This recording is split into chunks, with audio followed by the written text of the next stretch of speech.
schools here to make sure this tournament runs smoothly. We got a team of workers from all over. Joel from NLC. Wrestlers, please clear the mats. Obviously, Siouxland. Table workers can report to their areas. Yeah, it just kind of all starts coming together. Tappers that are working with officials, please report. Looks like we're going to start here with the national anthem here in just a second. And so we're going to step away and be back with the start here on the CU Broadcast Network. Here's to welcoming moments, big and small. At Avera, our nationally recognized health system will be right here with you, with care and coverage. Partner with Avera for more hellos, more hugs, more memories. We'll move you forward through sickness and health, and every milestone in between. Hello possibility, hello healthy, hello life. Avera, moving health forward.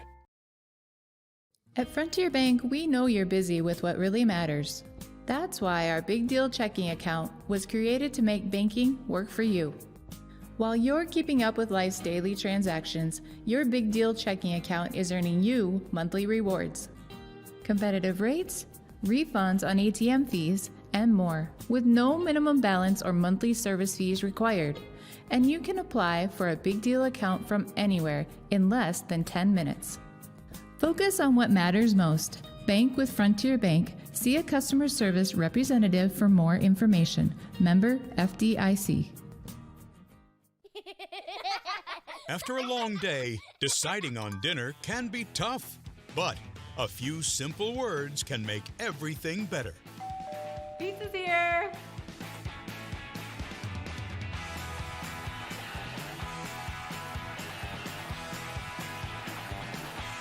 End your day the right way with pizza and chicken from the carry-out and delivery experts at your local Pizza Ranch.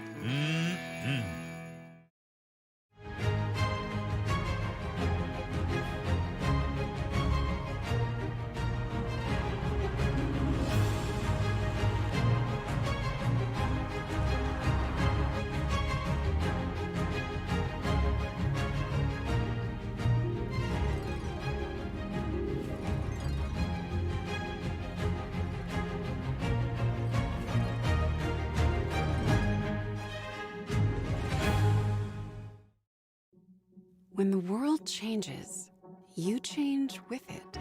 By embracing new rhythms, redefining connection, and taking less for granted, you push through the uncertainty. And at every point along the way, we stand with you. Because even when your world looks different, our commitment to your care stays the same. Sanford Health. Health lives here. DeNoble Austin and Company PC, certified public accountants, offers a variety of services including payroll, auditing, sales tax, financial statement preparation, and, of course, income taxes. Whether you're a farmer, small or large business owner, or just require some assistance with your personal finances, DeNoble Austin and Company PC can save you time and peace of mind with the skills you need and the service you expect. Located in Rock Rapids and Laverne. And we're back here in Sioux Center as we are just minutes away from the start of the tournament. Taking a look a little bit here at the standings as we see dual standings, the final dual standings. West Lyon, first place, as we mentioned earlier. Congratulations to them, 7-0. Second, Sioux Center. Third, Boyden Hall Rock Valley. Fourth, Central Lyon George Little Rock. Fifth was Okoboji. Sixth is Sheldon South O'Brien. Seventh was MOC, and rounding out the field was Sibley Ocheyedan in eighth. First dual championship since 2003-2004 season for the West Lyon Wildcats. They did win the tournament championship just 2 years ago in 2020. As we are awaiting the start here as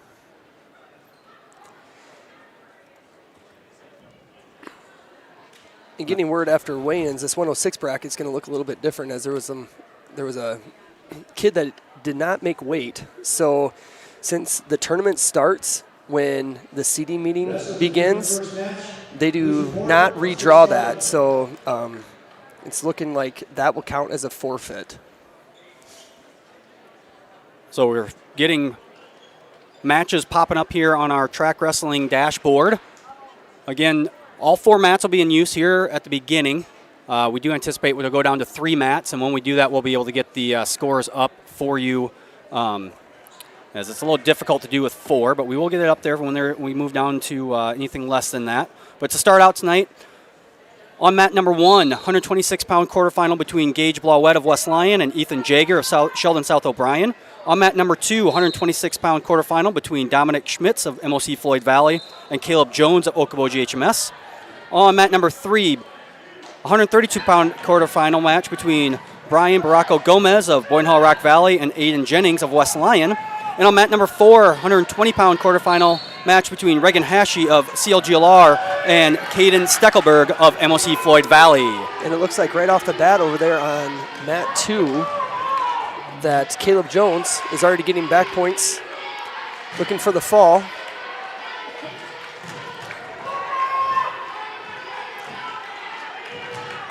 It'll be fast and furious here, the action here in these early rounds, so we'll do our best to keep you up to date on the score. Mat 1, Blauette leads Jaeger 2-0. Minute and a half left in the first period. And if you're kind of wondering why we're bumping around here, why we have 106, 120, 132, and 126 all on, a lot of that depends upon our brackets. So a lot of these other brackets aren't full, so to say, and so if we were to run them all the way through of just straight through 106, 113, we would actually start to get brackets that were ahead of rounds of the other brackets. So this first round, you're going to see it's a little bit different, where a lot of weight classes are out at a lot of different times.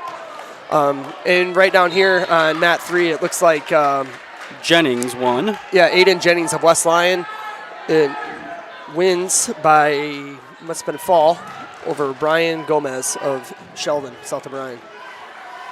So up next on mat number 4, or sorry, mat number 3, or yeah, 3. I got to get used to this mat order. Yeah, There's a lot going on, and yeah, then mat number 1, Gage Blauette did get the 2-0 win over Ethan Jaeger. Or sorry, we got the win by fall. 52 seconds over Ethan Jaeger. So then up there on mat 1, that'll bring up Aston Van Beek and Kane Julius. So now we're starting at the top of 106 bracket again. Mat number 4, Reagan Hashi leads 6-1 over Caden Steckelberg as they go to the second period. And right down here on mat 3, we are starting to get, or we are getting, this looks like Brennan, no, this is not, this is Hoffman and Van Ness. Yep, Josh Hoffman of Sheldon South O'Brien and Jet Van Ness of Sioux Center. Mat number 2, Caleb Jones of Okoboji HMS leads Dominic Schmitz 7-3 as they are just starting the second period on mat number 2. Mat number 1, Julius will get the win by fall over Aston Van Beek. Didn't see the time on that one, but I know it's over. Mat number 3 still tied, or no, mat number 3 is Jet Van Ness and Josh Hoffman. That match just started, minute 30 left. And Caleb Jones wins by fall over on mat 2. Looks like on mat 1, that brings up Alex Rouse of Okoboji and Gerson Ramos of MOC Floyd Valley. Mat number 4, minute 20 left in the second period. Hashi leads 8-2 over Steckelberg of MOC Floyd Valley. Mat number 3, Hoffman is up 4-1 over Van Ness with a minute left in the first period. I'm trying to bring up some past matches. I do not know if Hashi has wrestled Steckelberg yet. I'm trying to Steckelberg has Hashi on his back. Yeah. Hashi with the lead. There's the fall. Steckelberg will get the win by fall after trailing 7-1.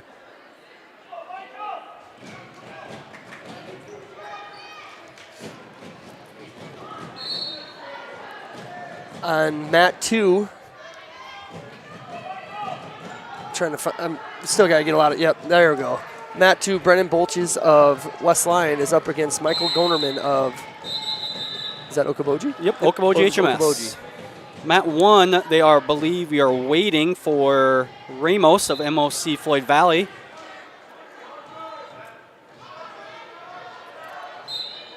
Mat number 3, 20 seconds left in the first period. Josh Hoffman of Sheldon South O'Brien leads Jet Van Ness 6-2. Over on mat number 4, it is now Cole Hoyer of Sioux Center versus Lane Kruger of CLGLR. That is a 132-pound quarterfinal match on mat number 4. Mat number 2, Bolches will get the win by fall over Gonerman in the 106-pound quarterfinal. End of the first period here on mat 3. 10-2 lead for Hoffman of Sheldon South O'Brien over Van S of Sioux Center on mat 3. And Van S chose top to begin the second. Pretty good decision when you're down 10-2.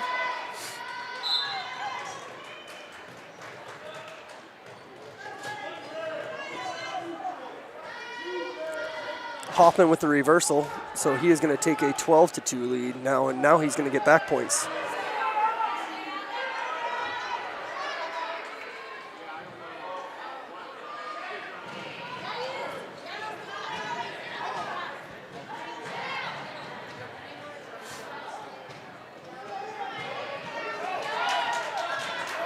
We are underway over there on mat 1 now with Alex Rouse and Gerson Ramos. Ramos is up 2-1, in deep on a shot again, and finish the double leg, works up, gets the other 2 points with the Turk and a half, and he's going to go up 4-1.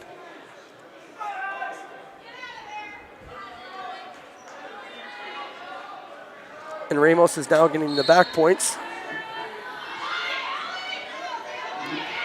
Over on mat 2, we have Cooper Huss of MOC Floyd Valley and Aaron Ortiz of Okoboji. Looks like Huss with the quick takedown.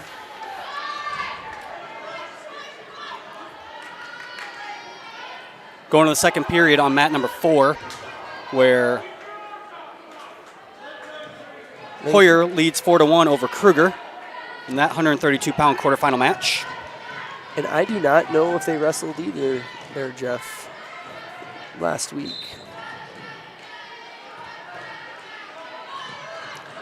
Nope, they did not. Lane bumped up to 138, so this is a new matchup for the two of those. On mat number 1, Gerson Ramos leads 7-1 as they are 5 seconds away from ending the first period. And he's going to get a quick back points there before the end of the period. More than likely we'll go into with a 10-1 lead. Over on mat 2, Cooper Huss extends his lead over Aaron Ortiz. He is now up 4-0 as there are 40 seconds left in the first period on mat 2. On mat 3, Josh Hoffman up 13-2 with 1:15 left in the second period over Jet Van Ness of Sioux Center. You remember while you guys are watching these at home, these bonus points are huge for these teams that are in this team race. Bonus points is what wins you tournaments. And if you win by 8, you get a major decision. If you win by 15, and a major decision is worth, is it a half point in tournament, or is it 1? You are not asking the right person about wrestling. I think it's a half point. Yeah, and an then, extra half point. Yeah, an extra on top of your advancement points. Actually, no. I don't know. I'm going to Google. I'm going to Google it. There we go. I don't know if it's a half or it's a 1. I want to say it's 1, and then a tech is 1.5. Okay, and then yes, a there you pin go. is 2. Yes, the pin is 2. There you go. I'm pretty sure that's what it is. Us tech guys, when we don't know the answer, which is most of the time, we just Google it. Yeah, we get things done. We Google it and we YouTube it. But yeah, and so then each round that they advance, they get advancement points. And then on the front side, it's 2, and on the back side, it's 1. That might be a half a point. It's less on the back side. Yep. That I do know. Over on mat 1, Gerson Ramos with the lead, or with the win. And mat 2 also was finalized there as Huss got the win by fall. And next we have Jackson Rosaboom. And let me scroll through the bracket here. Jackson Rosaboom and Landon Rosaboom. Rosaboom and Rosaboom on mat 2. So Rosaboom is a state qualifier, previous state qualifier as a freshman. He's a senior this year. Looks like he's gonna get the fall here. It's tight. Roseboom wins by fall. Lane Kruger just takes a 5-4 lead over on mat 4. There's a minute 39 left in the third period there. And again, Hoffman is leading 15-3, and that's just the beginning of the third period. There's a minute 50 left of that. Zach Severson up on mat 1 against Brock Clarenbeek. Severson of West Lyon, Brock Clarenbeek of Central Lyon, George Little Rock. Severson is a senior, comes in with a 34-9 record. Over on mat number 3, Hoffman will get the win over Jet Van Ness in that quarterfinal matchup, 106 pounds. And on mat 2, we have another Zach Struby and Keegan DeZeo. Struby of Boyne Hog Valley and Keegan DeZeo of Sibley. Struby is our 1 seed at 160 pounds. Up now on mat 3, Bryce Saman of Okoboji HMS and Irving Ramirez of MOC Floyd Valley. 138-pound match or quarterfinal match on mat 3. Looks like Lane Kruger gave up a reversal over there on mat 4, so Hoyer will take a 6-5 lead. Last 40 seconds on mat number 4. That's a big match for just about everything over there. Might be the first match we've had that points and things like that. So. First match that's gone the distance here as well. Yeah.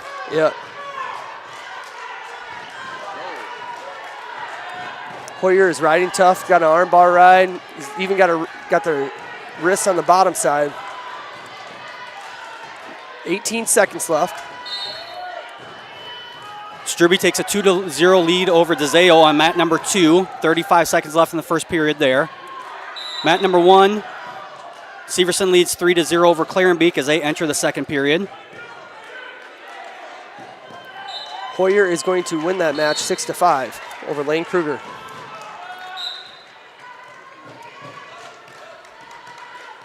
Struby is getting back points over on mat 2.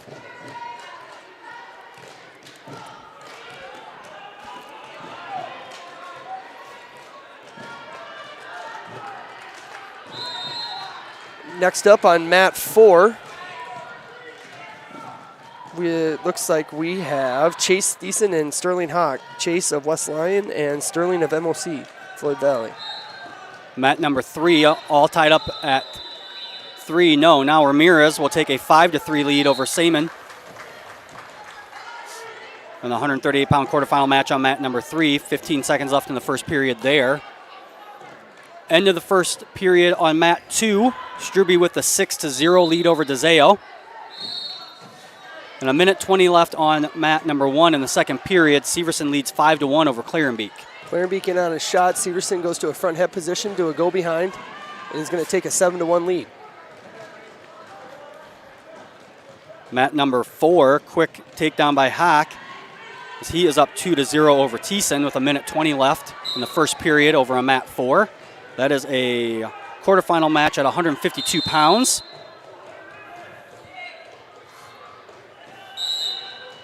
End of the first period on mat 3. Irving Ramirez of MOC Floyd Valley up 7-3 over Bryce Saman of Okoboji HMS. 138-pound quarterfinal match on mat number 3.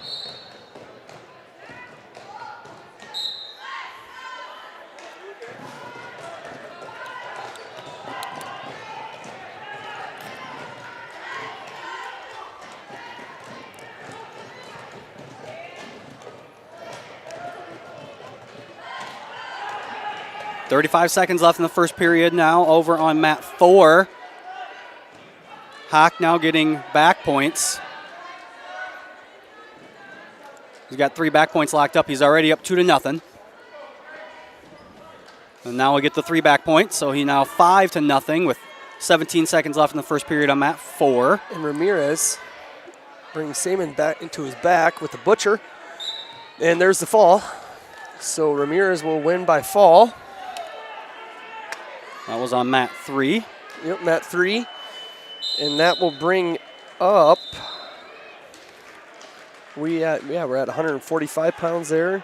So that'll bring up Johannes of Sheldon South O'Brien and Jamie Benoit of Central Line George Little Rock. Johannes is our 1 seed and is a previous state qualifier. So mat 4 now, mat 3, 145-pound quarterfinal match. Over on mat 2, Struby with the 8-0 lead over DeZeo as they are about to start the third period. Johannes in on a shot to take a quick to 2-0 lead. Over on mat 1, score is now 11-1. Severson leads Clarenbeak. Minute 30 left in that match. Over on mat 4, Hack with another takedown. He is now up 7-0 over Thiessen. A minute 15 left in the second period on mat number 4. And he has a cradle locked up, so he's going to be probably circling around the head looking for a fall, but Thiessen, nope. Got to circle towards the hip. Johannes will win on mat number 3, win by fall. He'll advance to the semifinals. Thiessen pops his head out with the reversal. So it's 7-2 over on mat 4. 40 seconds left in the second period. Now up on mat 3, a 170-pound quarterfinal match between Kip Huss of MLC Floyd Valley and Graham Eben of CLGLR. Mat 3, 170-pound quarterfinal match. 55 seconds left in mat 2, and Struby will get the win by fall as Struby will advance to the semis. Mat number 1, 50 seconds left in that match. Severson 14-1 lead over Clarenbeak. Over on mat 4, looks like Thiessen got a reversal as he was in trouble, but now trails 7-2 at the end of the second period. Hack of MLC Floyd Valley still leads on mat 4. Even with the Merkel takedown over here on mat 3, so he's going to take a 2-0 lead. Doesn't look like he's going to be able to ride him, so it's going to go 2-1 with a minute 26 left in the first period. These two actually did meet up in the duel. Why Graham Eben came away with a 9-5 win over that in that duel. That was back in December. That was a conference duel. Conference duel. The first conference duel of the year, or the second, whatever, first night of conference duels, put it that way. Over on mat number 2 now we have Solomon T. of Sioux Center and Jordan Jennis of Sheldon South O'Brien. That is a quarterfinal match at 160 pounds on mat 2. T of Sioux Center with a quick 2-0 lead. Severson with the win over on mat 1 over Brock Clarenbeak, so Severson will advance to the semifinals.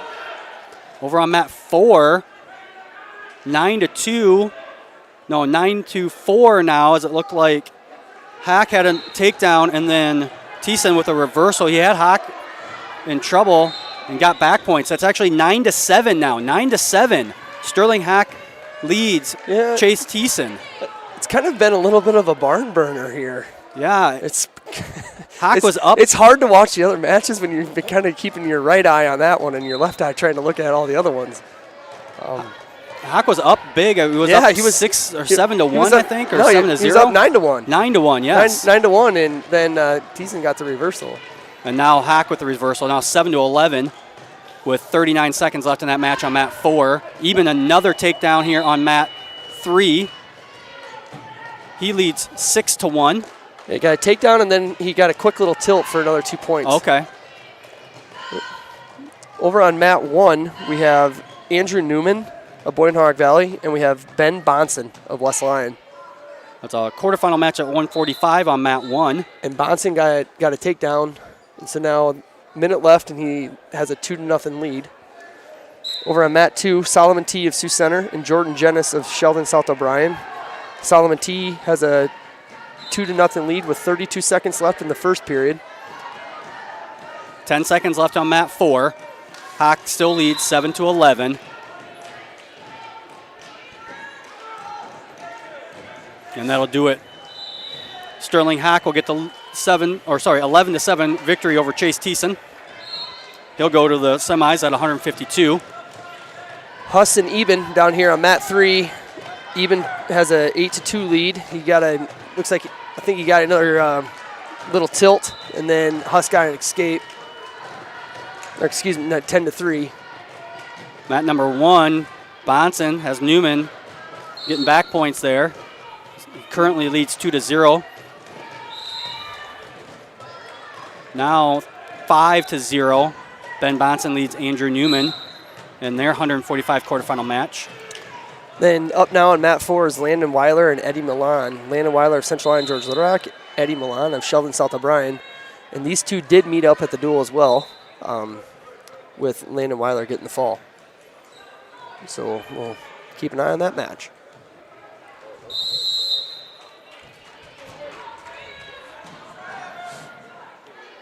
Mat 3 right in front of us. We are in the corner up in the upper deck level here at Sioux Center. Great facility here, Jeff. Yes. It's a lot. I'm not going to lie to you. It might be a little harder for some people to see in the stands with the way this is set up for this tournament. It's way nicer for us to broadcast from where we're at compared to the old gym. And it's nice for the athletes and the coaches down there. So for you guys at home that can't see the gym, the gym is a 2-level gym. So there's a set of bleachers that goes down on the bottom side. Then there's a set of bleachers that goes on the top with the track all the way around it. So there's standing area up on the top side. So no parents are allowed on the floor. And if you guys have ever been down to a wrestling tournament, there's a lot of when the parents and the fans have to enter from the stands. There's a lot of traffic there. So I know from a coaching aspect, I'm sure these guys appreciate it, not having that busy traffic trying to get to a mat on the floor. But yeah, this place is amazing. It's a nice facility. Over on mat 1, Monson will win by fall with 1:14 left in the second period over Newman. Mat number 2, a 5-4 score now. Solomon T leads Jordan Jennis, but Jennis is on top now with 38 seconds left in the second period. And over on mat number 3, right in front of us here, 12-3 lead for Eben over Kip Huss. 1:38 left in that match. And mat 4 at the end of the first period, it is a 8-0 lead for Landon Weiler over Eddie Milan.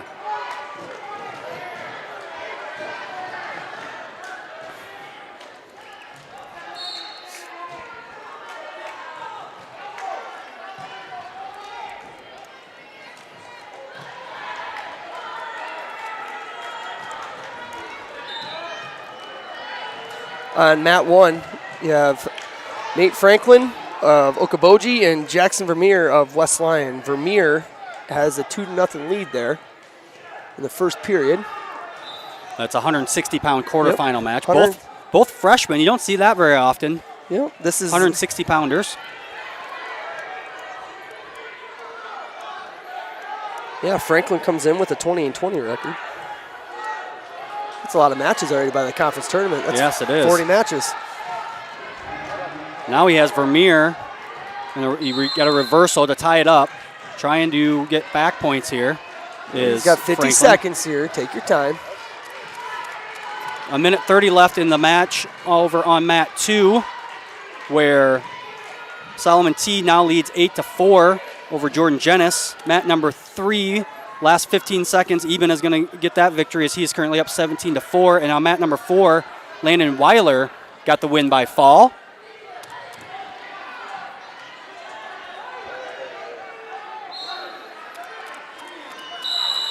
So now up on mat number 4, quarterfinal match at 170 pounds, Jesse Bachman of Okoboji HMS and Isaac Van Beek of Boyden Hull Rock Valley. Mat 4, quarterfinal match at 170 pounds. Bachman is looking for the fall quickly. Nope, just gets the 3 near fall. He takes a 5-0 lead, 1:40 left in the first. Mat number 3 now up, another 170-pound quarterfinal match between Gabe Kempema of Sioux Center and Jackson Taylor of West Lyon.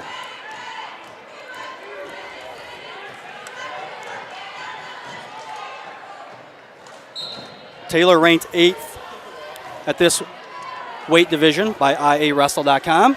Yeah, and he's actually the 2 seed coming into this, because the 1 seed of that weight class is Jarrett Roos of Sheldon South O'Brien, who's Correct. a sophomore and is also a state qualifier. And what is Roos ranked? Roos is 4th. Roos so is the 4th. 4th and the 8th. We only have a couple of weight classes tonight that we have multiple ranked kids in. That's one of them.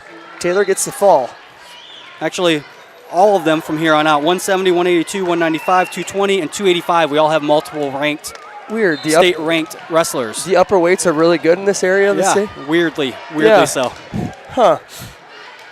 Oh, but wrestling and football don't correlate or anything? Yeah, our area of the state, guys, is a lot bigger kids in this area of the state.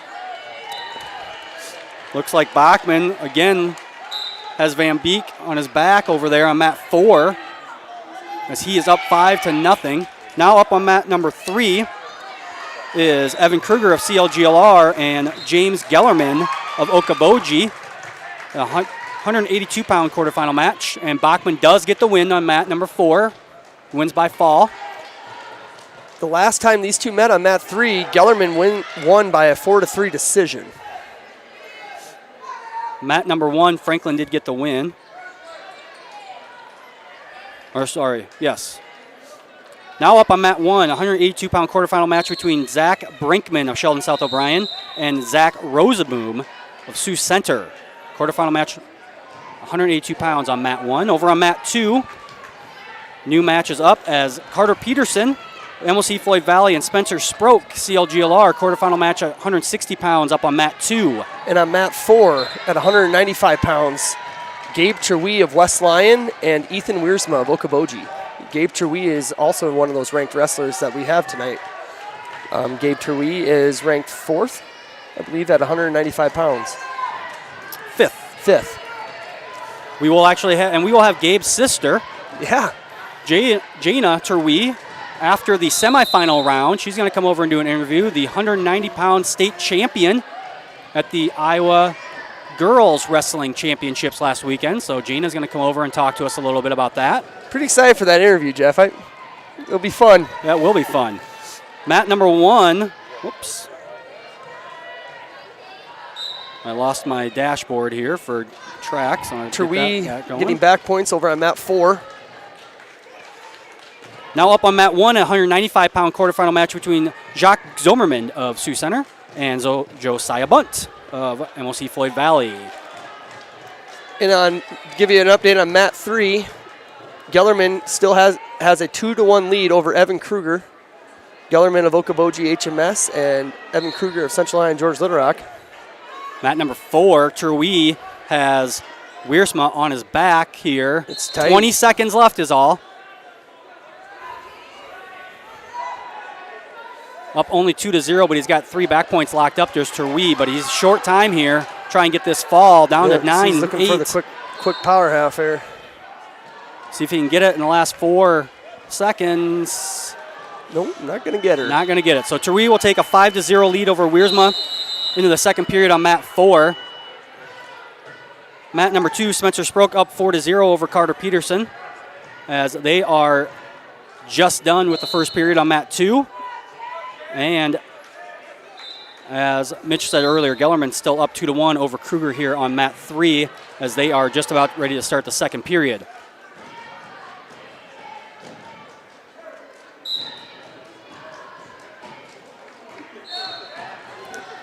Kruger with the quick stand-up, cuts the corner, gets his 1 escape. So that will be a 2-2 match. Minute 50 left in the second period. Gellerman in deep on a shot, leaves his arm. Evan Kruger catches an underhook. He's got to lock his hands together. That's not 2 yet until he locks his. There's the 2. That's the cheap little takedown. Then Gellerman gets a quick reversal. And then we are tied 4-4. So a lot of action for just a equal number of points there. Over on mat number 4, Terwee gets the win by fall. As on mat 3, Kruger with the reversal and now back points. Kruger kind of pulled the elbow down hard, and just sat through it and got Gellerman to his hip. And now that's getting tight. That's pretty close to the fall. Mat number 2, Sproke still up 4-0. And Kruger does get that fall on mat 3.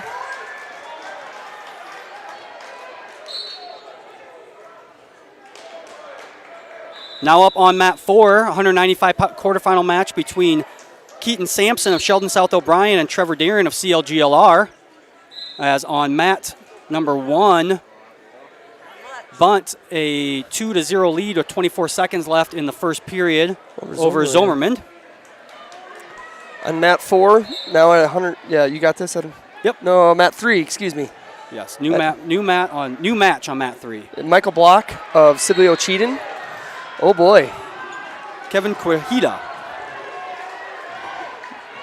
You get, yeah? You bet. Yeah. I'm gonna start calling you Coach Postma here soon. Yeah. So Block of Sibley Cheaton and Quijada of Boyden Hall Rock Valley. That's on another 195-pound quarterfinal match. Only 2 weight classes tonight, now only 1 weight class where all 8 wrestlers. That is the 160-pound bracket. 106 was full, but a wrestler not making weight at 106. So they're only end up with 7 wrestlers in that weight bracket. Over on mat 2, start of the third period. Sproke of CLGLR leads Peterson of MOC Floyd Valley by a score of 6-1. Start of the second period here on mat 1. Bunt still with a 2-0 lead over Zomerman. Peterson actually gets a shot and keeps the elbow, so he's going to get some back points here. This is going to be a 5-point move. No, I believe he's only going to get the 2 back points, so that's a 4-point move with the reversal. So Sproke will be up 8-5. Lots of action over there on mat number 2. Yeah, a lot going on. Mat number 3 here. Block up 2-0. And we are scoreless on mat 4 with just 10 seconds left in the first period on mat number 4. Mat number 4 is Keaton Sampson of Sheldon South O'Brien and Trevor Deering of CLGLR. Looks like a little blood time on mat 4. Yes, so blood time on mat 4. Bunt now up 5-0 over Zomerman on mat 1. A minute 4 left in the second period over on mat number 1. We'll remind you, everyone, that want to leave us a message. You can go ahead and leave us a message in the chat. You do have to be a subscriber to the Central Lyon Broadcasting channel on YouTube, but you just hit that subscribe button and you can chat. We do that to kind of save on the spam that gets entered in on the YouTube chat feature. We like to know where everyone's watching from, who you're rooting for tonight. Or, of course, you can send Mitch or I a text if you have our number. Let us know where you're watching. Stall warning on Quijada of Boyden Hall Rock Valley as Block has the 3-0 lead early in the second period. Over on mat 4, there wasn't a whole lot of action that happened the first period, but this second period's been full of fireworks. Deering started the period on bottom, got a quick escape, went in, got a quick takedown, and so now there's a minute 25 left there in the second, and Deering has a 3-0 lead, now a 3-1 lead, as Keaton Sampson just got an escape.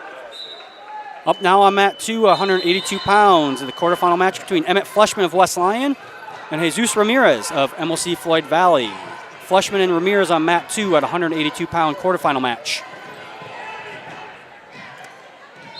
Emmett Fleshman also ranked. He's ranked 12th at this weight class by IA Wrestle. I guess IA Wrestle is the only ranking system now that's left. Yeah, and he kind of just horsed him over there with the little whip over, just kind of pushed hard into him and whipped him over, and so he's going to take a 4-0 lead with the takedown and 2 back points. Here on mat number 3, Block will get the win by fall over Quijada. And on mat number 1, Bunt still leads. He leads 7-2 over Zomerman. A minute and a half left in the third period on mat 1. Deering still leads 3-1. Just got warned for stalling. Sampson just took a shot. There's 15 seconds left in the second period, so there's still a lot of wrestling in that match. On mat number 3, now up, Jesus Garcia Boyden Hall Rock Valley and Caden Van Berkom, a CLGLR. That's a quarterfinal match at 285 pounds here on mat number 3. So we are nearing the end of the first round. I believe now we're gonna have to take a little bit of break here unless this takes we're only 30 some minutes in. 33 minutes into the tournament, we're already out to the heavyweights. So yeah, again, there is a 45-minute wait. You cannot return to the mat within 45 minutes. So I'm sure, depending on these last few matches, I'm sure we'll take a little, maybe a 5-10 minute break. Yep. Normally it's we also normally have a break after the semifinal round, which is next. Yep. And that's when we will have our interview with Sampson Jaina gets Terwee. one, so is down 3-2. In on a shot, Deeren sprawls. Minute 30, so looking like we're gonna get a stalemate out of that position. Over on mat 2, Emmett Fleshman leads 4-0 at the end of the first period over Jesus Ramirez. And on mat number 1, Bunt is up 9-2 over Zomerman. 18 seconds left in that match. Deeren actually gets a takedown on 4, so he's going to take a 5-2 lead. Mat number 3, Caden Van Berkom got a takedown. He is up 2-0 with 56 seconds left in the first period. Sampson, no point. Thought maybe they'd give Sampson the escape, but there's no points. There's the 2 reversal, so it's a 5-4. Deeren with the lead. There's 50 seconds left. So I'm going to kind of highlight in here on that mat 4 because we're kind of getting down there to the end where this is a big match for both of these kids. Sampson's going to release them. So Deeren has a 6-4 lead. Remember, Deeren has been warned for stalling. There's 30 seconds left. So he's going to have to get on his offense here. Sampson in with a little half shot attempt. Sampson in on a double leg again, blocked well by Deeren, up on her feet. 17. Deeren with a little pass by, Sampson with an outside sweep. Sweep single, Deeren's in on a front head position. Short elbow, goes to the ankle, he's gonna get the go behind, and he's gonna get the takedown to go to take a 8-4 lead in the win there in the first round bout. So Deeren will get the win on mat 4. Now up on mat 1, Josh Coy of West Lyon and Reagan Masson of Boyden Hall Rock Valley, 220-pound quarterfinal match on mat 1.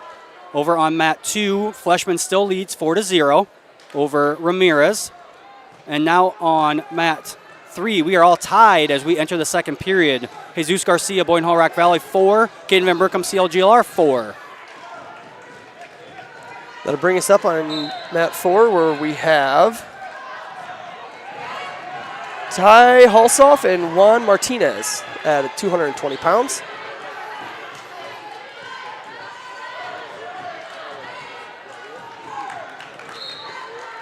Jesus Garcia with a takedown over on mat 3. He takes a 6-4 lead now over Van Berkom. Halsoff quickly with a takedown on mat number 4. He leads 2-0.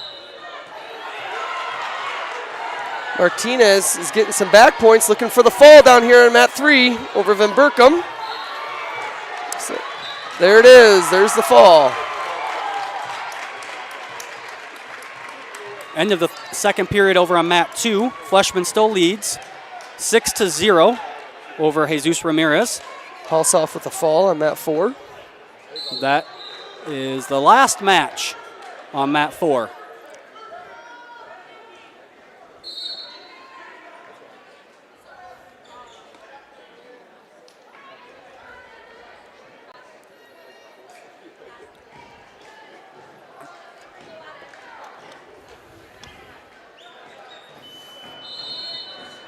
That is the last match as well on mat 3. So our only 2 matches left here are mat 1 and mat 2, where we have Emmett Fleshman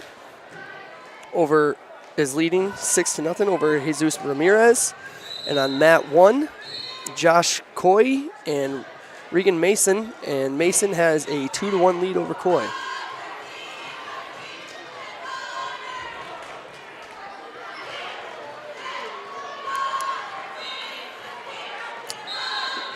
Mason had a bar arm. The arm was going up a little bit far up the back, so the ref calls that as potentially dangerous. So we're going to have a fresh restart. Minute 45 left in the second period.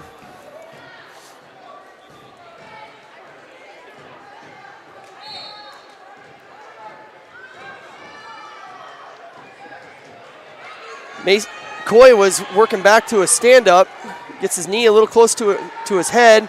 Mason puts in a cradle.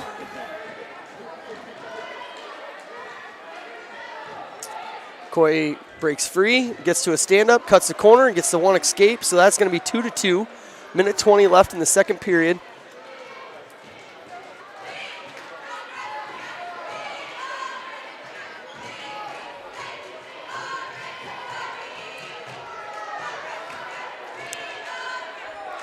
Trying to get the scoreboard on for everyone. Not the easiest thing to do, but trying to play around with the graphics a little bit there so you can see at home. But only two matches going here. Coy and Masson on mat 1 tied at 2-2 as they have 45 seconds left in the second period. And Flushman and Ramirez on mat 2. That is in the... Coy in on a single leg, brings it up. And we're done on mat 2. With the trip, Coy will get the takedown, so he's going to go up 4-2. 30 seconds left in the second.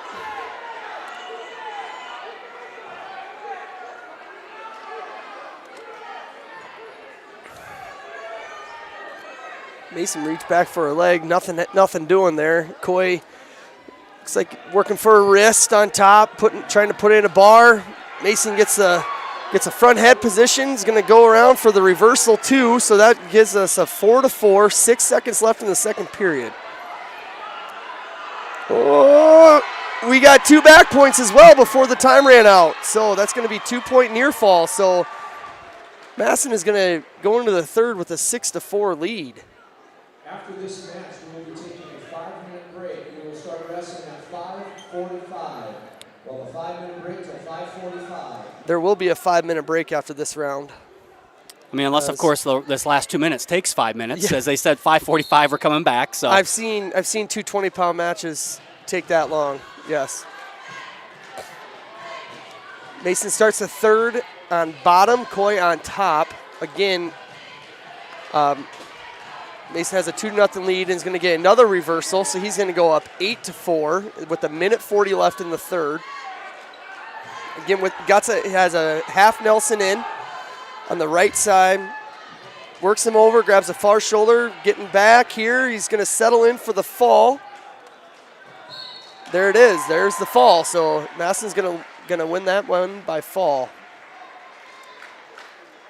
And so that will do it for the first round. So, Jeff, we are going to have a 4-minute, 30-second break. We are going to have a little bit of a break here, yes, as we get set. So, as we said, 5:45 we'll be back with wrestling here, as we are going to take just a short little break, as that first round probably went a little faster than what they expected.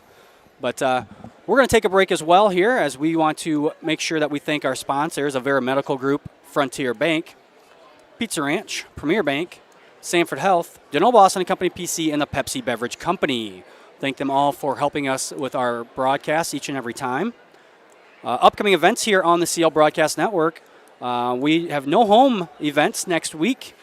Got a week off besides in Rock Rapids. Yep. Tuesday, CLGLR Wrestling will be in George for a duel with Heelan. Yep. And that will be on George Little Rock's NFHS Network channel. Yes, it will. I believe, if all things go right, we'll be on the air again, you and I. We will be on the air, yeah. And so that'll be on the NFHS Network for George Little Rock. On the Central Line YouTube channel, on Monday, February 7th, we have a basketball doubleheader with West Lyon. And then Tuesday, February 8th, we have a basketball header with George Little Rock. That'll be the end of the regular season basketball from Rock Rapids, as we'll be doing postseason basketball for our home games, but those brackets have not been released yet. I think maybe the girls might have been today. I haven't had a chance to look since we had to leave early and come here and get set up. But we will have any postseason games will be here on the CL Broadcast Network for those Central Line fans that are watching here tonight.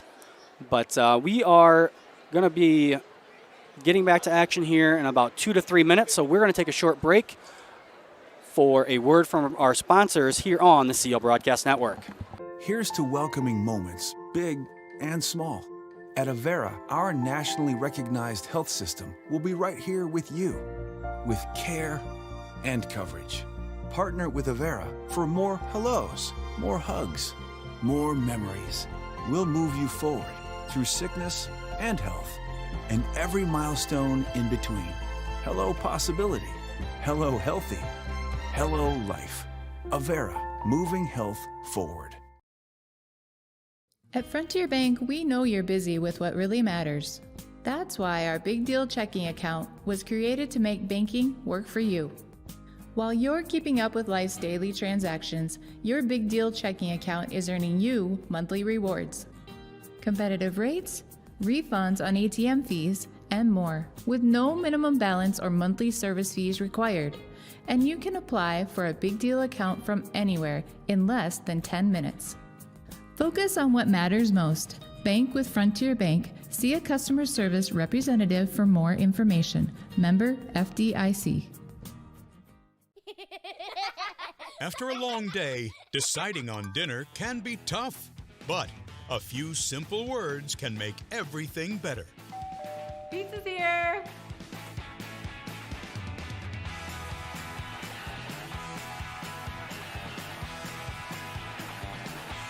End your day the right way with pizza and chicken from the carryout and delivery experts at your local pizza ranch. Mm-mm.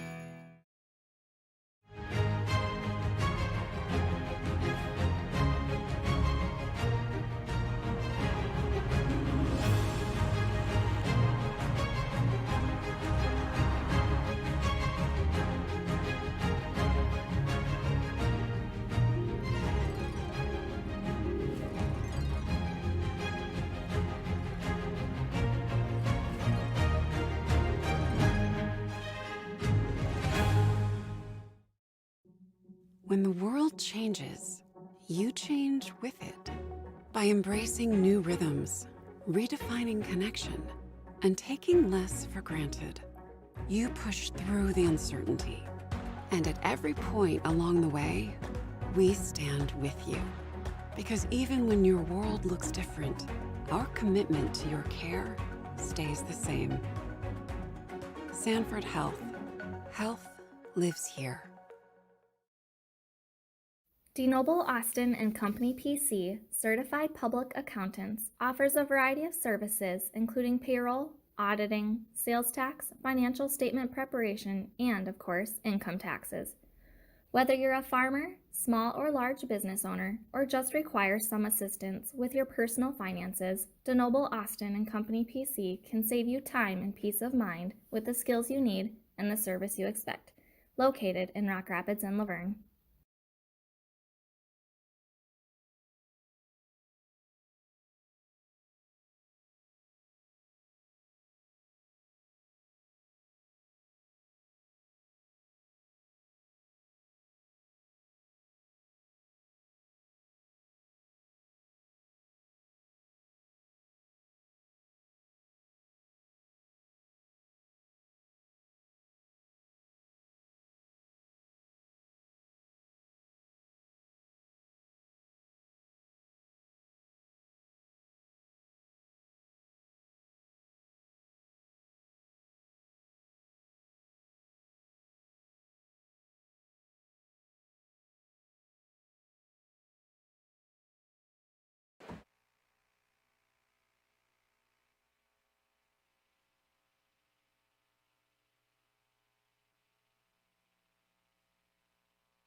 And we're back here in Sioux Center as the announcement has been made to clear the mats, and we are going to get ready for our semifinal round / first consolation round.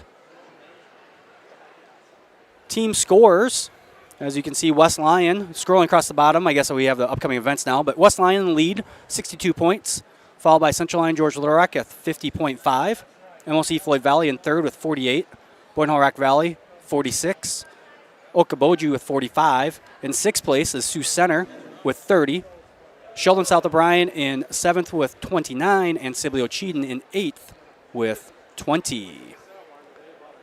As we said earlier, West Lyon looking to win this tournament for the second out of last 3 years as they won their first conference dual championship this year. It was the first time since 2003-2004 that they were able to do that. So congratulations to the Wildcats. As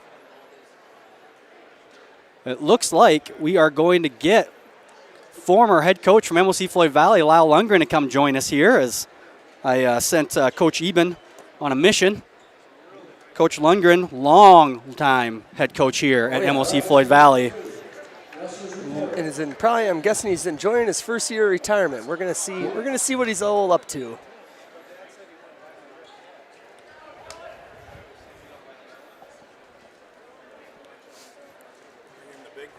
Yeah.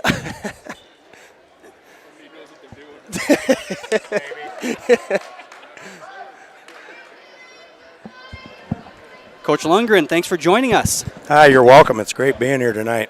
Yeah. Beautiful facility. Yes, it is. Yes, it is. So we're going to be set to start our matches here for the semifinals and first consolation round. Up on mat number 1, 106-pound consolation round match between Michael Gonnerman of Okoboji HMS and Jet Van Ness of Sioux Center. Mat 2, 106-pound semifinal between Kane Julius of Sibley Ocheyedan and Adrian Alvarado of MLC Floyd Valley. On mat number 3, 113-pound semifinal match between Tice Hansen of Okoboji HMS and Levi Kramer of CLGLR. And mat 4, 120-pound semifinal match between Dylan Jones of Okoboji and Caden Steckelberg of MLC Floyd Valley. So, Coach Lundgren, your first year of retirement. Yeah. How's it going for you? It's been good. It's been a blessing. I miss the kids. I miss the relationships, but I guess I can't. To be truthful, I don't miss the schedule. Yeah. Having Saturdays free? Well, Saturday's free. I've been helping out with Spirit Lake Park a little bit when my son needs help, and been going to watch wrestling. But yeah, it's a different schedule, but it's been a good one. You know, as he mentioned, helping out his son at Spirit Lake Park, I coached with Andrew for 2 years over there. So, and me and him, we still talk quite a bit, but. He says that you enjoy going and watching his boys wrestle a little bit, huh? Maybe even confusing the oldest one with him sometimes out there on the mat. Yeah, we were at the Okoboji Youth Tournament, and I was texting my wife, telling her how Andrew's son Emmett was doing, but I put Andrew's name in the column instead of Emmett, and so yeah, she kind of said, "I didn't know Andrew was competing today," so that was fun. Yeah. So. Enjoying some fishing then, I would imagine. Probably not now, maybe a little ice fishing though. But I don't ice fish much. Dave Pfeiffer, who's one of the officials in the area, has invited me to join him every once in a while. But Mary and I did a lot of fishing this fall. It just frees up the schedule a little bit. The neat thing is we just concluded our youth wrestling season last night, and retiring has given me an opportunity to invest a lot more in our elementary school kids. So it's been a blast. I'm working with dads who I got to coach when they were in high school, and now they have kids that age. And so that has just been a joy watching those little ones. I can definitely tell that there's a reason I went to high school to teach, and I gave up elementary school. It's kind of like herding cats at the. And you need a big stick. And a lot of cages. It takes a lot of energy to be around those kids. They bring energy. They give you energy, though, sometimes, too, don't they? When you're around, their enthusiasm is contagious. I look forward to our nights that we have youth club. We usually go 2 nights a week, and the dads look to me. I enjoy the organizational aspect of it, of putting the schedule together, and But yeah, I know that the dads are better off coaching the 5th and 6th graders, and I take the 2nd, 3rd, and 4th graders because, like you said, they're all over the place and they're bouncing off the walls. Yeah. Julius over on mat 2 did get the win, and that is now Bolches and Hoffman up on mat 2, another 106-pound semifinal, as Hoffman has the 2-0 lead with 12 seconds left in the first period there. Mat number 1, Jet Van Ness leads 7-1 over Gonerman. Over here on mat 3, which is right in front of us, it is 2-2 between Tice Hansen and Levi Kramer, and Dylan Jones of Okoboji leads Caden Steckelberg 6-0 over on mat number 4. Coach, what are some of the different perspective obviously this year? What are anything you realize this year with watching the wrestling from more of a fan standpoint than a coach's standpoint? Some of the things that maybe have changed in the last few years. I don't know if it's so much changed. You have to really think outside the box because you got a variety of different kids coming from different skill sets, different mental toughness sets, and you just have to really, as a head coach, have assistants. The head coach isn't going to reach every kid in his room, and so that's why you surround yourself with great assistants who are going to meet the needs of some of those kids, mentally, physically, emotionally, and you just work together well as a team. And so I don't know if that's really changed much when I was coaching. I mean, I've only been out a year. I think next Monday is when a year from when I made my announcement to my team. And so it's just watching these guys. I love working with these coaches when I was at it and doing it. I mean, I was in the Siouxland Conference for 30 years, and that was just a joy to work with coaches and see the coaches come through the ranks. And you take pride in that. You get down to the state tournament, and it's not just MOC Floyd Valley. You're cheering for everybody in your conference, everybody in Northwest Iowa to do well and represent the area well down there. You say that seeing the coaches come in, I'm just looking at your assistant coaches. You either coach them or coach against them for how many years? Right. And I look at Coach Eben down here. You coach against Coach Eben. So you've been watching Coach Eben since he's been in high school. And yeah, that's a pretty cool perspective to see it. The way you just explained it. Being able just to see everybody kind of come into their own and grow up. You're not just watching your kids grow up. You're watching everybody grow up. I was at Sibley O'Cheaton when Keith Van Beek won his state title down there, and just to have that relationship, and I really believe wrestling coaches develop a relationship that is far different from any other sport. Yep, I would agree. You get closer, you're spending time together, all like you said, Saturdays and 3 or 4 or 5 hours in a weeknight, and you just get closer. You know the aches and the pains, but you also know the championship joys that come with it too. Yeah, and every team talks about that brotherhood and wanting to build that brotherhood, right? Mm-hmm. That family atmosphere. Yep. And I feel like with wrestling, you really develop that when you start sweating and bleeding together. Oh yeah. And crying together and exactly. everything like that. Like every single emotion that you have comes out in wrestling. And when you share that with other people and they open themselves up with that, that's why I feel like wrestling is such a unique sport. Yeah, blood, sweat, and tears takes on a whole new definition in the sport of wrestling. Yeah. Yep. Over on mat number 2, Josh Hoffman will get the win by fall over Brennan Bolches in that semifinal match at 106 pounds. So Hoffman will head to the finals. New match up on mat number 4, that is Gage Blauwet of West Lyon and Chase Dewin of CLGLR. That's a 126-pound semifinal match. And over here on mat 3, looks like Hansen is getting near fall points over Kramer. He even has a 4-2 lead on that, so he's going to get the 3 on top of that. So it's going to be a 7-2 lead with 37 seconds left here in the third. What a venue for fans to watch this sport. I mean, you're up in the upper tier and you're watching. You don't have to look over people standing around the mat. There's plenty of space, and so this is just a fantastic place to host the conference tournament. And I think in 2 weeks, districts are going to be here for class. Yep, absolutely. So that'll be a good opportunity also. And you say the fans too, and we were talking about this a little bit in the pregame, but just even coaches and athletes. You're not trying to work through fans down there. No fans are allowed on the floor, so it's kind of like it's wide open. It's just you can get to one mat, you can navigate to threw it really nice. But yeah, great facility here. And but for us old dogs, you couldn't beat the barn.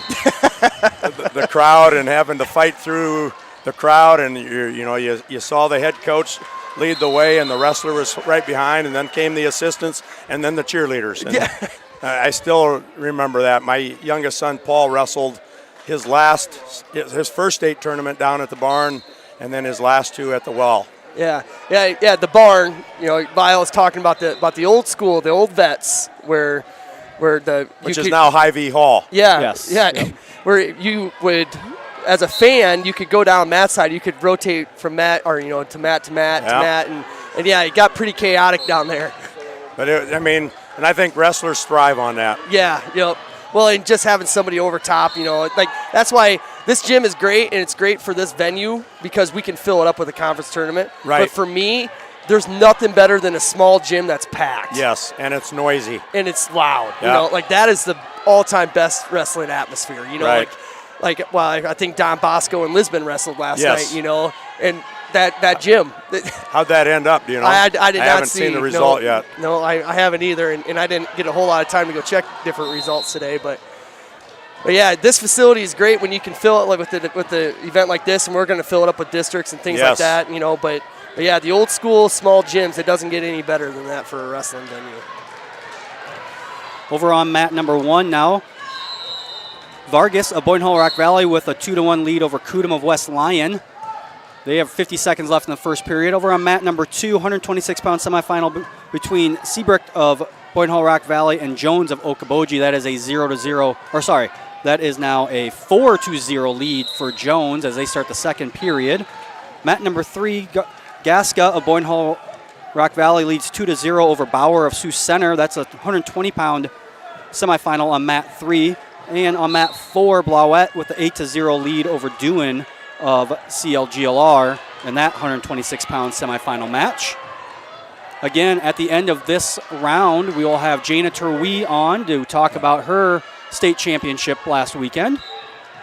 I was thinking, MOC Floyd Valley hosts a JV tournament on Monday night, this coming Monday, and we have a girls division. We added a girls division 2 years ago, and I was telling Curtis Eben that we will have 3 state champions at that JV tournament. Oh, wow. Diggs from Ridgeview, Terwee from West Lyon, and Huckfelt from Spencer. And so if I'm announcing again, I'll probably try to draw a little bit of attention to those young ladies. It's exciting to see that the Girls Athletic Union has finally pulled the trigger on sanctioning girls wrestling. It's going to probably create a unique, I don't know if you want to call it a problem, but a unique situation for school districts as far as how to hire coaches, and how to manage your facility and to make it happen. And but it's cool that the door's been open and now girls can walk through that. Yeah, and run it as 2 separate programs, and you only have 1 wrestling room, and things like that.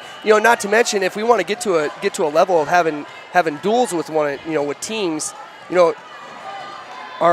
I don't know. I guess I look at us from Central Line Georgia Rock. I hope that we can fill a team someday, but so you might see some different operational sharing for a little bit, and so I guess the coaches meeting in Cherokee Wednesday night, the coaches kind of talked, and Clint Kudum from Sergeant Bluff Luton, he said, the way he envisions it, because they'll have their spring coaches meeting, and I'm sure it'll be joint with 2 athletic unions, but the way he would envision the girls starting is focusing more on individual tournaments and not even worrying about duels until we see what teams fill, or what schools fill and what they're able to do with that. And I told my wife, I said, well, maybe I'll be getting back into the coaching ranks next year and be working a little bit closer with the women's team. Yeah, and you're right. It creates some unique issues or whatever, how you want to say it, because of the fact that the women's side, they have a lot more weight classes. Yes. So it's going to be harder for really fill a team as you're trying to start programs, because it just takes so many more to actually fill a team, and there's also only 1 class. So in wrestling on the boys side only has 3 classes, which is the smallest there is. Yes. For the major sports, I don't know, maybe like a bowling or something only has one or class, 2. I believe, but for the major sports in Iowa, only 3 classes for boys, and it's still sometimes hard to field full teams with as many different weight classes there are for the boys side. So Yeah, it'd be interesting to see, but I think that's a great idea for schools to start just focus on individual tournaments and not worry about the team aspect of it right away. And I think it's going to be a process. I mean, I really believe at MLC Floyd Valley, my first year of girls, we had 4 on the team. Last year we had 4 on the team. This year they have 6. And I just think it's going to be a process and a learning experience, to see if the National Federation does do some adjusting of weight classes and so forth. Yeah. Because there's no mold to go off of how to run it. You can't run it like a guy's program. No. It's a completely different sport, and it has to be treated that way. That is correct. As in, it needs its own different rule. Because you even watch the Olympic level women's wrestlers. The wrestling is different. The technique is different. I just look at that where the women, it's more hip. Like I look at that, it's just it's hard to explain. They have the upper body strength, but not the equal part. And I don't think women's wrestling in the Olympic level, international level, will ever go to Greco. No, because of that. Yeah, exactly. So we're explaining that Olympic level wrestles with Greco-Roman and folk style, and Greco is all upper body. It's a lot of throws, while folk style freestyle. Freestyle is, I don't know, how would you even explain freestyle? It's all on our feet, right? It's a lot more like what high school kids do. Yeah, we wrestle folk style for high school level. It's just freestyle, you don't have top or bottom. It's mostly on your feet. And if you take them down, there's no action within 20, 30 seconds. They go right back up to their feet. Right, so, right. And we are actually the only country that wrestles folk style. So all the other ones wrestle freestyle. Oh, interesting. Yeah, freestyle and Greco. So I guess we're kind of getting away from the matches here. got to talking about wrestling, but over on mat 4, we got a pretty close one here. 30 seconds left in the third period, and Hoyer has a 6-4 lead over Gerson Ramos. It looks like Ramos is going to get the 2, so that's going to tie it up, and there's back points there. So I think it's second period there, isn't it, or is it third? Second. Oh, it doesn't matter. Yeah, Gerson gets the fall. So Ramos will win by fall. He'll move on to 132-pound finals. Blood time on mat 2, where Coy DeBoer is up 7-0 over Aiden Jennings. On mat number 3, Jamie Van Wy with a 2-0 lead with 10 seconds left in the first period over Andrew Newman. And still up on mat 1 at 113 pounds, Vargas and Kudum, as Vargas will win that one by a score of 11-4, and he'll move on to the finals at 113. Keep your singlet up, young man. Yep, that's a team point. And, I don't know, Coach Lundgren, how your feelings are, but we were kind of in the pregame show, and this conference tournament kind of is up for air, up in the air. Yeah, I don't believe there's a favorite coming in this year. Looking at the conference duels, I think it was kind of dog eat dog, depending on what night you showed up on the mat, and I think it's going to come down between probably 5 teams that have a shot at walking away with that conference title tonight.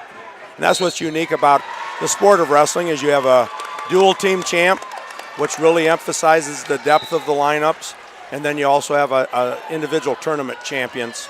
And I enjoy that aspect of it, because you could have a team of 7, 8 kids, but quality kids, and they could win a lot of individual tournaments that way. Yeah, and I that's why wrestling, again, is so special as a whole, because everyone thinks wrestling is an individual sport, and yes, it is. But you have to have a bunch of guys with you. Right. So, even in these individual tournaments, how you win and how you lose and don't give up bonus points is huge. Yep. And Jamie Van Wy got the fall down here on mat 3 of Central Line George Little Rock, and Lane Kruger gets the fall over on mat 4. So there's 4 bonus points there for the Lions. And, speaking of a team that where individual, Sibyl Cheaton, obviously only a few wrestlers, not going to win any team tournaments, but the other night in George, when CLGLR and Sibyl Cheaton wrestled, I think Sibyl had one kid out, and then they had one kid that just did JV, so they only had 3 varsity wrestlers, and they won 2 of the 3. Yeah. But obviously they don't win the team, but still those individuals still get some good matches out there. Well, and the nice thing about that as a coach is you use that as motivation. We had 3 head-to-head matches. We went 2 out of 3. Now let's, for next year, start recruiting kids. Let's start getting kids back into the lineup. and develop that program. I mean, it wasn't too long ago, 5-6 years ago, they were repeating and going down to the state duels. Yeah, they were back-to-back dual champions, back-to-back tournament Siouxland Conference tournament champions. State place winners. Yep, state place winners. Yeah, they got a lot of they team have trophies. They have a rich history there, and I was fortunate enough to coach there for 8 years and had a great time over there, and then moved on over to start the program over at MOC Floyd Valley. And so, yeah, I mean, the Siouxland Conference in itself is just solid wrestling. Yeah. Yep. And, and we talk about Sibley struggling with numbers this year, but across the board, there's a lot of other schools that have really good numbers out in wrestling. Yep. Like I look at these are the highest numbers for a lot of these teams at this tournament that I've ever seen them have. Right. Like I guess I just look at it from a Central Line George Little Rock perspective. I mean, we got 34, 35 kids in the high school. We got 32 kids in the middle school room. Yep. And like those numbers are really good. And obviously, Sioux Center's got good numbers, and Sheldon's got good numbers, and MOC, and even just we had our junior high meet at George last week, Thursday, and we had 86 matches from just 4 teams. Right. Yeah. I mean those are good numbers. It took us a while to get through it. Last night we had a junior high meet in Hinton, and it was Central Line George Little Rock, Hinton, West Sioux, Woodbury Central, and Akron Westfield, and we had 101 matches last night. Cool. So numbers are good everywhere, and it's really good to see. Especially then, you look at the girls' programs, the numbers are growing, and yeah, it's becoming a pretty popular sport, especially in our area. On recruiting kids out for wrestling, it takes the coaches, but also the parents, to let the kid know that you can't get too wrapped up in the wins and losses, at least earlier in your career, because it is a brutal sport. Yep, it is a sport where you are the only one on the mat, and it's going to be you getting your hand raised. You got to learn how to win, and you got to learn what it takes to lose when those matches are close in that situation too. You really develop a disciplined lifestyle. Yes. And when you're involved in a wrestling room. Ooh, Jeff. Oh, we are out of bounds there, but down here on map 4, Cooper Huss and Jonathan Krogman. Huss. That's a number 1 and a number 4 seed, I believe. Yes, it is. And Krogman is a state qualifier, not last year, but he's a 2020 state qualifier, I believe. It looks like an 8-0 lead, 8-3 lead for Huss. Yeah, and Huss now gets into his back again. Cooper's a little unorthodox with his style. It drives you nuts as a coach, but he seems to get things done at times. That's pretty tight. Yeah, it is. But the period ended. You look in wrestling, and there's so many different body types in wrestling, right? You have your short and stocky, you have your long. And I'm just looking at Huss. Huss appears to be very long, but he must be really strong with the way he wrestles. Yeah, I believe 45 was the lowest he could go with his body comp this year. I helped Coach H get all that taken care of and stuff like that. And, you mentioned my son Andrew, who's head coach at Spirit Lake. He was 6'4" and stepped on the mat. Yeah. So you talk about different body types. And long and strong is really good leverage. Yeah, like I just look at who's sitting right next to me. The longest and strongest kid I've ever seen is Dylan Winkle, and yeah, it's a nasty matchup. Yeah. Looks like Krogman gets back here on top, but he is still down 11-6. And Huss is going to sneak his arm out to get no. That's the challenge, with the light numbers in Sibley's room is giving the kids quality matches in the practice room. Yeah, different feels in the practice room. Yep. Because that's where your competitions has got to be the toughest, is in the practice room, to be able to step on the mat ready to roll. Yeah, the old saying of iron sharpens iron. Yes. That's the way it's got to be. You got to have a strong practice room. And so 11-6 yet. Huss has a lead with 51 seconds left. 12-6. Just got an escape. Yep, got an escape. So referee Mike Winkelpleck called a stalemate, so we're back on our feet with 48 seconds left in the second period. Again, Huss has a 12-6 lead. Krogman with the chuck by to the takedown, 2, so a 12-8. Over on mat 1, Janice of Sheldon South O'Brien leads 2-1 over DeZeo of Sibley Cheatham. Mat 2, Zach Severson up 8-0 over Tyson Getting. And on mat 4, Vermeer and Peterson tied 2-2. And back to mat 3 here. Huss has Krogman on his back again. 10 seconds left in the second period here on mat 3. It's close. Yeah, Cooper's angle isn't very good. Nope. You talk about getting in a T when you're pinning, and Cooper was parallel with him. Yep. Teeing it up. I'm sure you're back to coaching that now in second and third grade, huh? All the time. I mean, it's all about angles with those buggers. One of the dads came talk to me this morning, and he said, I don't know if we can really teach body awareness with those rugrats. And I said, you're probably right, because it's like two little bear cubs rolling in the cave. So Lyle, I have 2 young boys now. Coach Eben has 4 boys now. Graham is in high school, but then Coach Konichny has 2 boys that are around our boys' age. And so when we get together, they all bring their singlets over, and it's like a wrestling duel downstairs. They'll go through an entire team. So, you talk about body awareness. You can teach it. They'll learn it. Yes. The more time they can spend rolling around, the better off it's going to be. And, you talk about singlets. I was over at Spirit Lake on Wednesday night, and I have a 5-year-old granddaughter, and all of a sudden she comes flying out of her bedroom with her singlet on. Krogman gets 2, so 18-14, a minute 20 left in the third period. It's going to be who ends up on their back last. Yep. To lose that match. And Krogman's looking to get that cradle. Bails on it, goes to a wrist or a chop. Huss has got to understand that he's ahead. He doesn't have to do anything foolish here. Stay in good position, keep a wide base. Yeah.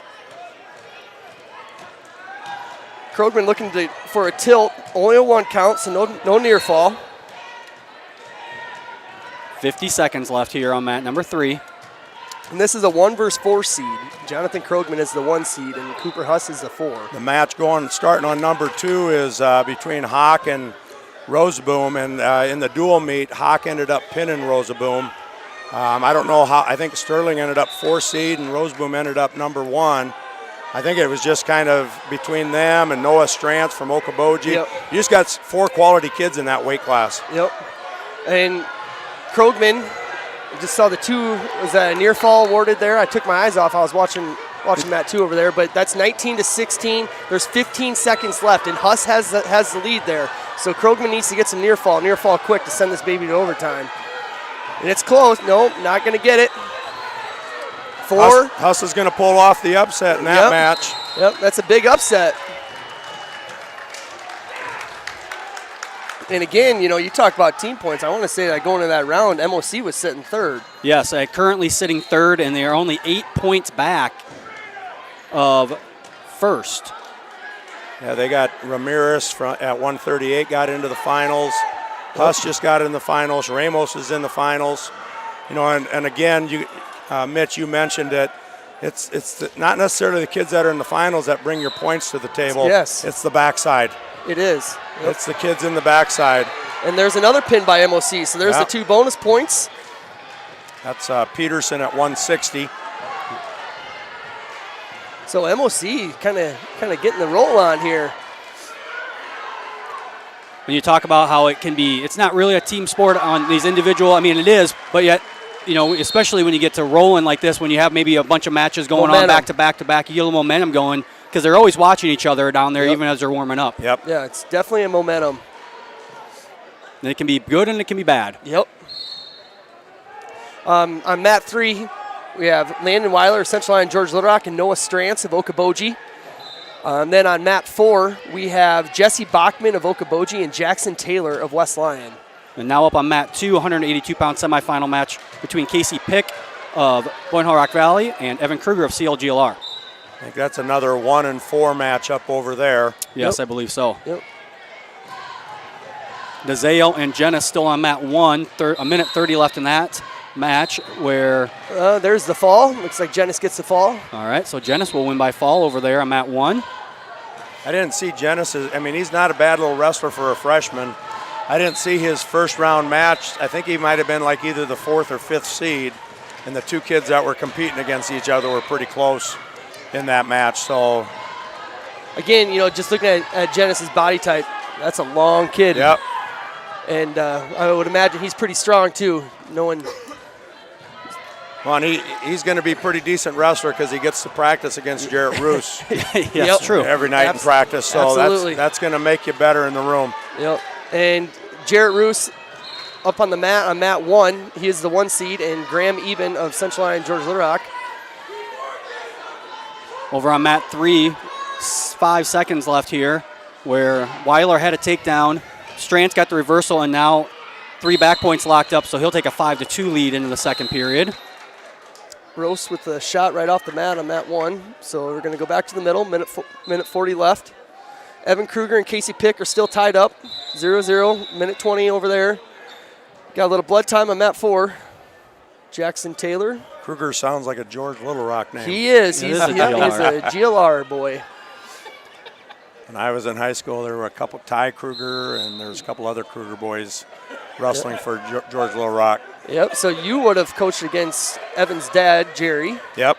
And his uncle, Jeff. And his other uncle, Joey. So you see a lot of Krugers down come down the line. Yep.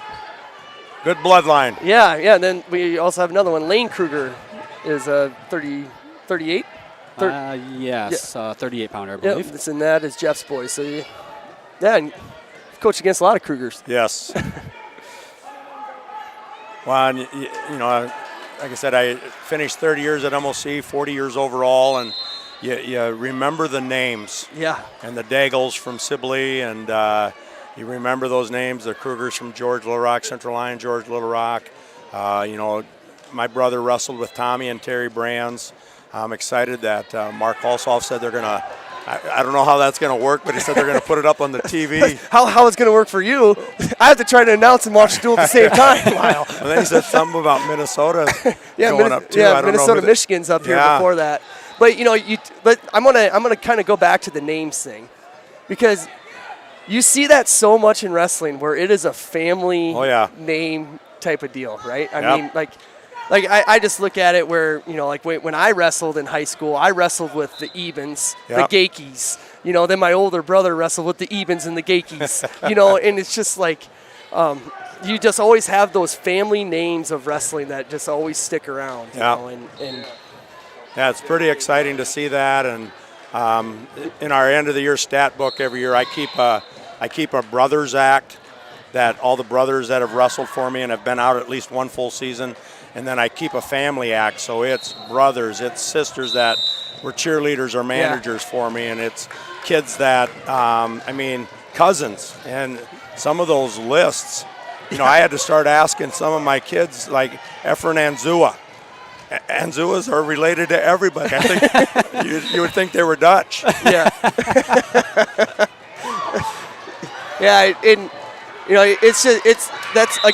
That's why wrestling's unique. Once it's in your blood, it never leaves. Yes. And I always just look at our crowd, and heck, our crowd is 3/4 of it they have no kid wrestling.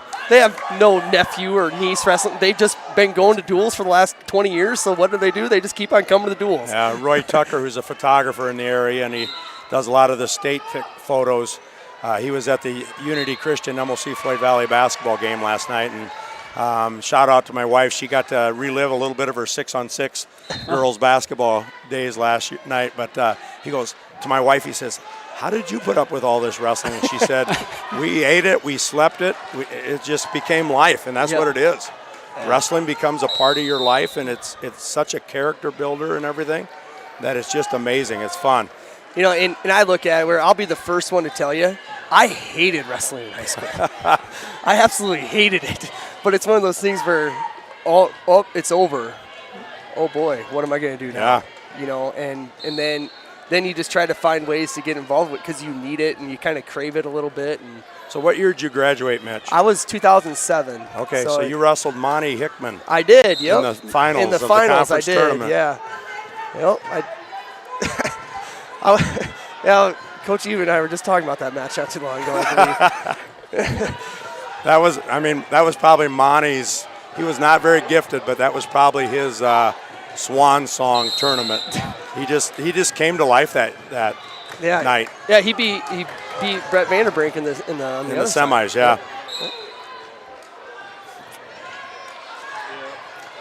Now up on mat 1, 170-pound consolation match, we have Isaac Van Beek of Boyden Hall Rock Valley and Gabe Kempema of Sioux Center. Over on mat 2, Pick with a 1-0 lead over Kruger with 38 seconds left in the second period. That's a semifinal match at 182. Mat number 3, 152-pound semifinal match.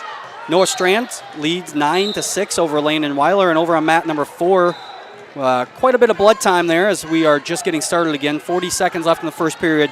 Jackson Taylor leads 2-1 over Jesse Bachman of Okoboji. So, going to kind of center in here on mat 3 because we're getting to the end. And 9-6 lead by Strands of Okoboji over Landon Weiler. There's about 30 seconds left. Landon Weiler has working an underhook. He's got to go feet to back. It's a lot like that Huss Krogman match. They each have had each other on the back. At least once during this match. Landon, what I mean by feet to back is, he's down by 3. So you got to take him down for the 2, then you got to get some back points right away. I guess that's the great part about wrestling is, you could be down 4, 5, 3, and there's always a chance to win in wrestling. But Strantz staying in a good position, keeping his, holding center pretty well, and looks like he's going to take this 9-6 lead or 9-6 win. And I believe in our duel, because at the duel at MOC Floyd Valley, it was Okoboji, Boyden Hall Rock Valley, and MOC. And I believe Strantz and Roseboom had a 1-point match there too. So that's going to be a barn burner in the finals there at 160. Yep. And Casey Pick with another takedown on mat 2. And more blood time. Oh, that's a gusher. That one, that might take a little bit of time.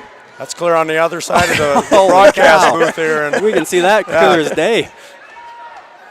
Now up here on mat 3, we have Franklin of Okoboji and Sproke of CLGLR. It's a semifinal match, 160 pounds. And on mat 1, Isaac Van Beek, Boyden Hall Rock Valley, is leading Gabe Kempema 2-0. More blood time on mat 4 as well. Taylor up 2-1 over Bachman as they are early in the second period, I do believe. Yeah, just started the second period over on mat 4. Little scramble on mat 3. Sproke was in on a shot, came up to their feet, couldn't return him to the mat. Got behind him, but couldn't return him to the mat. So remember, on a takedown, you have to return him to the mat to get your 2 points, but you can get a reversal on the feet. So as we see, don't get confused there. That was not 2 yet because he did not return them. So that's still 0-0, minute left in the third.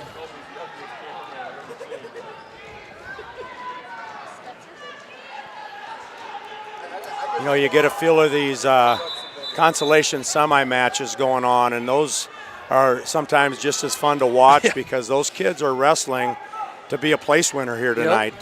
They win, they go on. They lose, they're done. They're 0-2. And so those are great matches, and to convince, that's the coaching psychology too, is to convince your kids that, it's not over until it's over, and get out there and score those team points. Yeah, because the difference between winning this match or going 0-2 is 4, 5 team points on the backside. It's a big deal. It's 3 points for sure for that sixth place finish, and then 3+ as you move on. Got a pin occurring down there on mat 1, or else the period ran out. Looks like there was a fall. Looks like Van Beek will get the win by fall over there on mat 1. Over Kempema. Still blood time on mats 2 and 4. 2 and 4, and Evan Kruger has blood time. Shocker. I've shoved a lot of cotton balls in that kid's nose.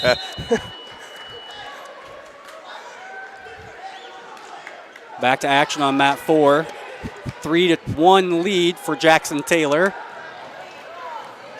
And now 5-1 after the takedown. Minute left in the second period there. Start of the second period on mat 3, tied 0-0 between Franklin and Sproke. Jaquez Zomerand and Kevin this is where I need you, Jeff. Kohita? Kohita, there it is. Kohita up on mat 1 at 195 pounds. That Zomerman kid, he's a strong kid. Yep.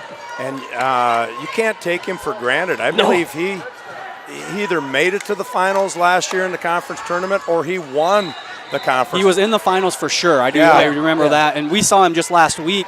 And one of the things we talked about, he has extremely good hips. Yeah, his hips are so strong. He had a couple kids, or he was, I think it was the block kid from Sibley Cheaton was in on a shot, and he just stood there and held him off for like 30 seconds. It was. Yeah. And the cool thing is it's his second year of wrestling. Yep. Okay. Yeah. I mean, I can't remember if he's from Haiti. He's adopted, and the kid is just he's a great kid. He's got a huge smile on his face all the time, but he is a bull. He is strong. You know, and we were talking about Cooper Huss earlier about wrestling that unorthodox style. Yeah. there may not be any more unorthodox than Jack was over there. Right. I mean, he took bunt. Bunt's the number 2 seed, and he took bunt. Yep. All 3 periods, and ended the period on top. And yeah, he ended up losing the match, but he's a kid that just has no quit in him, and that's awesome. That's the quality and characteristic you want in your wrestlers. Yep, absolutely. Looks like over on mat 2, there's some clock issues. Go figure, track wrestling having problems with it. We've been in a delay here on mat 2, and the blood time has been stopped for quite a couple some time, minutes here at least. So, again, normally we're down. Normally we're sitting between the scorekeepers for mats 1 and 2, so we know what's going on. But this year we're it's a lot nicer for us, honestly. But we don't not sometimes privy to all the information when we're standing up here in the corner. And back to blood time on mats 4. So not a lot of blood, not a lot of break or stoppage in the first round, and now we're starting to see it here. Yep.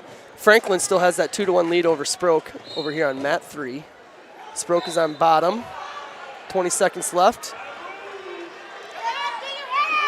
Not a whole lot of urgency out of Sproke. Kind of got his head sitting on the mat. But that's a pretty tough ride by Franklin. He's got good wrist control, putting a lot of pressure with his hips. So I must have been mistaken. The matchup between Strantz and Rosaboom is at 152. Yep. So we got the 160 semifinalists. One of them on the mat right now. Ooh, Jackson Taylor in a little bit of trouble over there on mat 4. Yeah, Bachman was down 8-1. Yeah, and he's got plenty of time to get the fall. That is tight. Yep, there it is.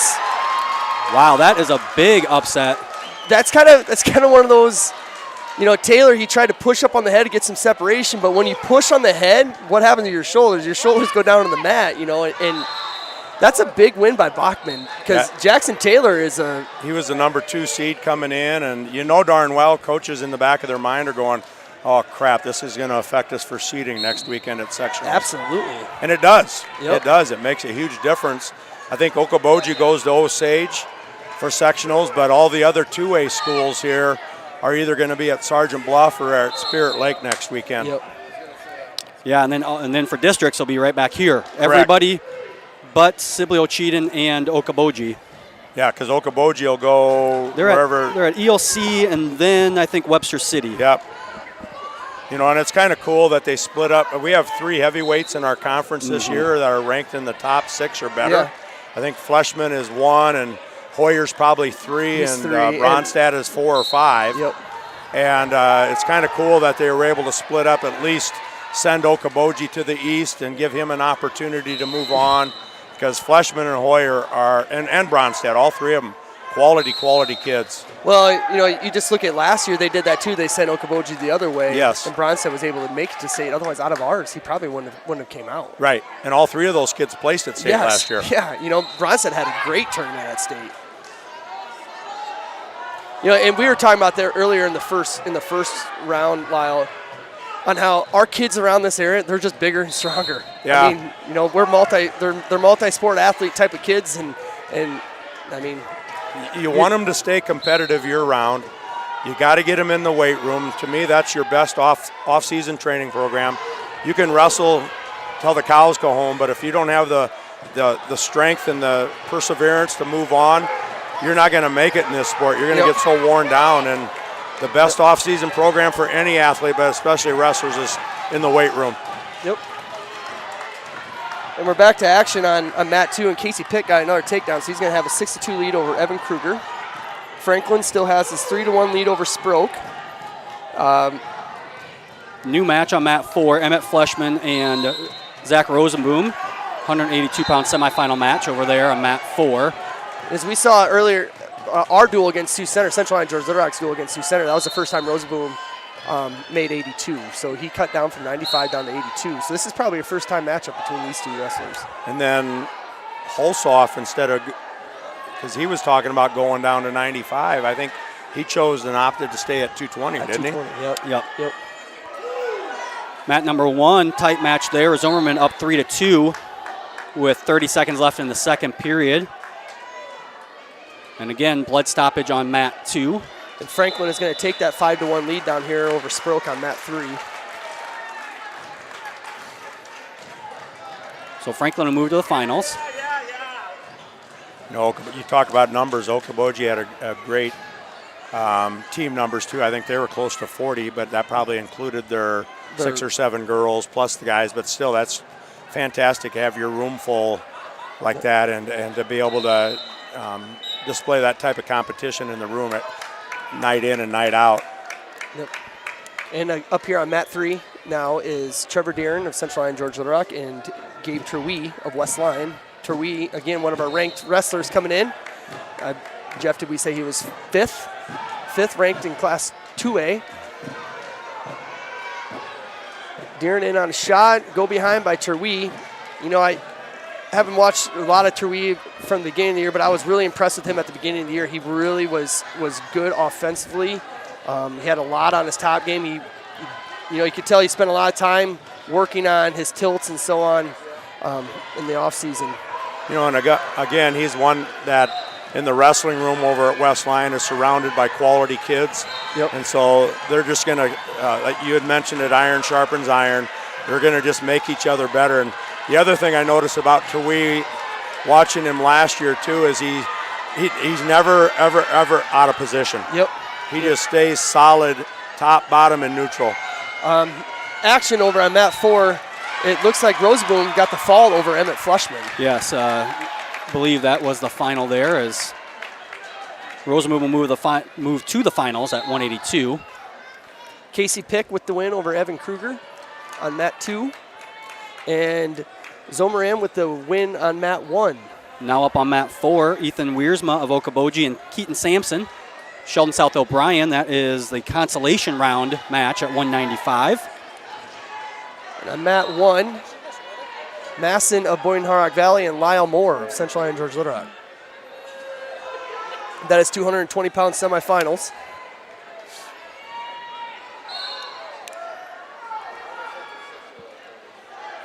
Looking like we are at 2 more matches per mat. Looks like what we have on the schedule here. Yeah, we are ending this round. Then we'll go the consolation backside and then the placing round. Yep. And again, we'll have Jaina Terwee over to talk after this round. So is she a sister to the She Terwee is. down here? Yes. Yep. She is Gabe is a senior, Jaina a sophomore. Terwee with the quick escape. 3-0 lead. Minute 52 left in the second period over Deeren of Central Line George Little Rock. Mat number 2, Jesus Ramirez of MLC Floyd Valley and Zach Brinkman of Sheldon South O'Brien, that 182-pound consolation round match. Lyle Moore with the takedown over on mat 1 and getting some back points over Masson. Terwee just had a nice toss just right at the edge of the mat there for 2, plus 2 back points. Jeff, you need to implement the replay system over there. Well, I mean, I can, but I can't control each mat, so it'd be a replay for all 4 mats if we have them all 4. You know, you can't. I'll work on that for next year, but it's going to take as much electronics as we have up here tonight. I would have to have a little bit more. You have nothing better to do in your off season than that. Ramirez has got Sheldon kid on his back, Brinkman. And Lyle Moore picks up the fall on mat 1. So Easton Fleshman and Jesus Garcia will be up on mat 1 at 285. That's the last scheduled. And I believe match on for that mat 2, you got a 195 semifinal between Bunt and MOC Block. Floyd Valley and Block of Sibley Ochiden. Block looks small for a 95-pounder. Yeah, Bunt's a pretty good size 95-pounder though too. He is, so. yeah.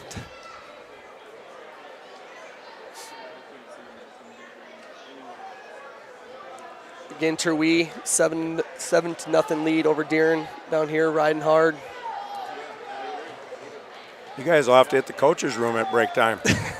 Well, we hit it already early. Oh, you before. did? Yeah, Yeah. we made sure we got in there before the tournament started. Well, you have to get in there before Even because Even eats on the Yeah. bars. Yeah. I walked in there, had a sandwich. I thought, oh wow, that's new. No cookies. Yeah, no cookies, huh, Even? Or you got to get in there before the bus drivers. Yeah.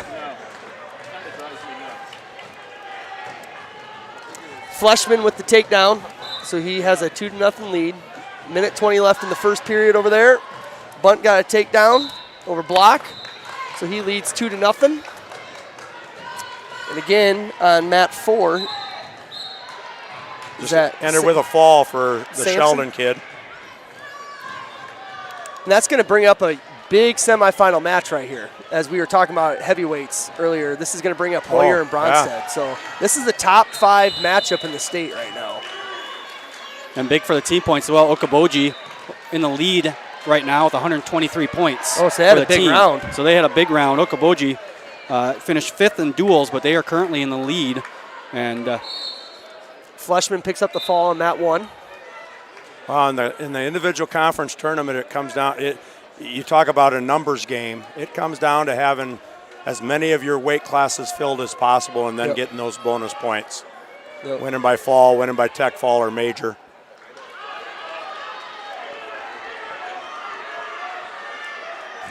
So again, Terwee 7-1, minute 40 left.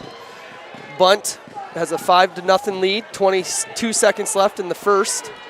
And Bronstead and Hoyer just getting on their way here. And Bronstead has an underhook, trying to work his angles. Bronson's a tall kid, and if I remember right, he's a Hartley kid. He is. He's from HMS. Yep. They started sharing program, was it last year? Yeah, yep. And so he's an HMS kid and has brought a lot to their room. Yeah, and just got a takedown over Hoyer. So he has a 2-0 lead, minute left. He's a little high. His hips are out of position. Oh, he's a lot high. Well, I tried You were to sugarcoat it a little bit, Lyle. I was realistic, though. Nice thing is he only gave up 1 point escape. Yep, so now we're back on our feet. 48 seconds left remaining in the first. over on mat 2, Josiah Bunt with an 8-0 lead over Michael Block. They start the second period. And here on mat 3, it is a 9-2 lead for Gabe Terwee over Trevor Deeren. 30 seconds left in that match. These are all semifinal matches. Yep. Bunts, if you're going to pick down, you got to understand, buddy, you're there to score. Yep. He's a strong kid, but he likes to think that strength's going to ward everybody off. Now he's on his back.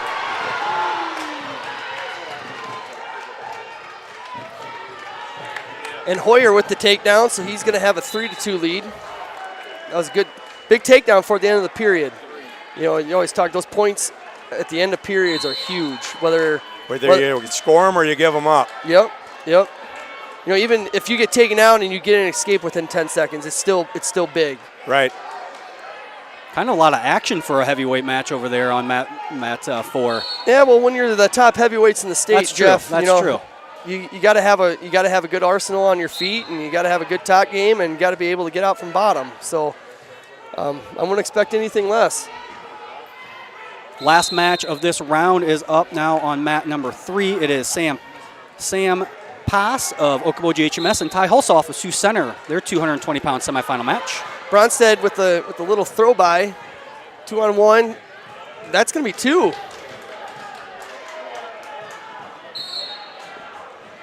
So Bronstead now with a 4-3 lead, right? Yes. They haven't changed the score, but a minute 20 left in the second. Oh. And reversal Hoyer. So it should be 5-4. 5-4. Hoyer. And Hoyer's trying to work that arm across the back, scraping the face. 24 seconds left in the second period on mat 2. Bunt with a 10-2 lead over Block. Again, some issues over with the score clock. I believe they're looking at the score. It should be 8-2, I believe, over there, not 10-2. Bunt picked down and went on his back, and he was ahead 8-0, and he never scored from the bottom position. So Gotcha. Bronstead tried a little sit out, got his hips a little bit too far extended, a lot more extended, and going to get sucked back for the fall. So Hoyer's going to pick up the fall in the semifinals. And in this sport, but especially the heavyweight class, you get on your back, it's a very difficult battle to get off. Yep. You know, and you know, when you teach kids to sit out, you always have to teach them. You have to keep your hips underneath you when you do that. Talking about core all the time. Yeah, you know, and the core strength right there is everything. And you know, you get your hips a little bit too far. That's what happens. It's just a quick little suck back, and then you're fighting off your back. Looks like they got the score figured out, 8-2. Bunt's still ahead, but he's still down. Halsoff has a 2-0 lead over Pass with 10 seconds left in the first.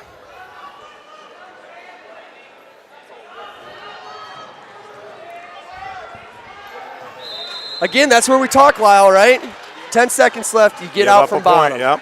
You get out from bottom. Yep.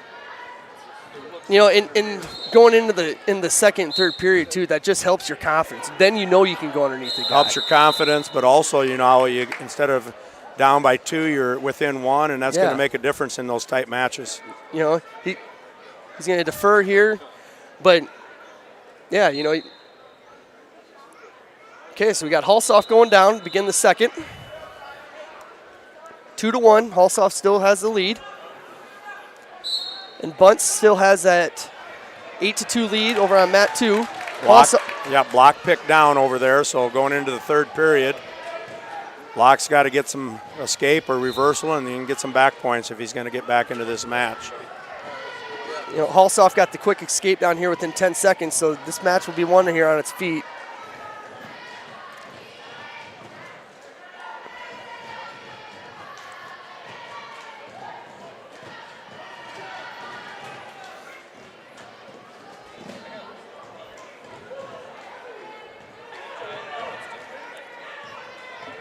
Block in on a reversal situation. Bunt traps the leg.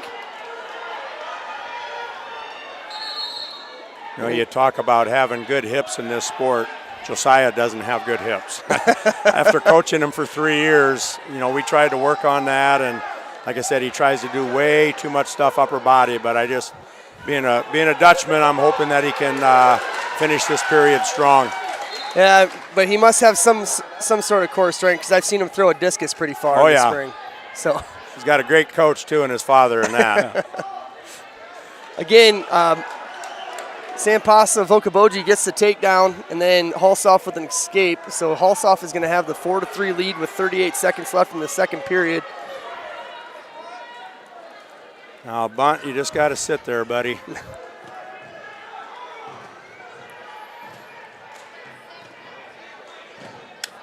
He didn't get any back points out of that cradle. Oh. 45 seconds left remaining in that match over on mat 2. Again, Bunt has that 8-2 lead. And we're closing on 10 seconds in the second period over here on mat 3 with Pass and Halsoff.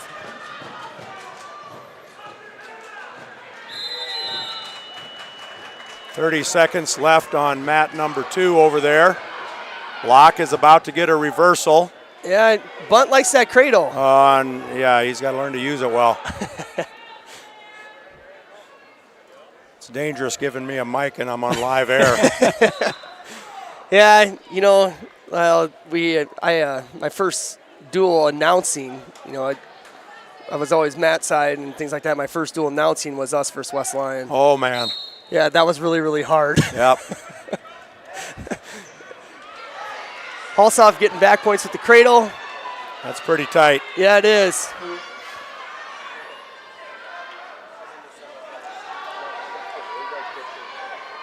There it is.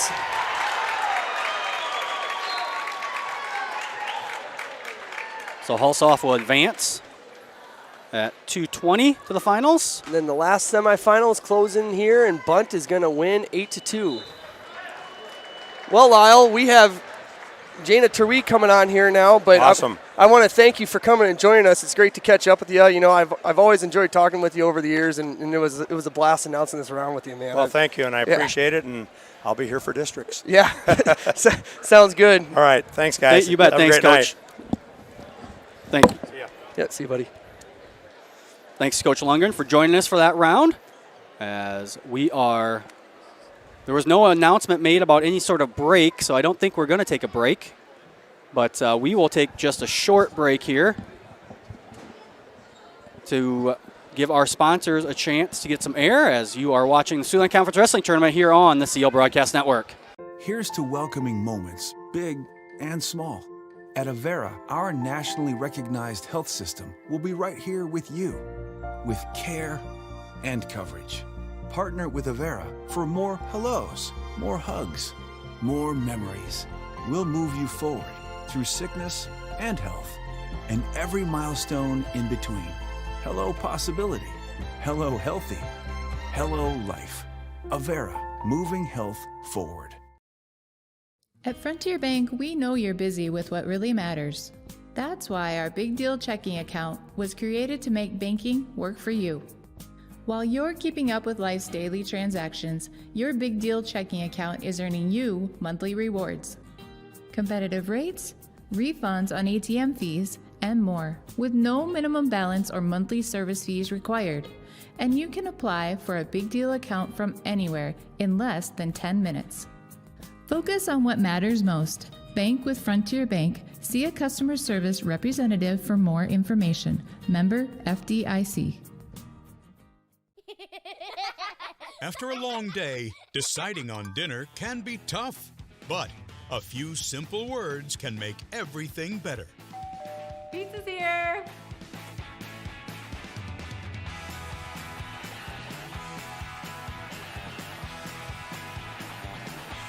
End your day the right way with pizza and chicken from the carryout and delivery experts at your local pizza ranch. At Frontier Bank, we know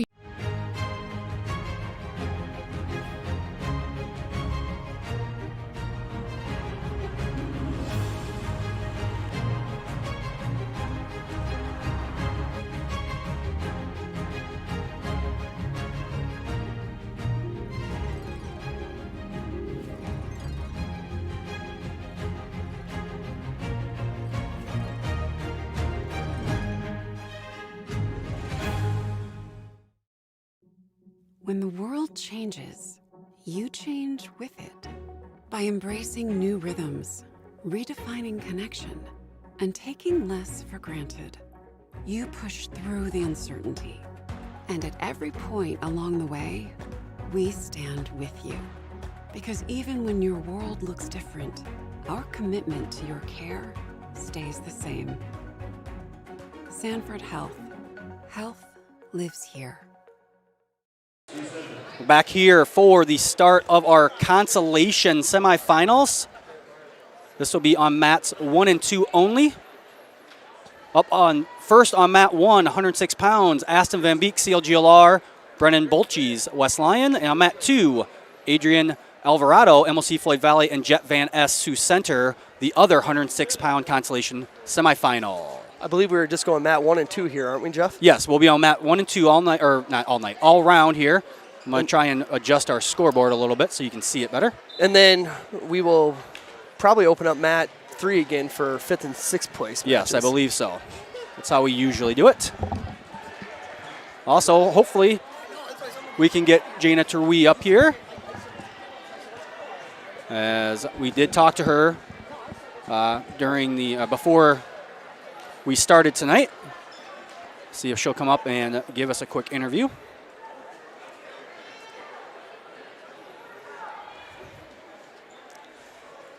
Yeah, Aston Van Beek and Brennan Bolches on mat 1. Bolches with the quick takedown, so he's going to have a 2-0 lead. And over on mat 2, Adrian Alvarado and Jet Van Ness. Alvarado of MOC Floyd Valley, Van Ness of Sioux Center. Van Ness with takedown and 2 back.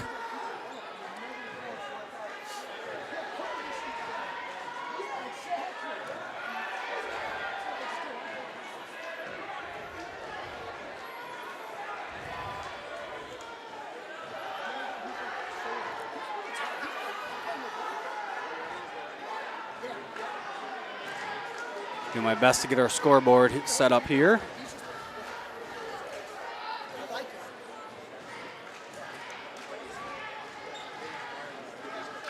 Again, Bolche's riding tough with that arm bar on Aston Van Beek. Closing in on 30 seconds left. He's actually scraped the face and he has it hooked up for a West Point. So he's going to be looking to turn him. And he does. So there's back points and that's pretty tight. There's the fall. Bolche's gets the fall over Aston Van Beek. Van Ness has a cradle locked up over on mat 2.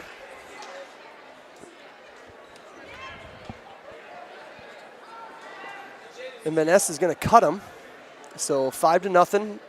Van Ness over Alvarado of MOC. Alvarado in on a shot, heads outside, switches off to the double. Sprawled. Van Ness in on a shot, flips the corner, works up the back, and he's going to get the 2 takedown. Now up on mat 1, Reagan Hashi, CLGLR, and Angel Gasca, Boyne Hall Rack Valley, 120 Consolation semifinal match. Mat 1.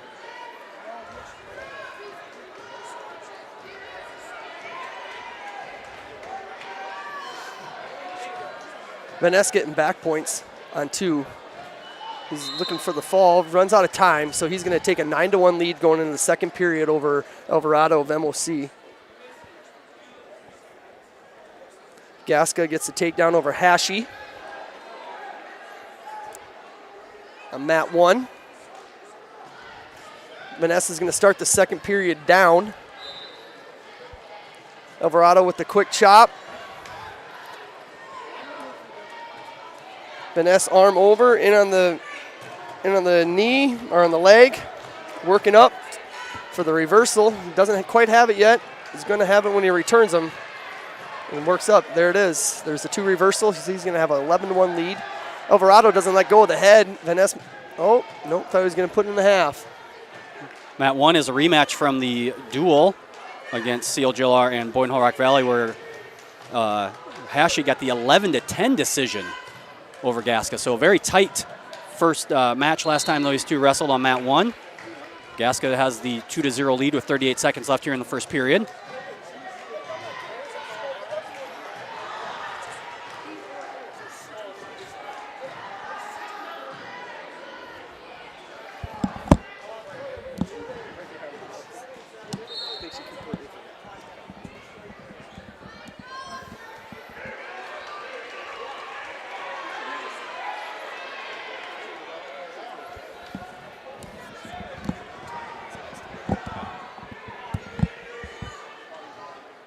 Van Ness now up 16-2. Now 16-3 over Alvarado on mat number 2. And no, sorry, 13 seconds left in the first period. And Gasca still 2-0 lead over Hashi on mat number 1. And that'll do it on mat number 2.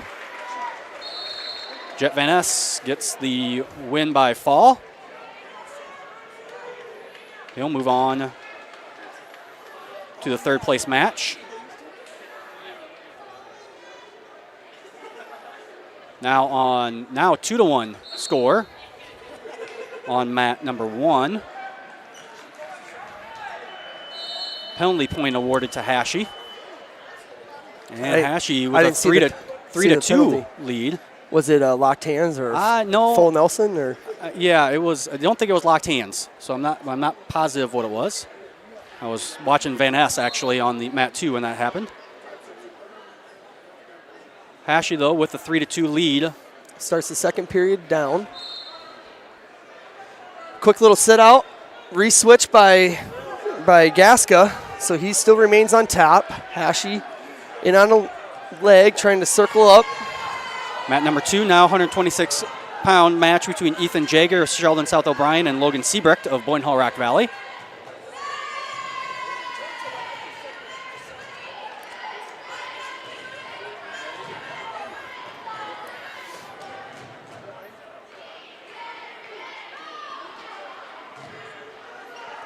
Gaska again, Reinhardt stalling because, again, that's one of them stalling calls where you got to get off to the side, got to work off the hips, give the other guy a chance to base up. So that is just a warning there on Gaska. So Hashi still has a 3-2 lead on down, in the down position, excuse me. Gaska working that half wrist ride.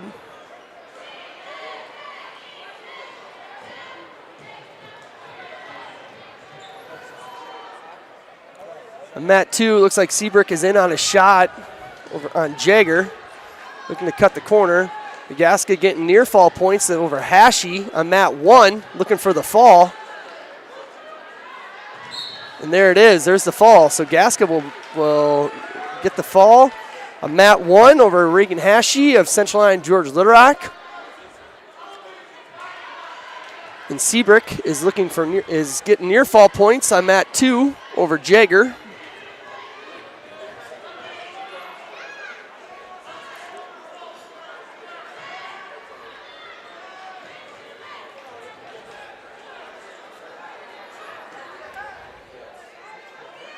Now up on mat 1, Chase Dewan, CLGLR.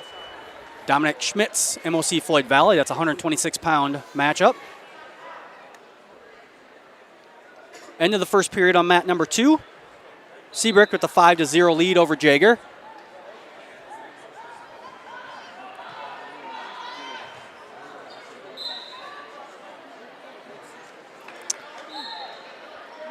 In a prior matchup on mat 1, Schmitz won by fall over Chase Dewan previously in the year. Mat 2, 5-0 yet by Seabrook. Quick takedown by Schmitz. Minute 30 left in the first.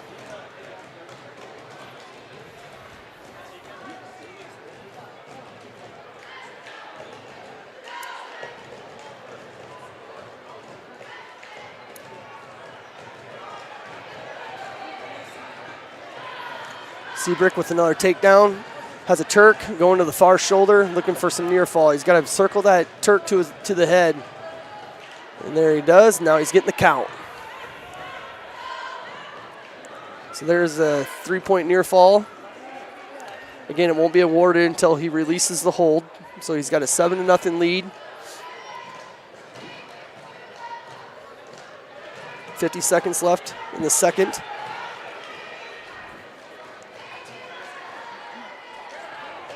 Mat number 1, still 2-0 Schmitz over Dewan. 39 seconds left in the first period there.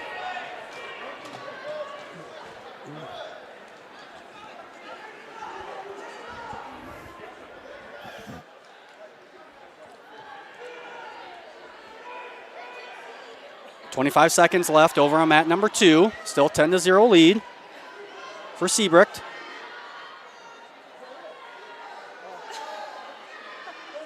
Dewan now a takedown and 2 back points, so he now leads 4-2 with 5 seconds left in the first period. And that'll do it for the first period on mat number 1, where Chase Dewan will take a 4-2 lead into the second period.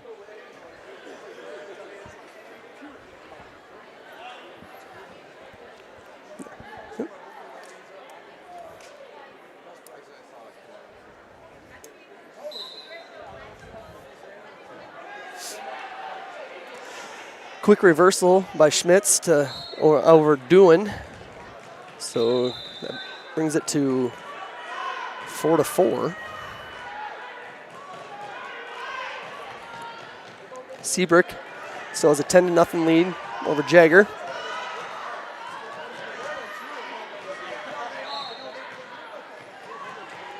Schmitz looking for near fall.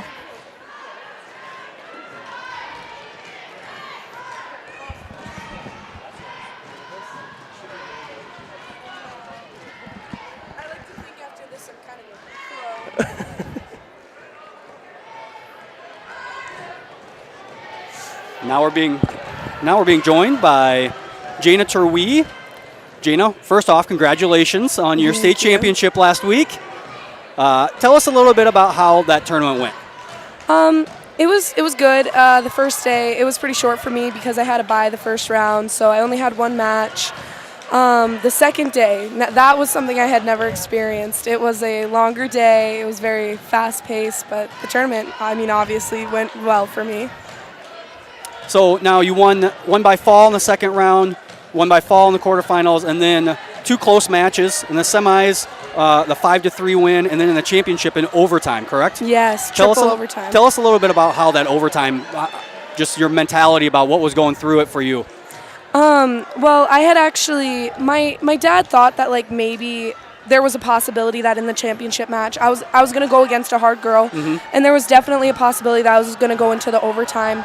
So we had talked about like what happens if we go into overtime and like what happens in each overtime, because I went into all 3. And so I was prepared for it in a certain degree, but when I realized, oh, I'm going into overtime. Okay.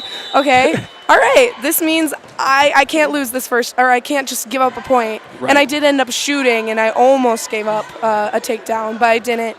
But my mentality through each was just like, well, she's going to get tired. I need to push her harder and harder.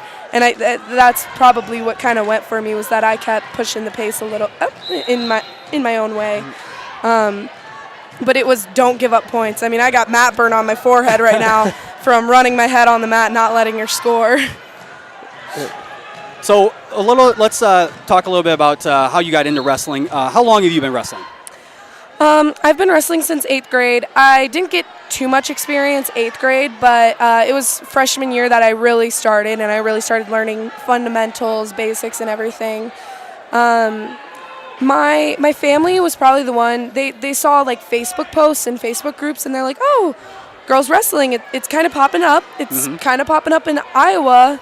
Do you want to try it? Because I was in basketball at the time, and I was like, well, I know I don't have a future in basketball, so why not? And the biggest thing that made me want to go into wrestling and continue in wrestling, and I mean to this day continue wrestling, is I knew that I was like a strong female figure, and I knew I was somebody who was bold enough to just go for it. I'll wrestle in a male-dominated sport because I wanted other girls to know that they could do it. And I mean, girls are shy. They think it's kind of embarrassing to be in that sport, and I was like, well, if I got to be the one to embarrass myself, then I'll do it, if that means other girls are going to see that they can do it. Yeah.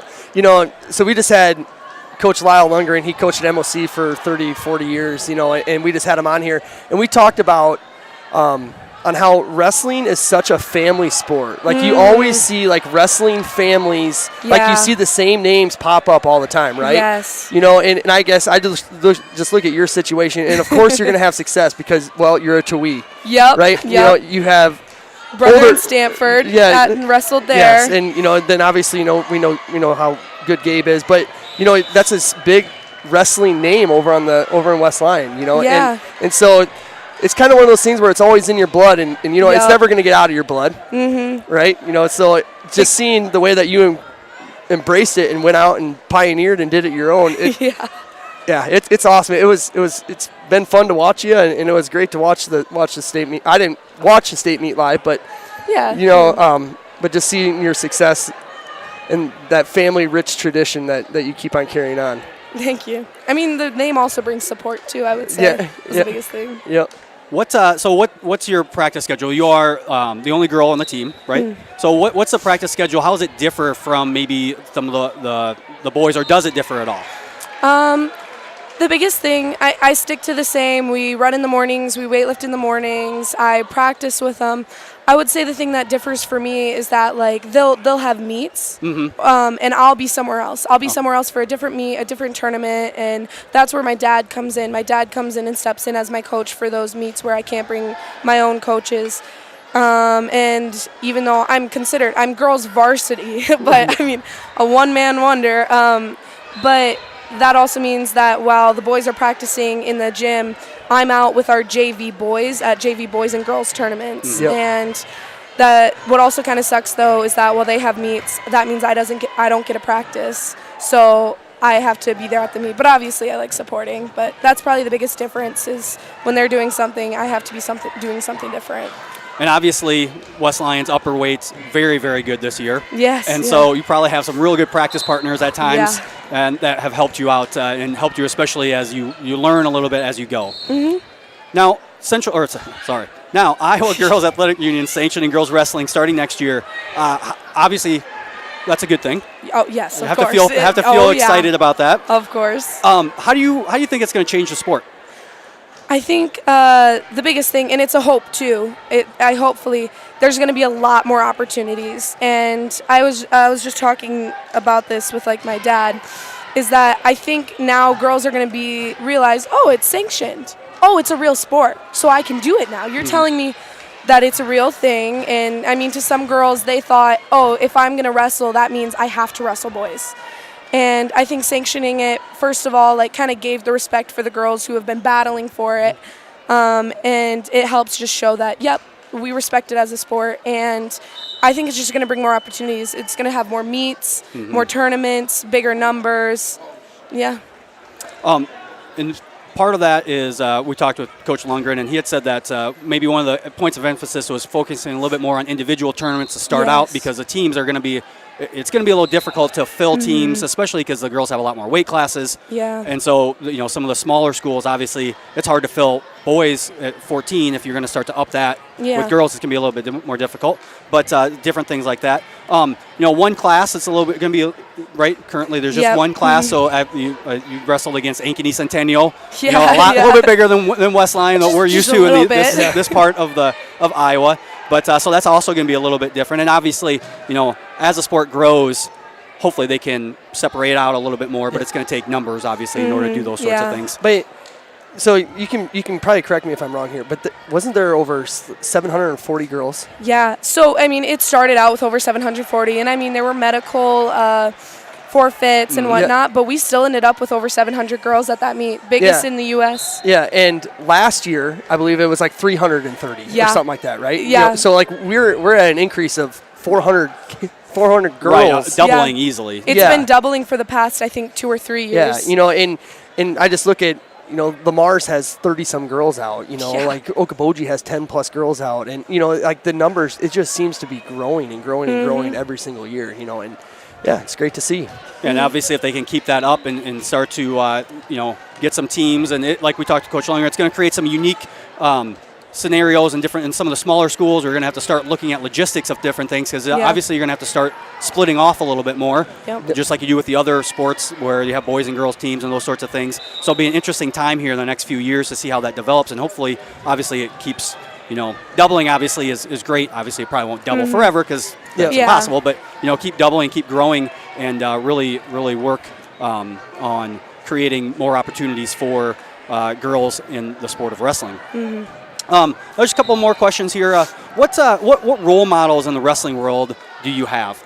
That's funny. I've never been one to like follow a lot of teams and stuff.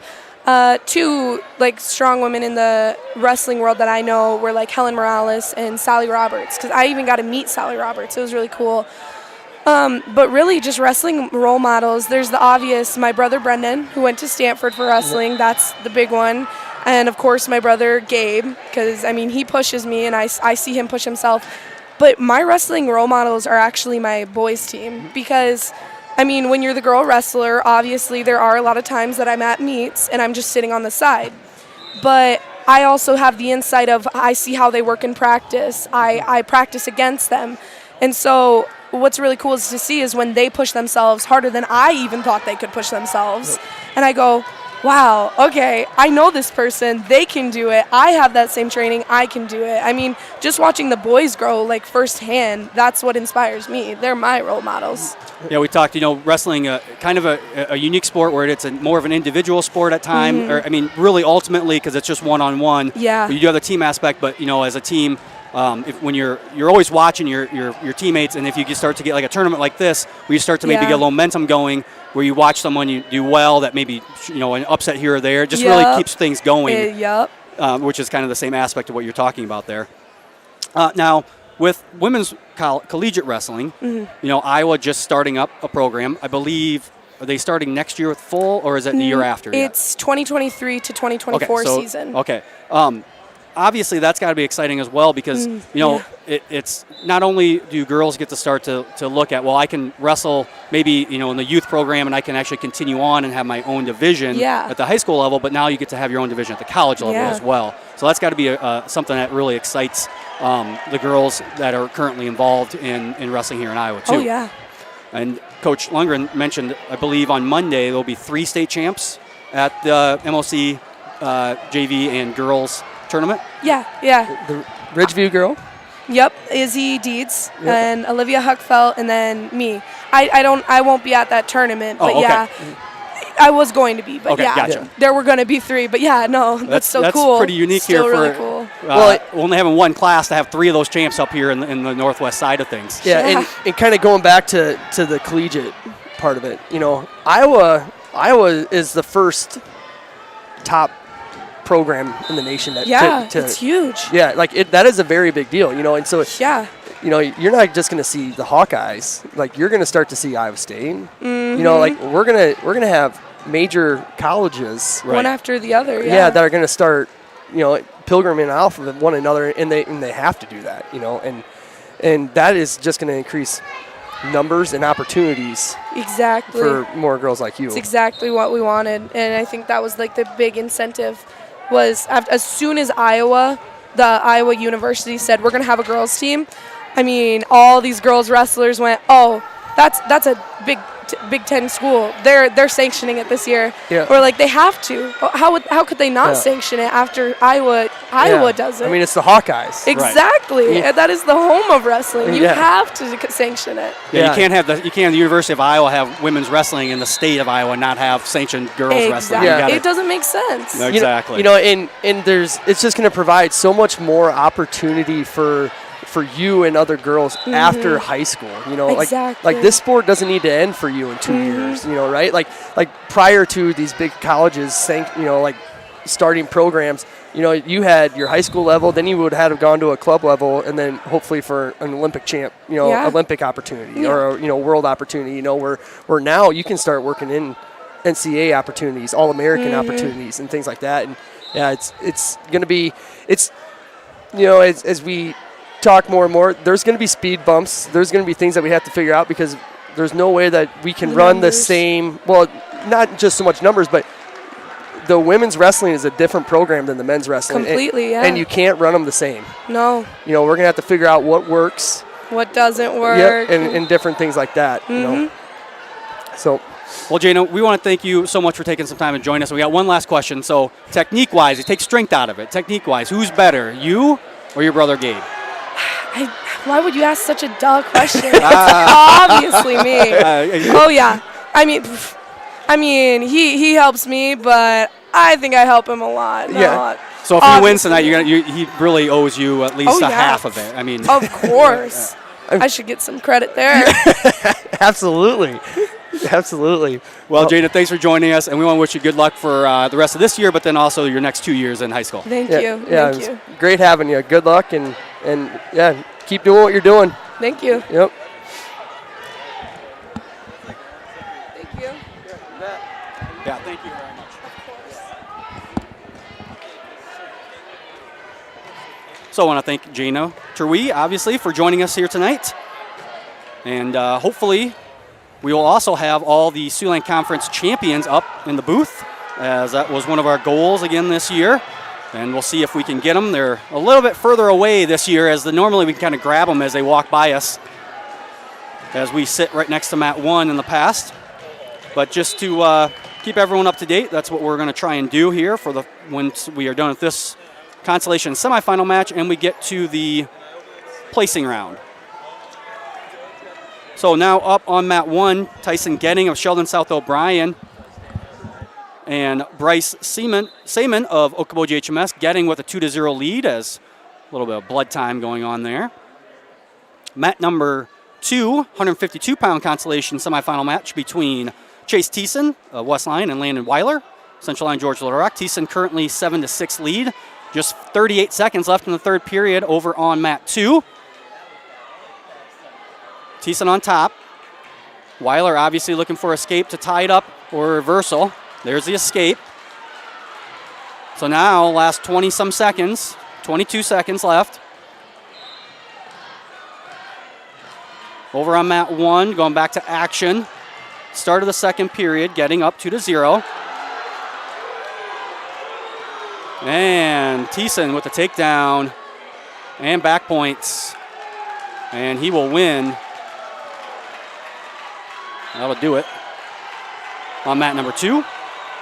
So Chase Thiessen will get the 12-7 when it's all said and done. 12-7 win. He'll go to the third place match. Over on mat 1, looking for the win by fall, and he will get it.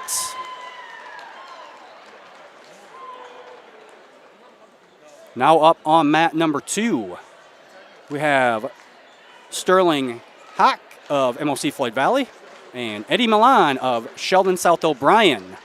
That is the other 152-pound Consolation semifinal.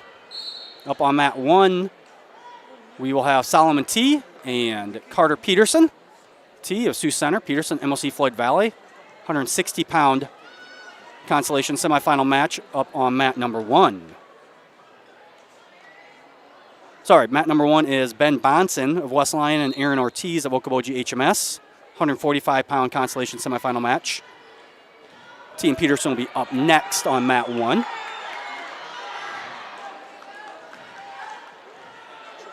Four to 1 lead over on mat 2 for Hack. A quick 2-0 lead for Bonson on mat number 1.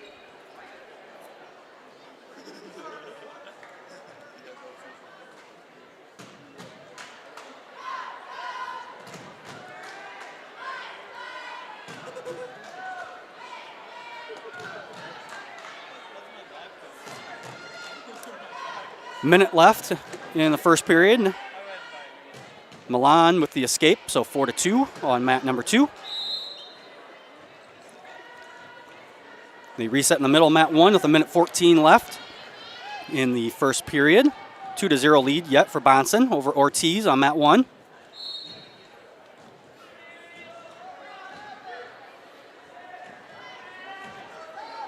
We will be going directly into our placing round, I do believe. No break after this. I guess they are going to have a short break. I think they're going to actually recognize Jaina Terwee for her state championship, and then we'll move on, but no break for rest, as our 45 minutes are definitely up here for between rounds. Or will be up by the time we get done with this one. Hawk with another takedown there at the end of the period, so 8-3 going into the second period. Mat 1, Ben Bonson gets a fall over Aaron Ortiz of Okoboji.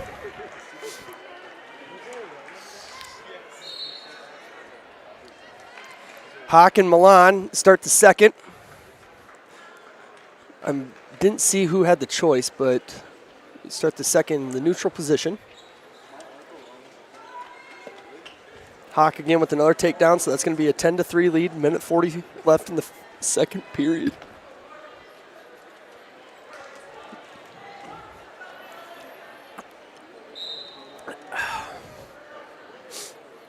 Again, new matchup on mat 1. We have T of Sioux Center and Carter Peterson of MOC Floyd Valley. Solomon T in on a shot, well defended by Peterson. Peterson actually keeps the head and goes to a cradle situation. He needs to put his head down in the hole. We call it head in the hole, but so T is able to resettle his hips and go in for a double leg and go straight, sneaks in the far shoulder grab for a couple back. Oh, doesn't look like he did get any back points, but T's going to have a 2-0 lead. Minute 15 left in the first period. Hawk still has his 12-4 lead over on mat 2.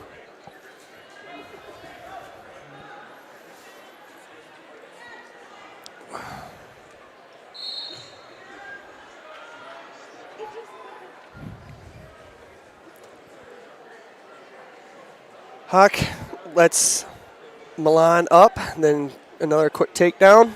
So that's going to be 12-5. 40 seconds left in the second. Again, T has a forearm butcher, trying to circle around the head, but he's going to need to redirect that or go to a butcher cradle. And he does. He goes to the, attempts to go to the butcher cradle. Peterson puts the arm over the head, turns the face. Now he needs to back, try to bail out, get to your feet, get your 1 point. You got 15 seconds left in the first. Hawk cuts him with 8 seconds left.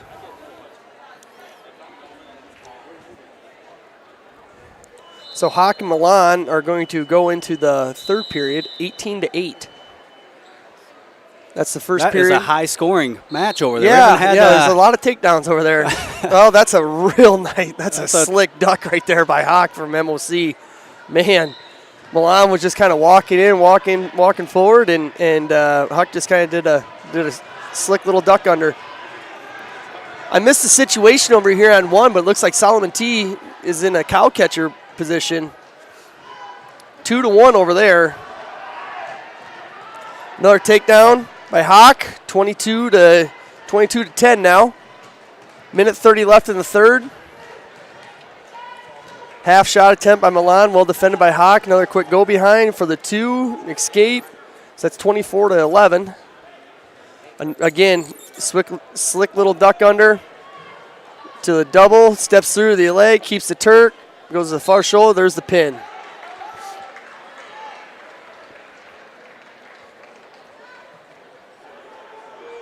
So that'll do it for that high-scoring match over on mat 2. Up next, Jordan Jennis, Sheldon South O'Brien, and Spencer Sproke. CLGLR, 160-pound Consolation semifinal match.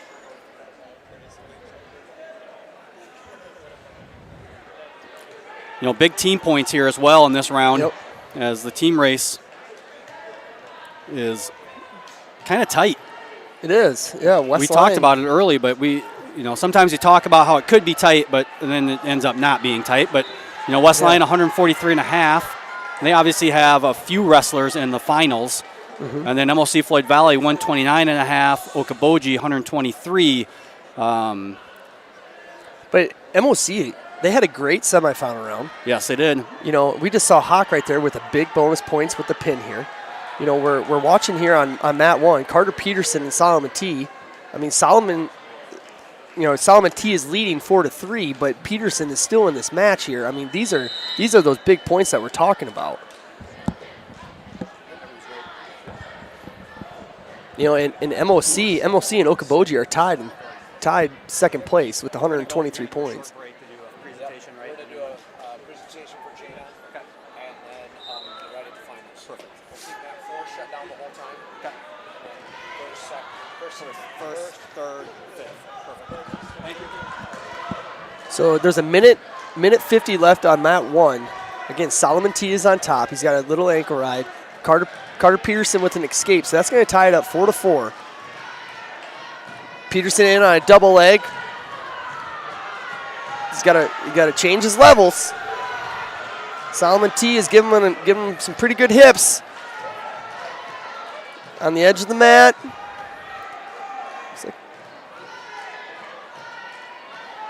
There we go. That's what I said. Change levels. He went and changed levels. Got a different form of leverage. Gets the takedown 6-4. So Peterson is going to take the lead 6-4. A minute 10 left in the third period. Again, these are huge, huge points for MOC. Sproke has Jennis on his back. Real close to the fall. 10 seconds left there. Yeah, so Jennis is fighting that off with an elbow. 3 near fall, so 7-4. Sproke is going to take the lead going into the second. Again, 55 seconds left over here on mat 1. Peterson has the lead. He's got a bar arm. Circling the head. There's some near fall points. 42 seconds left here, third period.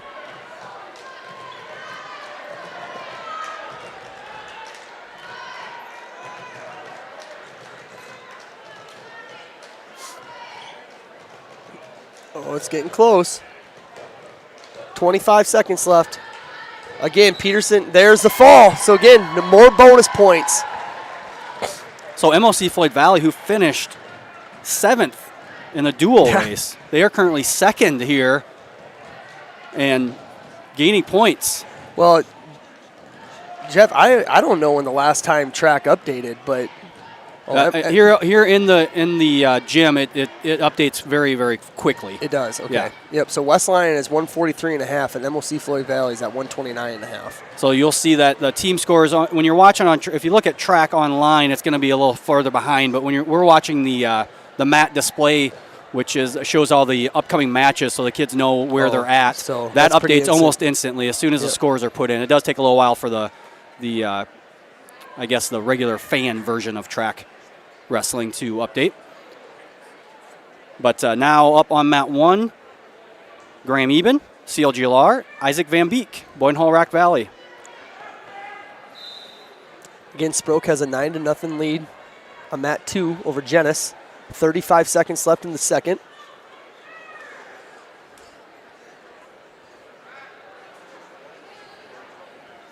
Here on mat 1, these two did not wrestle as Eben faced Struby as they bumped Struby up, I believe. Sproke, 1 for stalling. Ryan 2 parallel on the hips. He's got to get off to the side.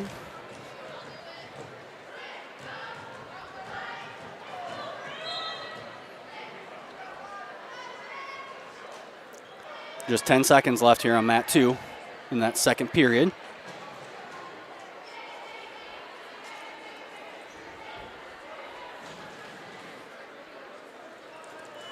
Shot attempt in by Van Beek. Well defended to a go behind by Eben. So Eben's going to take a 2-0 lead. Minute left in the first.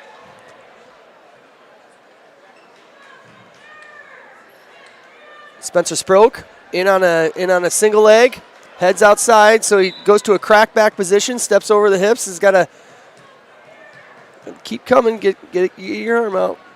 The clock not running on mat 2. There it finally starts to run. And 2 takedowns, so that's going to be an 11-0 lead.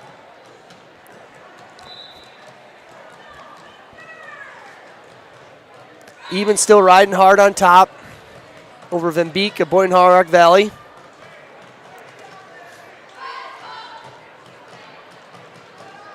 .30 seconds left in the first.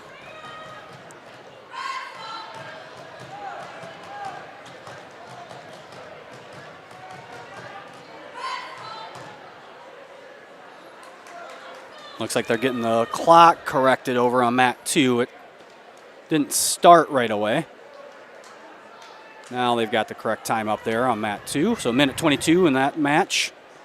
Sproke with the 11-0 lead over Genis. And that's going to do it for the first period over on mat 1. So Eben is going to take a 2-0 lead. Coin comes up red. So Eben is going to go down.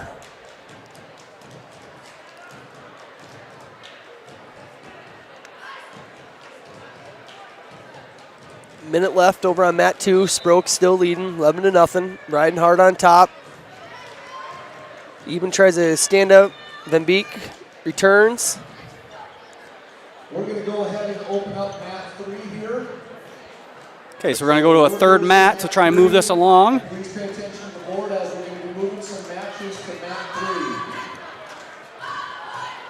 3. Eben looking at a reversal. There's the reversal. So it's going to be 4-0, minute 30 left. Kind of hooks up a little arm cradle with his legs.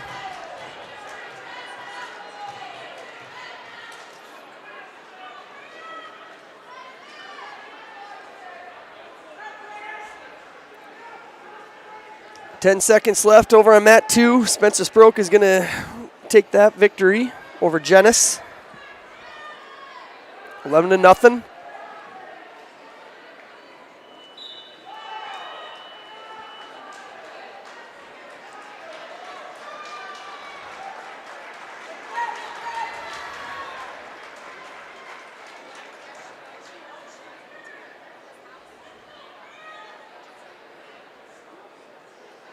42 seconds left on the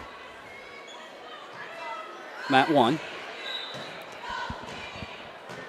On mat 2, you have Huss from MOC Floyd Valley and Jackson Taylor of West Lyon.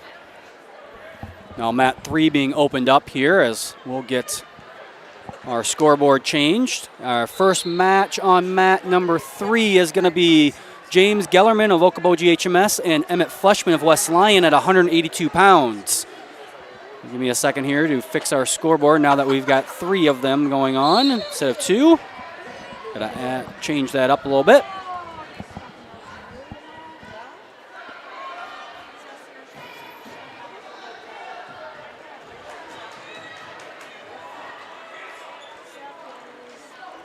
On mat 2, like I said, Kip Huss and Jackson Taylor of West Lyon. Taylor with the quick takedown.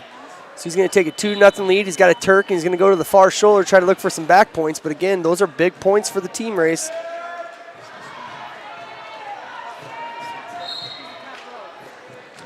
Then down here, since we just opened up mat 3, James Gellerman, Okoboji, Emmett Fleshman, West Lyon.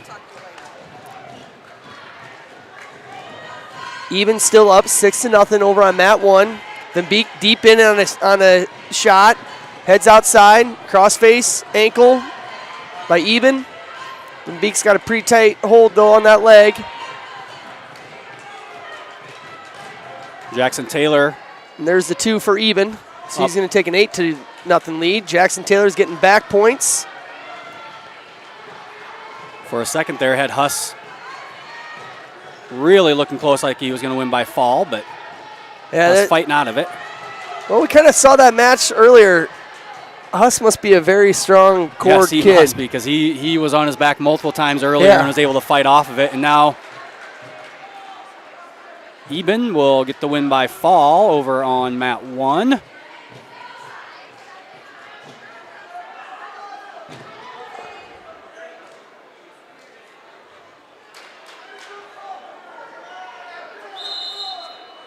Taylor with a quick tilt there at the end of the period, so he's going to get 2 more. It's going to be 7-0. Gellerman and Fleshman is still 0-0 over on mat 3.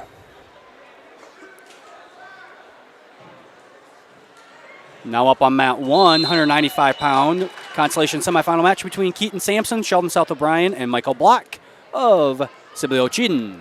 Quick takedown by Sampson. 7-second takedown. So Block is going to start down. Scores 2-0. Sampson lead. Mat number 2, start of the second period. Taylor up 5-0 over Kip Huss. And again, Taylor has that Turk. He's got that Turk and goes to the far shoulder. Tries to circle that leg to the head. I don't think he has any back points. I think it was just a quick 1 count. Oh, he's going to get himself into a little bit of trouble there. Countered well by Huss, and Huss has him on his back. There's the pin. Oh, wow, that is a big change of events on mat 2. Team points. And we'll see Floyd Valley gets the win. He'll move, Huss that is, will move to the 3rd place 4th match. place. And Jackson Taylor will move down to the 5th and 6th place. Up next on mat 2, Trevor Darren, CLGLR, and Jacques Zimmerman of Sioux Center. That'll be a 195-pound consolation semifinal match on mat 2. And Fleshman picks up the fall over Gellerman down here on mat 3. So he will move on to the 3rd and 4th place match. And that brings up Evan Kruger of Central Line George LaRock and Ramirez of MOC Floyd Valley. Over on mat 1, Sampson still has a 2-1 lead. Block worked an escape. 47 seconds left in the first. Evan Kruger with a quick takedown over Ramirez. You know, Jeff, last week Thursday we were able to call Zomerind and Deeren. That was a real good match. Yeah. So I'm guessing that this one will probably have the equal number of fireworks as that one did, huh? Yeah, that would not be surprising as Zimmerman in on a single leg. Hey, look I learned something. Yeah, that a boy. You're getting there. I told you, the more you stick around us wrestlers.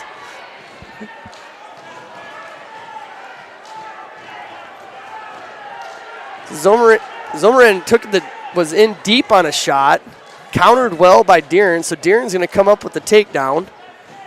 Zomerin working up is going to get an escape, so we're going to have 2-1, 1 minute left in the first period. End of the first period on end of the second period, I believe, on Matt. Yes, on Matt 1, Block and Sampson. Sampson of Sheldon, Block of Siblio Cheatham. Yeah, start of the second period, start of the second period. Looks like Block is going to go down. Sampson will cover. Quick stand up by Block. Cradle attempt by Sampson. Returns to the mat. Locked hands call. When you return them to the mat, you got to release your hands. So Block is... The locked hands was on Block? Is that No, the locked hands was on Sampson. Okay. And so in a situation like that, when Block had the opportunity to score there, they're gonna let them wrestle that out. But if there was a situation where Sampson would score, then they would stop it. They would restart. They would award the point and restart it. So that's why you didn't see them stop or reset like that. They just awarded the 1 point for locked hands, and then they gave the reversal. And now Block has Sampson on his back, and that's tight. That's going to be a fall. So Block gets a win by fall and will advance to the third place match. 2-1 on mat 2. Saw that Deeren deferred. Zomeran is going to go down. I know this is going to come as a complete shock to you, but Evan Kruger in blood time once again for CLGLR. Kid has more bloody noses. Like I said, when I coached that kid in middle school, I shoving cotton balls in that nose all the time. Trevor Deeren gets a cradle locked up, and it has back points. But as we know, that one is far from over. Yeah. Awarded the 2, not a full count.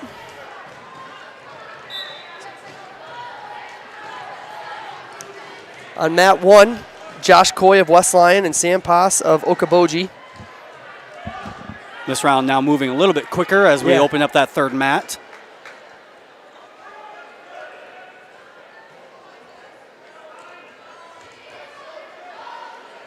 Yeah, and I guess, heck, I could be here all night. I really don't want to go watch the Hawkeyes anymore. I just got word that Drake Ayala is out at 25, so officially. So there is no Iowa is gonna wrestle Jesse Ybarra at 25. So. We're taking a 10-minute break. Like the last part of that 10-minute break, we'll recognize you, Jaina, and then go. The boss, Mark Halsoff, just informed us that we are taking a 10-minute break after this round. Blood time again on mat 3, where Kruger has a 2-0 lead. Over on mat number 2, just past under a minute left in the second period. And it is Trevor Deeren for Jock Zomerman 2. Yep. Jock got an escape.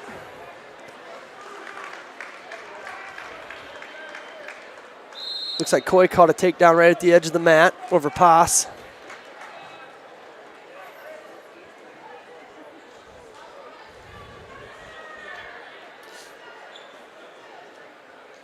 Now it looks like Ramirez on mat 3 is getting his knee brace looked at. So good thing we opened up this third mat, because this first match has taken about 10 minutes, and we're only in the we still just in the first period. So yeah. Trevor Deeren with the takedown on mat 2, so he's going to take a 6-2 lead. Again, that's big points right at the end of the period. That's big points. So. Let's see if Jock can get the escape. Yeah, Deeren looking to hold him down for the last 6 seconds. Yeah, he's got to ride hard. Pass gets the escape over on mat 1 with 20 seconds left in the first period. And Deeren does ride him out, so it's 6-2 going into the third period. I believe it is Deeren's choice. He's going to go neutral. 10 seconds left on the first, or on mat 3. Kruger still on top over Ramirez.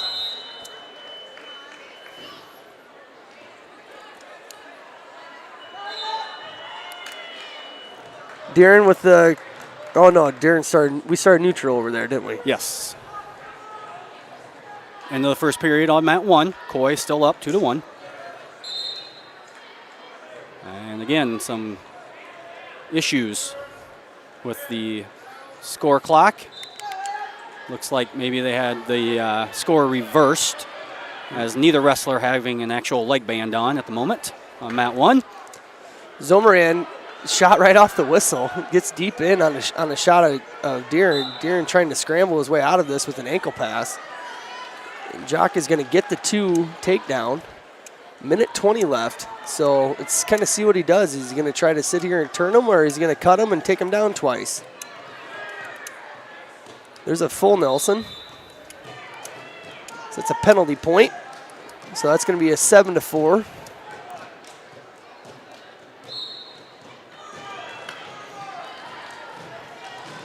Minute 30 left on mat in the second period on mat number 3. Kruger still up 2-0. And just the start of second period on mat 1. And there's blood time, mat 3. Deeren with the escapes, that's 8-4.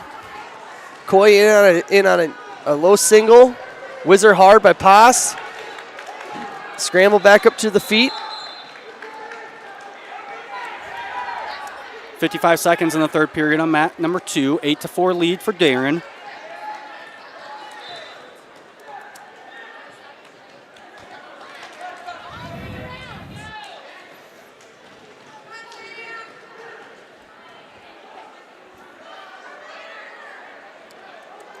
.40 seconds left over on mat 2. Deeren still has that 8-4 lead. Jockeying on an underhook, trying to circle it. Double unders. Yep. Might use the full blood time. Coy in on a shot reshot. He's going to get no, he's going to run out of real estate.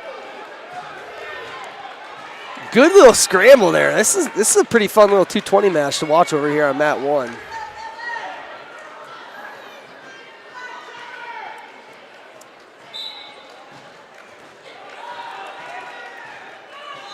Mat 3, Kruger gets a switch, gets the reversal, so he's up 4-0. Minute 15 left in the second period over Ramirez of MOC. Trevor Deeren is going to win with the score of 8-4 on mat 2 over Zomarand of Sioux Center. Again, over on mat 1, we have Coy and Pass, and that match is still 2-1. Yeah, looking at the spreadsheet here that you put together, Mitch, Pass tech-falled Coy 18-3 in the duel back in December. So much closer this time around. Oh, so you think Coy got better? A little bit. Well, yeah, you're surrounded. That happens, right? Yeah, you're surrounded by the number 4 or 5 ranked in Terwee and the number 2 ranked of Flushman. So you're going to get better. Yes, that is a true statement. Still in blood time here on mat 3, so we'll just stay with mats 1 and 2 on the screen at the moment. Maybe eventually we'll get this match done. Mat 2, Masson of Boyden Hawk Valley and Martinez of Sibley Cheaton. That's a 220-pound match. 0-0, minute 20 left in the first.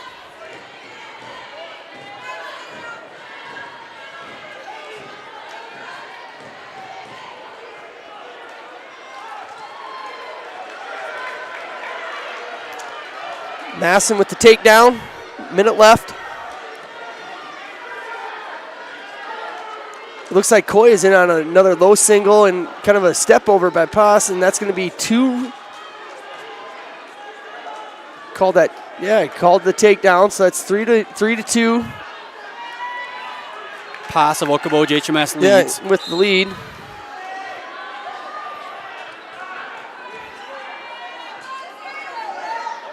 And we're back now here on mat 3. 44 seconds left in the second period. Evan Kruger still on top, 4-0 lead over Ramirez of MOC.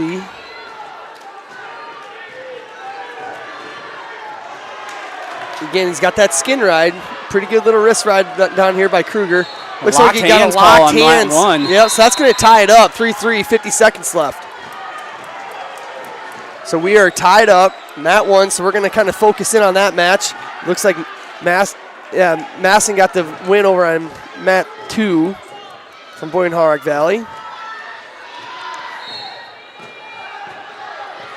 So again, stand up by Coy, lowers his hips. Stalling Red, he's not attempting to return him. Again, he doesn't need to return him, he needs to attempt to return, and he did not attempt. So that's an escape that's a stall call on Pass. That's an escape Coy. So Coy has a 4-3 lead. Start of the third period on mat 3. Yeah, and Pass with a little throw. Takedown 2 right to the back with some near fall points. That's a 4-point move. Yep, 2 near fall points. So that's a big move at the end of the period. 10 seconds left.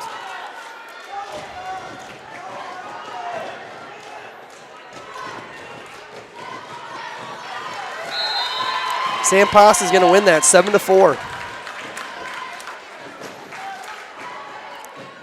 I'm guessing that down here at mat 3, Evan Kruger must have chose down, and Ramirez is on top. Kruger bottom, still has a 4-0 lead.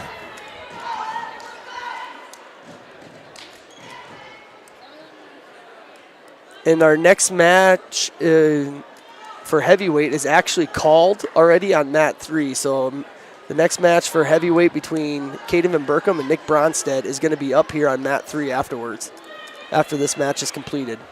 Yeah, just a minute left here. Yeah, again, Evan Kruger has a 4-0 lead over Ramirez of MOC. Kruger is on bottom, not really working too hard, so I'm guessing we're probably going to see a stall call here shortly. Or we just get more blood time. So, only match going on here. Maybe we'll move the last match of this round to a different map, but we'll see. No, I'm pretty sure we're just taking a break anyway, so they're just going to... That's true. No. That is true. And once, I believe with track, I don't know, I'm not an expert in track, but I believe once the match is assigned, I don't think you can move it anymore. Well, we're going to move it. They're just made the announcement they're going to try and move it. So they can try to, they can move that. Yes. Joel Bunt's been doing this for a long time, so yeah, I'm sure he's over there. He figured it out. Yeah, he knows a lot more about it than I do. Yes.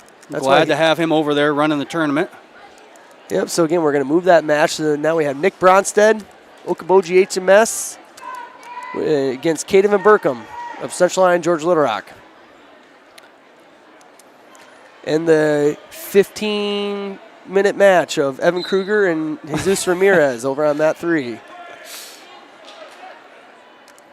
Oh, and don't worry, we still have 40 seconds left. Still 42 seconds left in the third here on mat number 3. So we could see a full 6-minute match on mat 1, and this man on mat 3 still not finished. Bronstead with the double unders. Quick takedown over Van Berkom. He's going to take a 2-0 lead.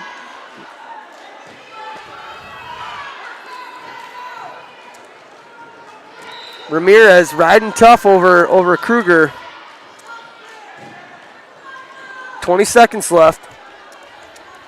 Van Berkom with an escape. So 2-1, minute 33 left in the first period on mat 1.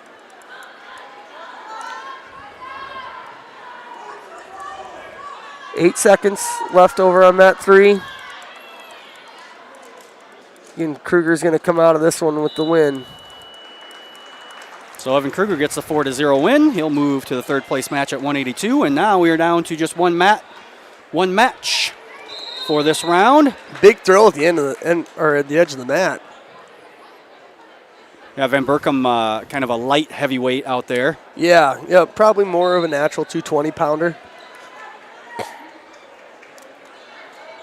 Again, and this is where Bronstead is comfortable. He really likes these double under, or these over-under positions, a lot of underhooks, a lot of, this is how he opens up his offense. And when you're a tall, big heavyweight like that, it's a lot of leverage that you can gain, and it works out pretty well for him. Again, just snaps. Probably going to see him just snap down straight to the mat.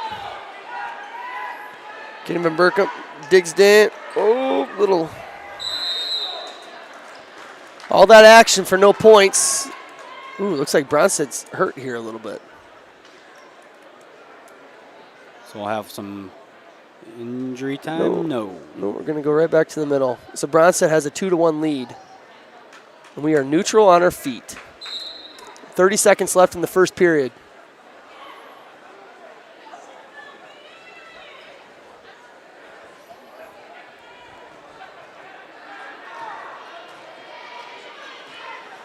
Little half shot attempt. Snap down to the mat by Bronsted to a go behind. There's 2, so 4-1. 8 seconds left. He's going to finish his period out on top.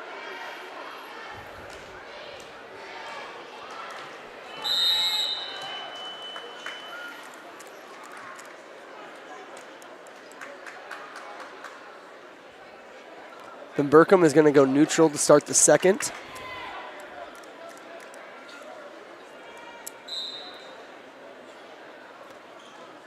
You know, I guess just watching Caden, I know where Caden's good, and I'd like to see him use that sweep single that he has. Use his speed a little bit. You know, he's sitting here in the double unders, the over-under situation with Bronsted, and that's where Bronsted's comfortable. But Burkham has to kind of get where he's good at, and there you just see Bronsted with a little chuck by, takedown, so 6-1.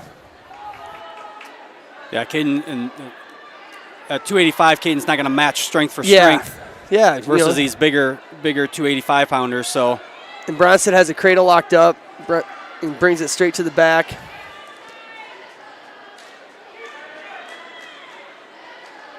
There's going to be award of the 3 near fall.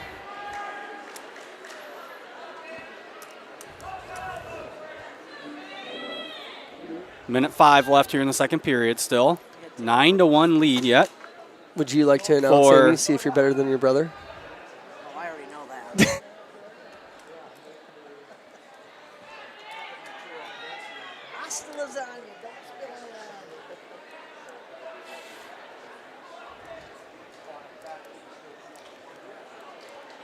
More back points here for Bronsted.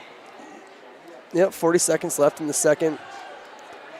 That's going to be 12-1, Bronsted lead. Again, he's putting a lot of weight up on top, just really trying to work that cross face to the far arm.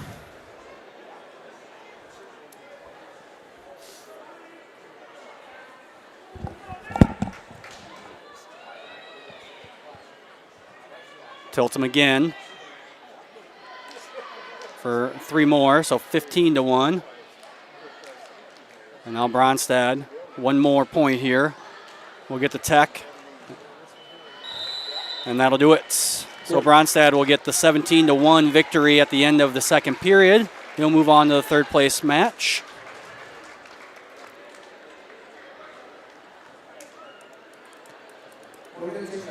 So yeah, that does it. That does it for all of our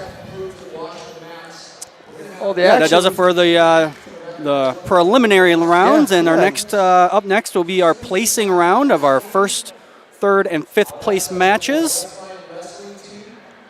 As a couple announcements being made here by Sioux Center AD Mark Hulsoff, as they are going to recognize Jaina Terwee. Jaina Terwee, who we talked to earlier, for her 190-pound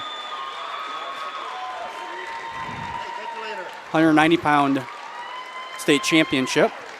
She is the second state champion in West Lyon history. Who is the other one? Drew Bauman. Drew Bauman. Yep.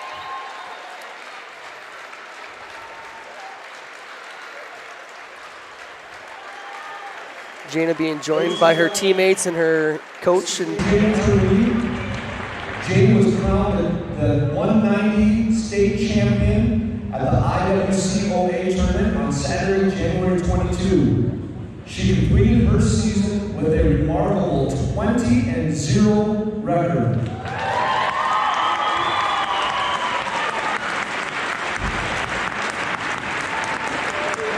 I'm very confident now that girls wrestling, which we all know has just become sanctioned, We are so excited to add that to the Siouxland Conference, and we want to, as a conference, congratulate Jaina and her coach and dad on being Siouxland Conference Female State Wrestling Champion. Let's give her a round of applause.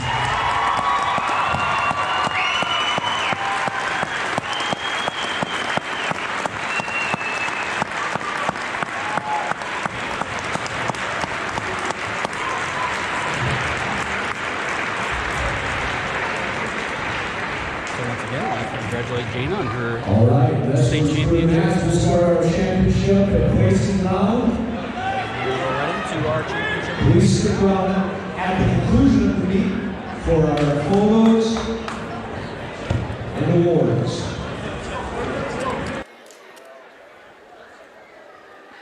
Siouxland High School would like to take a second to thank Steve Hoffman for proactive physical therapy for providing services again tonight. So once again, we're going to go right into our placing matches, or placing round, I should say. In our first, third, and fifth place matches, we are going to try and get the champions up here to talk and do a little interview with them. We'll see how that goes. I do believe that Coach Eben tried to let everyone know during the coaches meeting to send their champions up here. So we'll do our best, as we are a long ways away from that championship mat right now, up here in the corner. Yeah. In the second level of this new Sioux Center gym. So, but if we can get them up here, we'll give you a quick interview with them. But do you not know, are we holding all these together? Or are we just running no, these I think they're just going to run them straight through. Yep, we'll run these straight through. So we might end up with multiple championship matches going. Usually the first place matches obviously take a little bit longer. So we'll see. In the past, we've used no more than 2 mats for first championship place. matches. Yes. So we'll see how that goes. As we move through here. And again, we'll give you more of the play-by-play for the championship matches. We'll focus on the first place match for the most part. Yeah, but we'll keep you updated with the scoring going on mats 2 and 3.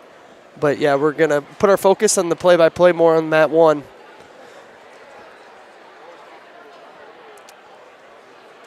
Our first championship match at 106 pounds will be between Kane Julius of Sibley-Cheaton and Josh Hoffman of Sheldon South O'Brien.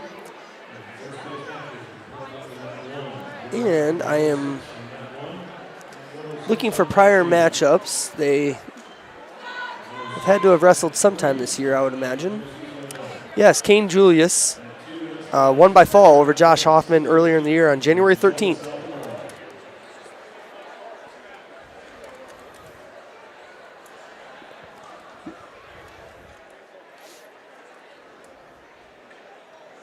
And it looks like over on mat 2, we're going to have Jet Van Ness of Sioux Center and Brennan Bolches of West Lyon. And on mat 3, Adrian Alvarado of MOC Floyd Valley and Aston Van Beek of Central Lyon George Little Rock.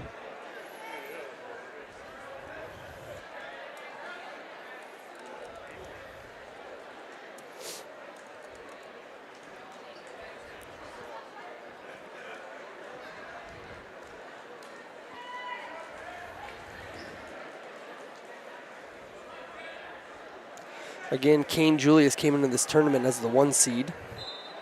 Josh Hoffman of Sheldon South O'Brien was the 2 seed. They both are freshmen.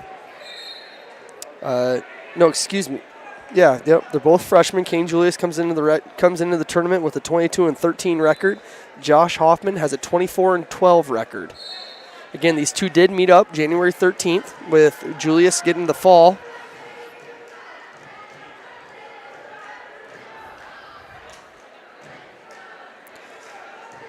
Low single shot attempt by Hoffman, countered by Julius. Julius is going to get the takedown on the edge. So Julius is going to take the 2-0 lead here quick. So 1:37 left in the first. Julius up.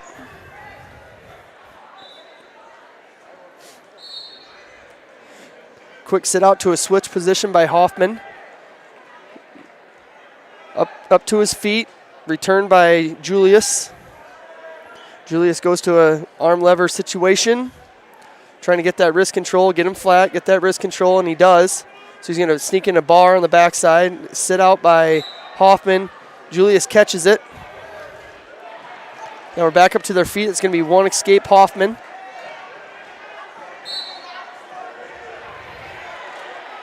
So 2-1. Minute left. Aston Van Beek gets a quick takedown down here on mat 3. Julius with the shot attempt and countered well by Hoffman. So 3-2, Hoffman leads now. 53 seconds left in the first.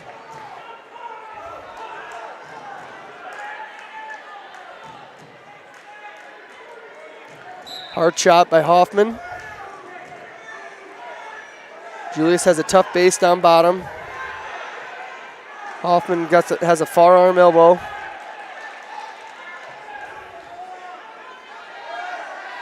And over on mat 2, between Bolches and Van Ness, we are tied up 3-3 at the end of the first period.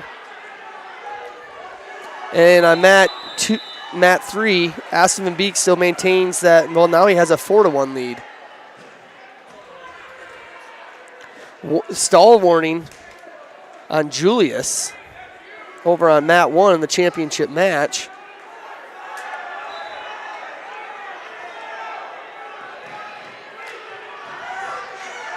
Reversal to Julius, so he's going to have a 4-3 lead. Coach Roos does not like that call, so he's going to talk this one over.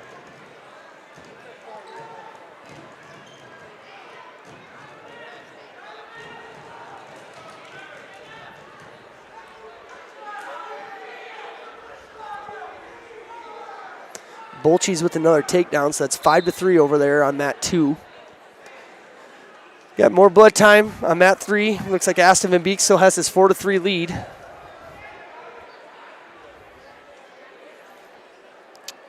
I'm not quite sure what the discussion here is on mat 1, because I'm trying to watch all 3 mats kind of at one time.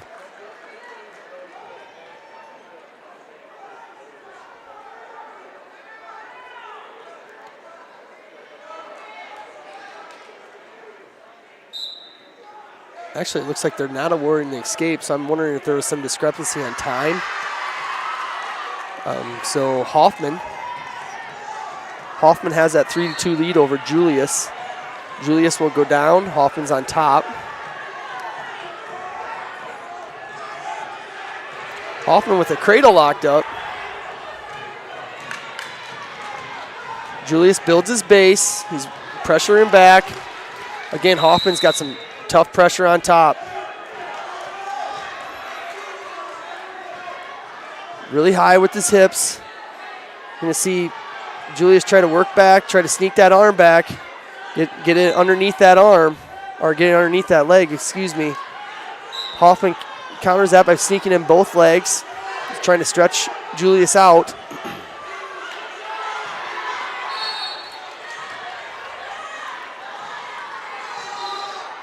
Aston Van Beek is still leading down here, 6-3 at the end of the first period. Must have been some fireworks. I heard a lot of commotion down here. Alvarado got a reversal, and momentarily, just for a 1 count, had Van Beek on his back. Or I think maybe it was an escape and a takedown, but then Van Beek able to score again. Over on mat 2, 5-3 is the score at the end of the second period. And now you start to watch MOC Floyd Valley in second, just 6 points behind West Lyon. Okoboji, 16 points behind. So every one of these matches, obviously, the matches on mat 1 are worth the most points, but everyone's still worth points if you win. So if you lose, those points have already been calculated into the team score. Yep. So obviously, with only 8 teams in the conference, almost every one of these matches or weight classes is going to have both or all 3 teams or who are going for the championship sale. And even, Boyden Hall Rock Valley in 4th, with 128. So they're not completely out of it. But if anyone wants to beat West Lyon, they're going to have to take the lead and get a lead going into those last few weights, because West Lyon will be tough once we hit the upper weights. Yep. Yeah, and again, back here on mat 1, championship match, Hoffman still has that 3-2 lead going into the third period. Hoffman is going to go down. Julius on top.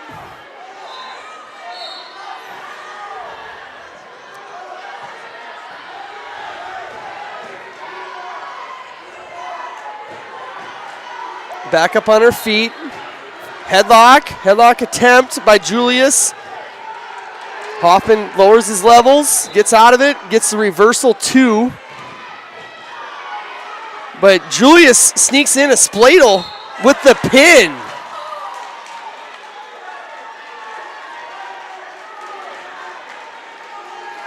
So Julius is going to sneak in a spladle and pin Hoffman.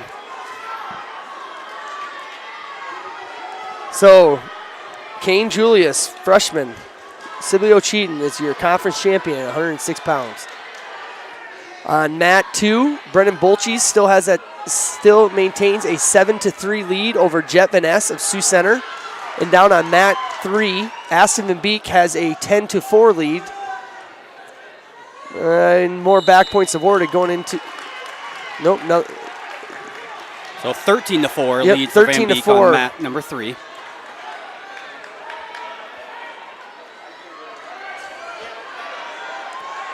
Bolches gets the pin. So 10 seconds left in that match. Yep, so there's 2 bonus points for the pin, plus third place points awarded for West Lyon. And again, championship match, mat 1, Vargas of Boyne Hall Rock Valley against Tice Hansen of Okoboji. Vargas is a returning state qualifier from last year. He's a sophomore, comes into the conference tournament with a 31-7 record. And Hansen of Okoboji is a freshman. Is Hansen a freshman? I'm not sure. But it doesn't say, yeah, but I'm assuming so. He comes in with a 29-9 record. The last time these two saw each other would have been, let me pull up my nice spreadsheet here, Jeff. Tice Hansen. Up on mat 2, Levi Kramer of CLGLR and Dallas Kudum of West Lyon. And on mat number 3, Aston Van Beek will get the win by pin.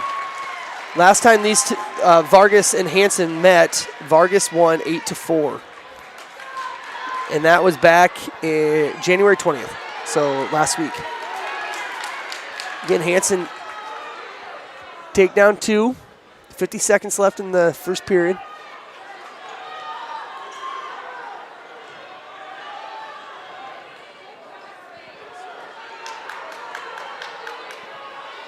Got a Butcher running the head, needs to redirect that. Now up on mat number 3, 126 pounds. Ethan Jager, Sheldon South O'Brien, and Chase Dewan, CLGLR. Vargas gets a reversal, so that's going to tie that match up 2-2.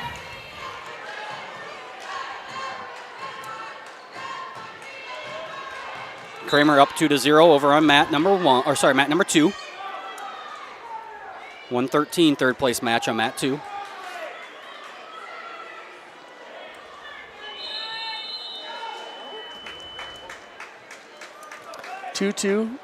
End of the first, Vargas and Hansen. Hansen defers, Vargas chooses down. Kramer with the Turk, trying to circle it to the head. He's got to grab the far shoulder.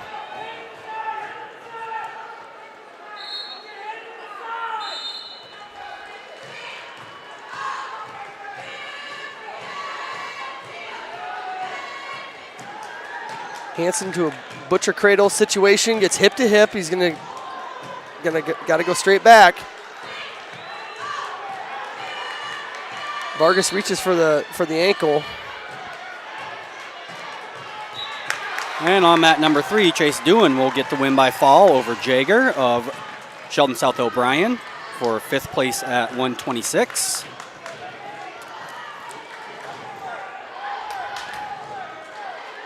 Levi Kramer and Dallas Kudum. Kramer still maintains that 5-0 lead. Hansen riding hard on top. Really likes that Butcher Cradle series. You can tell he's a really strong kid.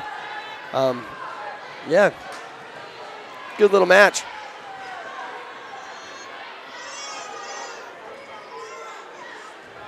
Now up on mat number 3, 132-pound fifth place match between Brian Baracco Gomez of Boynton Hall Rock Valley and Aiden Jennings of West Lyon. Stalemate situation on mat 1. So Vargas is still in the down position. Match is tied 2-2. Hansen has been riding hard this entire period. He's been really working that butcher. Vargas with a quick stand up. Hansen attempting a mat return, goes back down to the mat. Again, goes right back to that butcher series, reaching across, trying to get that cradle. 35 seconds left on mat number 2. Kramer still up, 6-2. That's a second period on mat 2 still. Mat number 3, we're waiting for Vargas. Waiting for Jennings. Jennings, yep. Again, Vargas, stand-up attempt, returned by Hansen. Hansen's tough on top, puts a lot of pressure, really works hard on top. Did he ride him the whole period? He rode him the whole period. Oh. 13 seconds left on mat number 2 in the second period. 8-3 lead for Kramer over Kudum. Hansen is going to go neutral.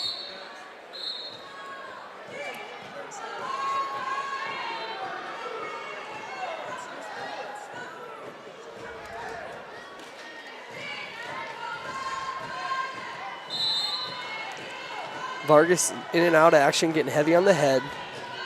Hansen needs to fix his stance a little bit. He's starting to hang over his head. Shot attempt by Vargas, defended well by Hansen.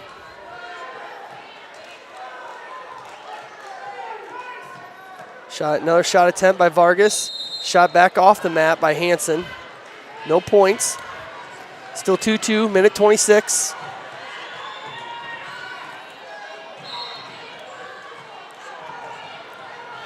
Jennings with 4-0 lead over Gomez here on mat 3. 1 minute left in the first period on mat 3. Mat number 2, minute 37 left in that match. 8-3 lead for Kramer over Kudum still.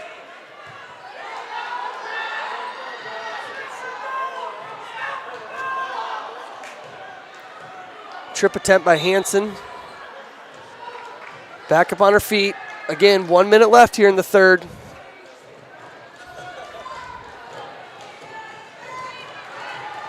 Elbow pass, Hansen, shot attempt. Both guys go back to the middle. Snapping, or it's a tap and go. Shot attempt by Hansen. Defended well by Vargas. Vargas goes down to the front head series. Hansen controls the elbow back up to the feet, but he's still not cleared yet. Kind of misses the snap attempt. Hansen cross, I can't. Fireman's carry attempt by Vargas. Gets him on his back. Getting back points. So 2 for the takedown, 2 for the near fall by Vargas. 15 seconds left in the third period, so Vargas is going to take this victory, 6-2. Aiden Jennings with the win by fall here on mat number 3 for 5th place at 132. 28 seconds remain in the match on mat 2, where Kramer's still up 10-3.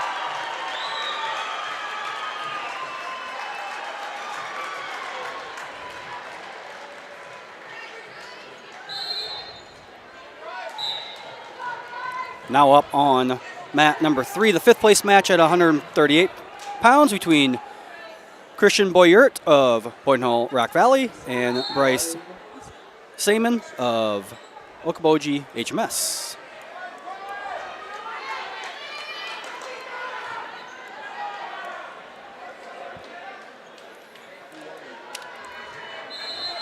So now up on mat number 1, our first place match at 120, Dylan Jones of Okoboji HMS and Cade Bauer of Sioux Center.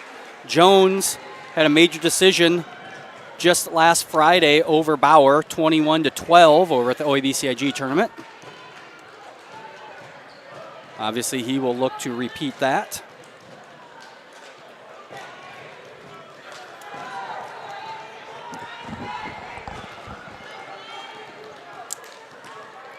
Shot attempt by Jones. half shot attempt. Just a lot of hand fighting down there. Guys just kind of trying to feel each other out. Byert from Boyne Hall Rock Valley will get the win by fall over Bryce Seaman of Okoboji HMS. Up now on mat number 2, third place match at 120, Angel Gaska and Caden Steckelberg.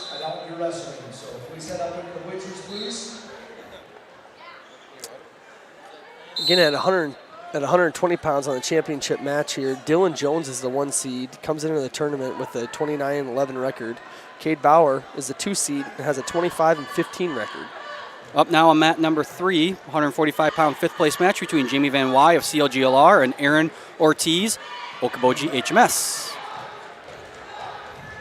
Again, we trying to get the conference champion wrestlers to come up here, but so far no luck. We are 0 for 2.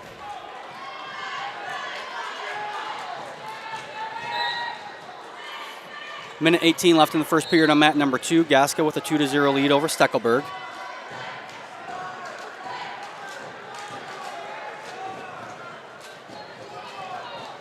Again, 0-0, mat 1 yet.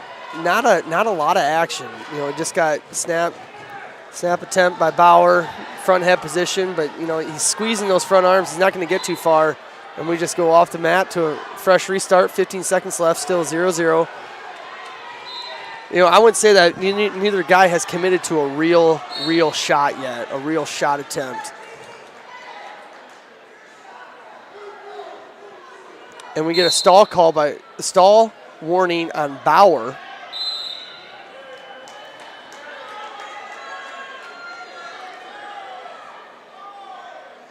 So the first period will end 0-0 on mat 1. 22 seconds left on mat 2 in the first period. 4-0 lead for Gaska. 30 seconds left in the first period on mat 3 and a 2-0 lead for Ortiz.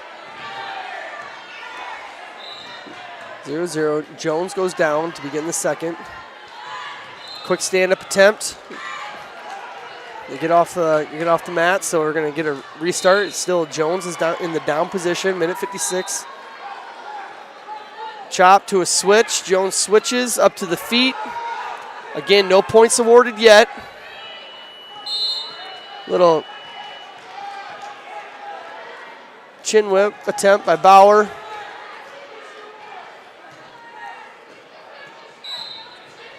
And there he's going to get the 1 escape. Jones will get the 1 escape. So now we're back on our feet.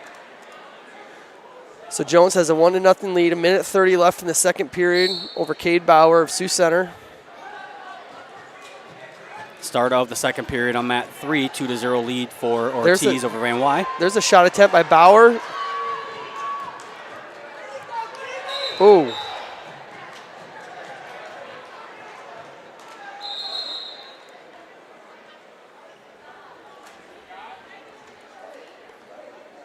And Bauer is hurt. Looks like his shoulder. So we'll go here just to mats 2 and 3, where start on mat number 2, start of the second period. 9-0 lead for Gaska over Steckelberg. And Jamie Van Wy and Aaron Ortiz over on mat 3. Ortiz has a 2-0 lead. Jamie Van Wy is in the top position.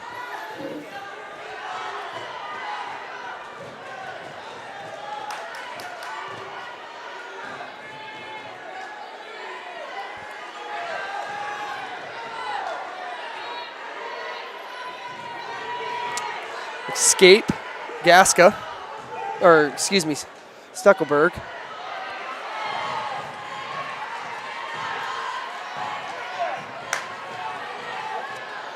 No, yeah.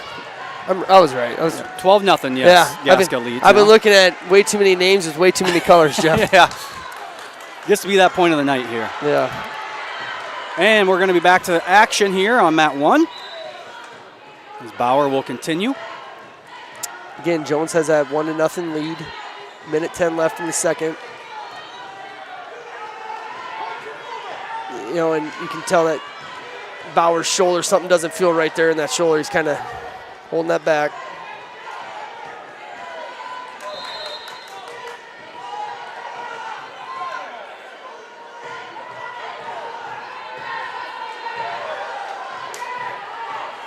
Shot attempt by Bauer at the edge of the mat.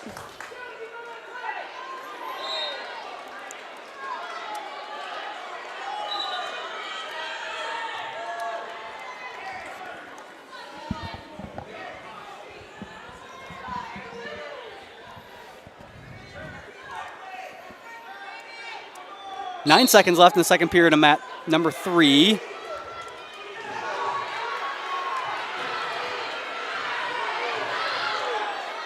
Shot attempt by Bauer in on a single. Jones is trying to get the 2 go behind. Short time, 15 seconds. Steps it over. There's the 2 points awarded to Jones. So that's a 3-0 lead. 5 seconds left in the second period.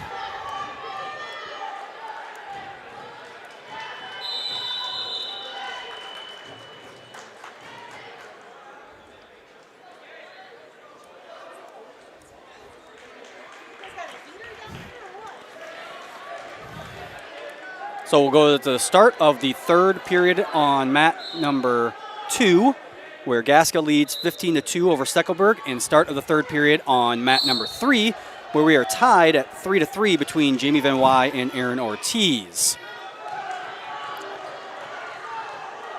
And again, Jones starts that period on top. He's got that 3-0 lead.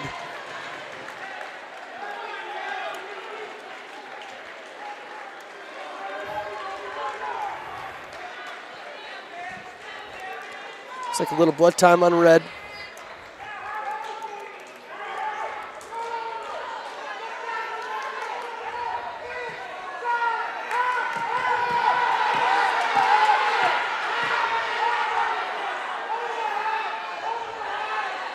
Take down Jamie Van Wy. The whole entire gym is yelling half. And then Jamie finally digs one in. Gasca did get the win over on mat 2, so now we have Logan Siebrecht of Boynhall Rock Valley and Dominic Schmitz of MOC Floyd Valley. Third place match at 126 on mat 2. And Jamie Van Wy will get the win by fall here on mat 3. He'll take 5th at 145. That mat 3, that brings up Landon Weiler of Central Line, George Little Rock, and Eddie Milan of Sheldon, South O'Brien. You know, hard to believe I was watching some of the matches from last year to try to remind myself of how we set things up. And Graham Eben was at 145 pounds last year. Now 35 pounds heavier this year. Yeah, yep, that's what happens when you grow, huh?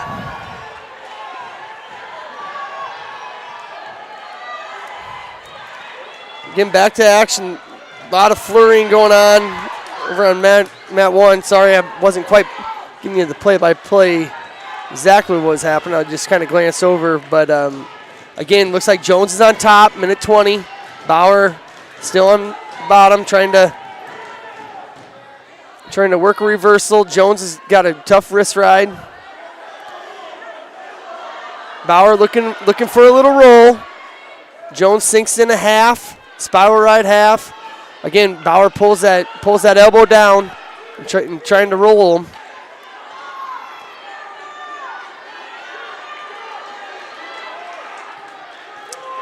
Jones running a half Nelson.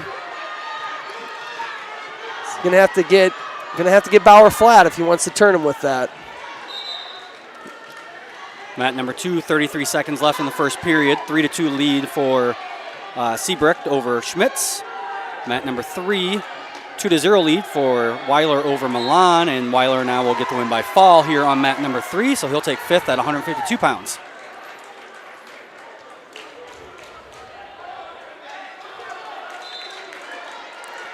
And on mat 2, Logan Siebrecht picks up the fall over Dominic Schmitz. 30 seconds left on our championship match. Caleb Jones still has that 3-1 lead over Bauer.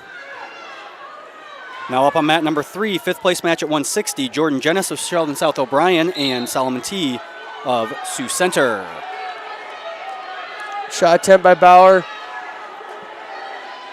Sprawl by Jones. Jones hooks it up, gets a 2 takedown, 5-1 lead, 5 seconds left in the third.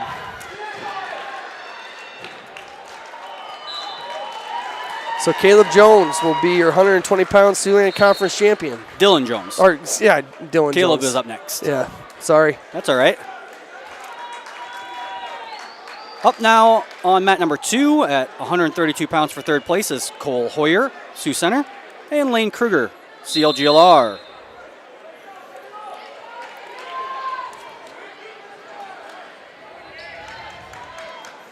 Now up on mat 1 at 126 pounds, Caleb Jones of Okoboji and Gage Blauette of West Lyon. Yeah, looking at Caleb Jones, no matches before January. So these two did not see each other in the duel before in the first half of the season. Gage Blauette comes in as your 1 seed. Caleb Jones comes in as your 2 seed. Gage Blauette brings in a 31-9 record in the tournament. Caleb Jones, again, 10-7 coming into the conference tournament. Not a whole lot of matches. I'm wondering if he wasn't down, if just some weight situations or maybe an injury or you never know. Something like that. Yeah, I do not know. But he's in the lineup now, and he's wrestling for a conference championship. So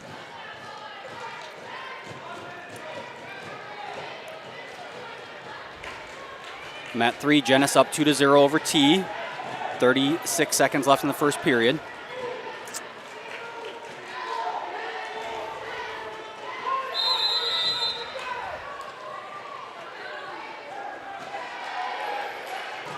Jones with a tight front head on Blauette.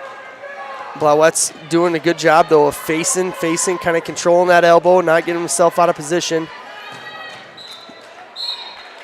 Go on the mat, so now we're going to have a fresh restart in the center. 45 seconds left, still 0-0. Over on mat 2, last 10 seconds of that first period where Cole Hoyer of Sioux Center leads 2-1 over Lane Kruger, CLGLR.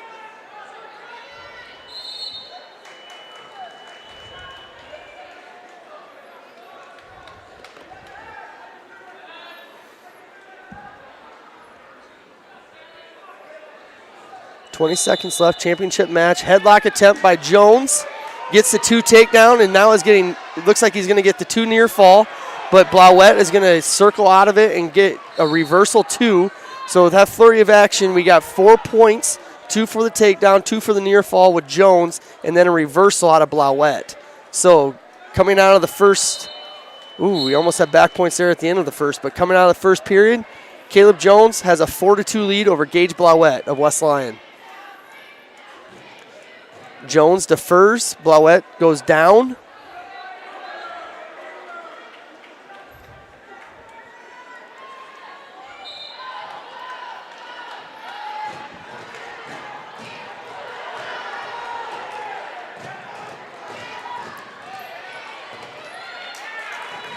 Caleb Jones gets Blauette to his back.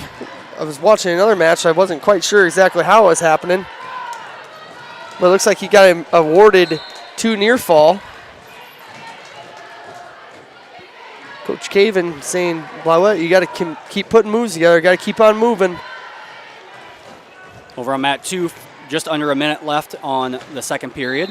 Hoyer's still up 2-1. And on mat number 3, Genis up 2-1 over T.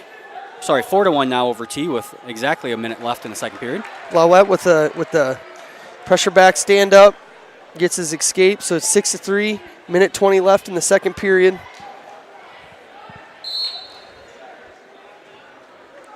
Shot attempt, sweep single attempt by Blauette. Snags in the single leg. It's up in a, that is going to be 2 on the edge. So Gage Blauette will pick up the 2 takedown, 6-5. So Jones still has a 6-5 lead, but is in the down position.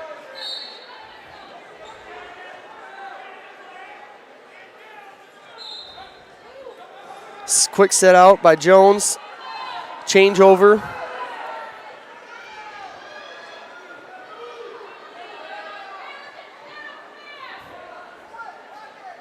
Again, Blauette trying to get to a bar wrist tilt series.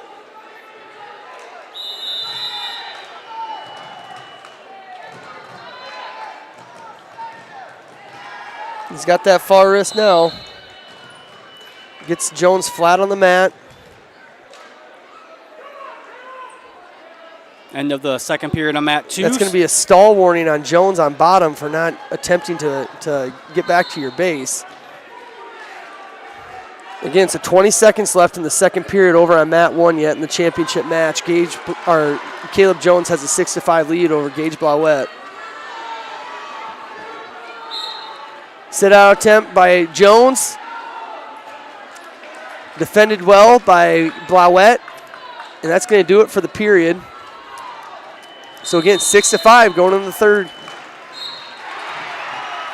Cole Hoyer will get the win by fall over on mat 2 for third place at 132. And Jordan Jennis still leads 7-1 over Solomon T on mat 3 for the fifth place match at 160 pounds.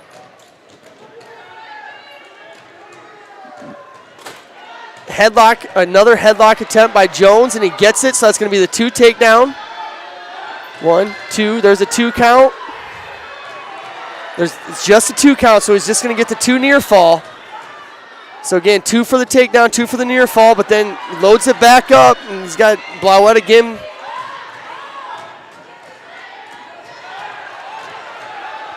So Blauette is going to get the reversal, so we're going to have 2 takedown, 2 near fall, reversal, Blauette, so that's going to be 10-7. A minute 15 left in the third period. Third place match on mat number 2 at 138 is Brock Clarenbeek, CLGLR, and Tyson Getting, Sheldon South O'Brien.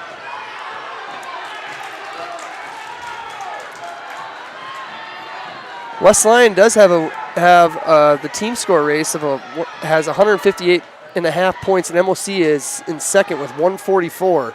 So West Lyon definitely does not have a comfort lead here, so they need this.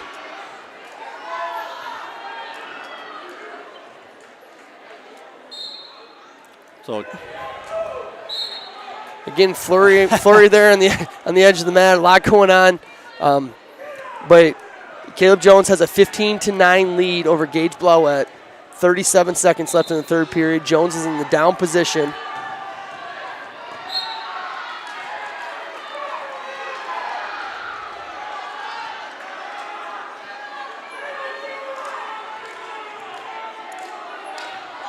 Again, Blauette just working for a turn. Working to get that cradle.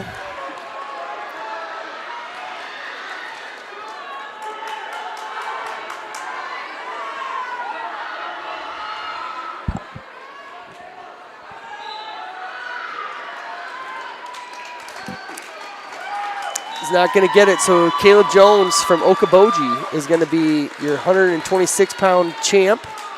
The 15-9 win, and that is actually going to be a team point taken away by West Lyon for slamming the headgear. So we'll see how that plays out. West Lyon in a tight team race. As not only is MOC Floyd Valley at 144.5, CLGLR at 143.5, and Rock Valley, Boynton Hall Rock Valley at 143.5 as well. Yeah, and here we go. Now up at 132 pounds, championship match. We got Coy DeBoer of Sheldon South O'Brien and Gerson Ramos of MOC Floyd Valley. Ramos has had a pretty good tournament. You know, we watched him earlier in that match. Just trying to see what the duel was between these guys earlier this year.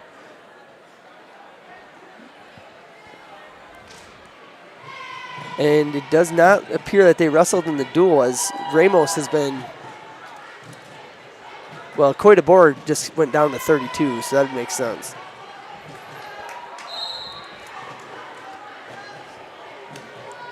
So again, Coy DeBoer is your 1 seed. He's a 2-time state qualifier. He comes into this tournament with a 31-8 record. Gerson Ramos comes into the tournament with a 25-9 record.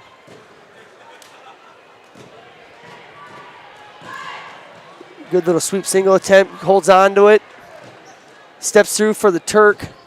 Doesn't keep the Turk, but Coy DeBoer is going to take a 2-0 lead. Ramos gets right back in on it. Runs out of area there to work. So Ramos is still going to be down. Coy DeBoer is on top. Coy DeBoer with a 2-0 lead. Minute 36 left in the first period. Ramos with a little bit of a Granby situation. Defended well by Coy DeBoer. Coy DeBoer sneaks in a leg. Again, that is very well defended by Ramos. Ramos sat back, got his arms underneath that leg, and got over. So now we're in a front head position. Back up on her feet. It's going to be one escape Ramos. So 2-1, minute 15 left in the first. Up on mat 3, Jackson Taylor, West Lyon, and Isaac Van Beek, Boyne Hall Rock Valley, 5th place at 170. Another shot attempt by Coeur d'Alene, and he finishes. So that's 2 takedowns, so 4-1, Coeur d'Alene. 55 seconds left in the first. Again, Coeur d'Alene he's a pretty good leg rider, but it's being well defended by Ramos. Ramos is sitting back, and he's getting his arms underneath that leg. Minute 20 left in the third period on mat 2. Brock Clarenbeek with the 5-0 lead over Tyson Getting. Minute 25 in the second period left here on mat 3. 4-0 still. Taylor over Van Beek.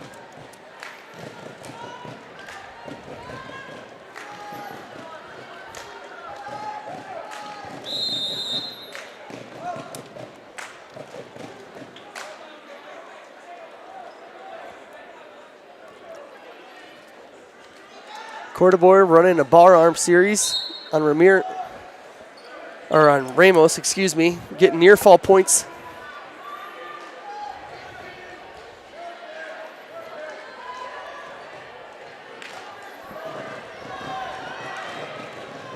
Ten seconds left in the first period.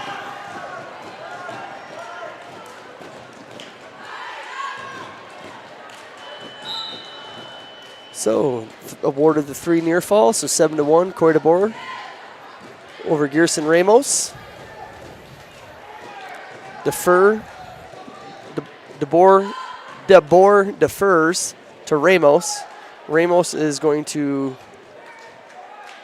go neutral. And that'll do it on mat number 2. Brock Clarenbeek will get the 5-1 win over Tyson Getting. And he will be your third place finisher at 138 pounds. Last 10 seconds of the second period here on mat 3. Jackson Taylor up 6-0 over Isaac Van Beek in that 5th place match at 170.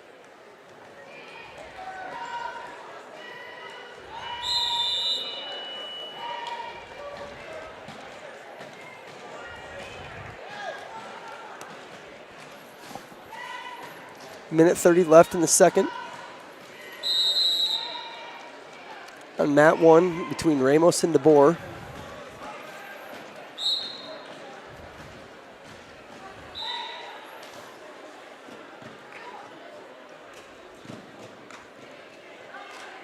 Shot attempt by DeBoer. Sprawled well. Reshot attempt. And another reshot. Ramos with another reshot. So right there. Shot, reshot, reshot, reshot, reshot. And all that. No points awarded. Again, right off the whistle, Ramos in on a shot. Go behind by DeBoer. So that's going to be a 9-1 lead. Minute left in the second. Again, he goes to a far arm cradle series. And sorry, I guess mat 2 is not over. It said third period. Now it says second period, so I'm not sure what's going on. Mat 2 has been a little trouble. Yeah. Not sure if it's the equipment or the operators. Oh, I can't. Bouse never screws up.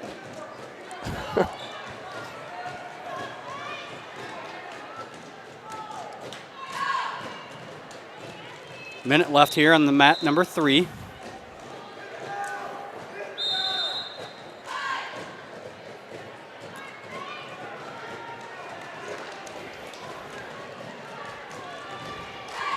Jackson Taylor still maintains this 8-0 lead over him at 3. 50 seconds left. And again, Coeur d'Alene, tough on top, riding hard. Yeah, 15 seconds left in the second period on mat 1. He's got that 9-1 lead. Again, goes that leg, cross body ride. Trying to get some, near fall points. No near fall.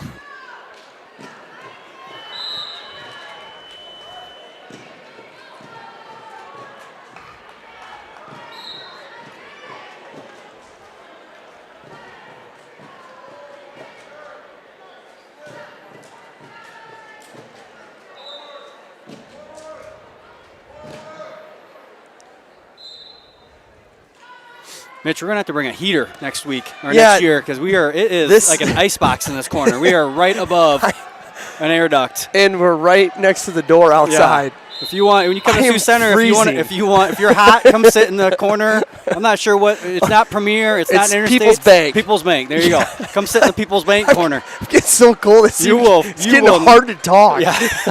Got our coats on over here. Best gym in the world. Freezing above in this corner. Freezing above People's Bank corner. So Taylor did get the win in the fifth place match at 170. So that'll bring us to the 182-pound fifth place match between James Gellerman of Okoboji HMS and Jesus Martinez, MLC Floyd Valley. On mat 1, Corey DeBoer started this third period in the down position, gets a reversal, so he's going to have an 11-1 lead over Ramos in the championship match.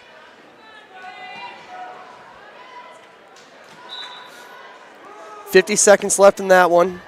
Again, Corey DeBoer, good on top.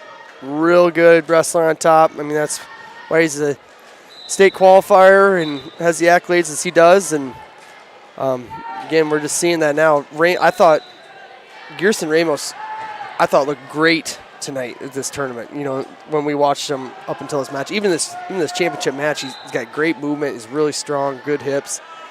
You know, but yeah, it just shows you how tough Corey DeBoer is. Yeah, we've seen DeBoer the last 2 years here at this tournament, obviously, and then state qualifier, like you said. Yep.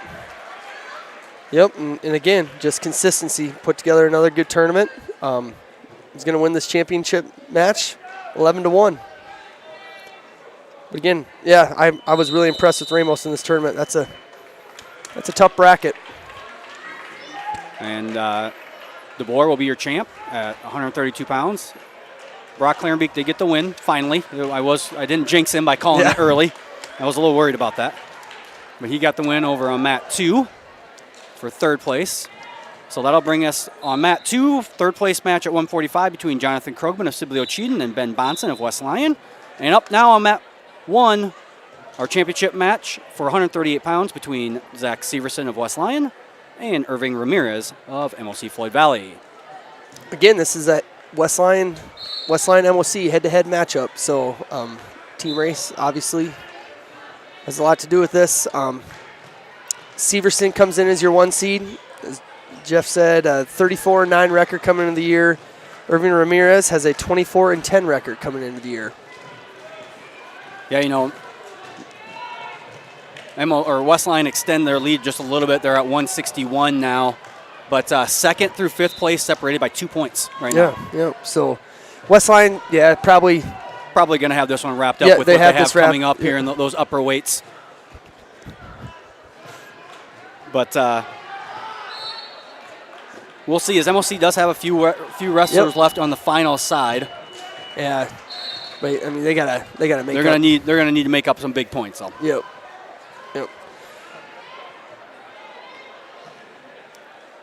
Take down Severson. So Severson has that 2-0 lead, minute left.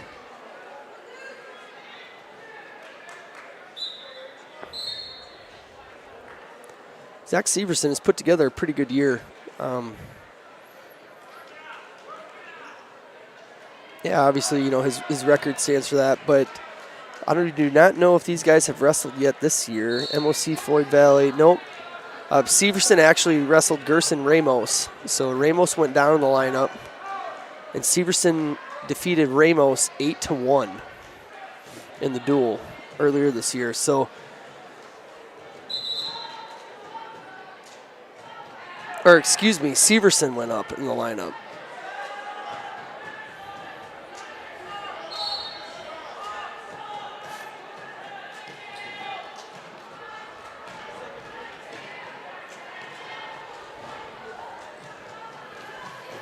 Again, 2-1. Severson in on a shot, gets the trip for another 2 takedowns, so that's going to be a 4-1 lead for Severson with 23 seconds left in the first period.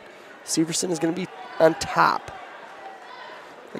You know, just kind of watching Severson throughout the year, he's pretty good in the top position. He's got a lot of arsenal with tilts and So again, look for him to chop to that wrist control, sneak in a bar, tilt series, maybe get some near fall here before the period ends.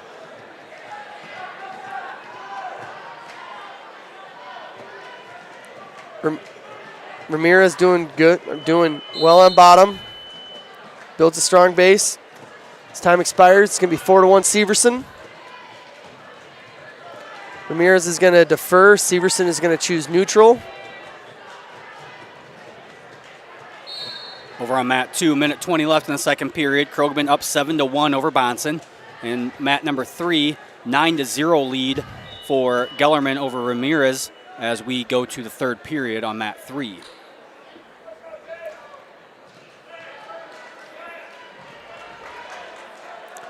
Shot attempt by Ramirez. Defended well to a go behind by Severson. So that's going to be a 6-1 lead. Minute 30 left in the second period.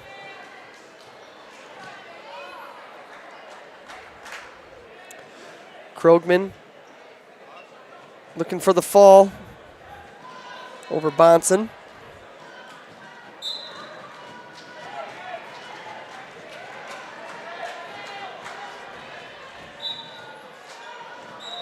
And he's going to get it. So Jonathan Krogman takes third place at 145 pounds. Another takedown by Severson.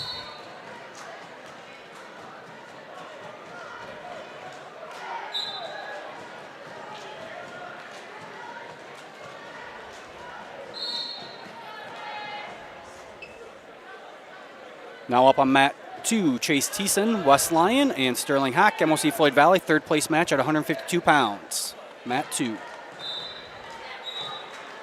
Saw plenty of takedowns out of Hawk earlier. Yes, we did. What was that match? 28-12? Yeah, something like that.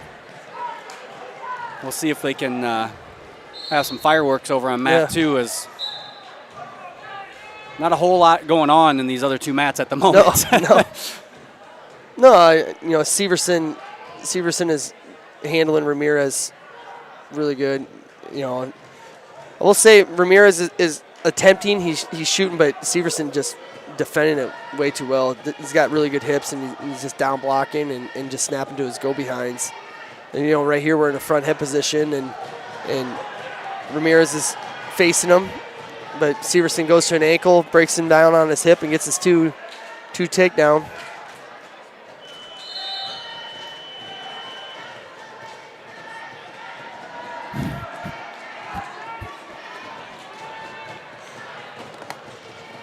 Yeah, I was looking around. I don't think it's just this corner that's cold. There are people with blankets on all over the gym. The air is turned on here.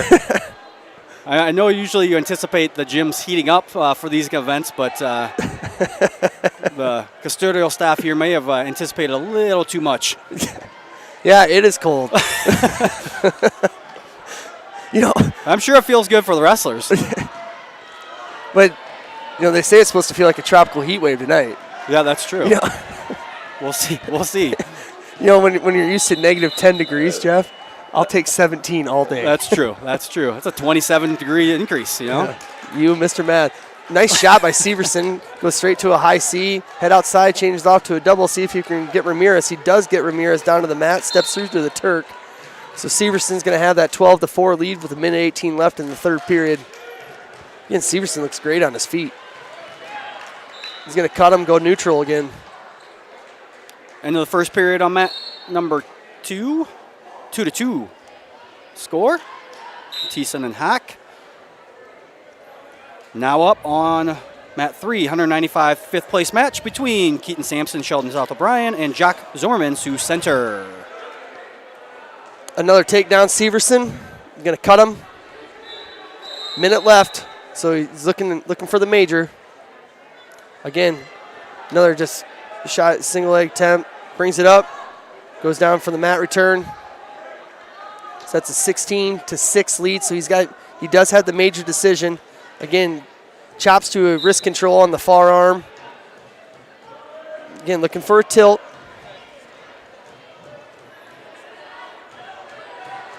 Stall warning on Ramirez.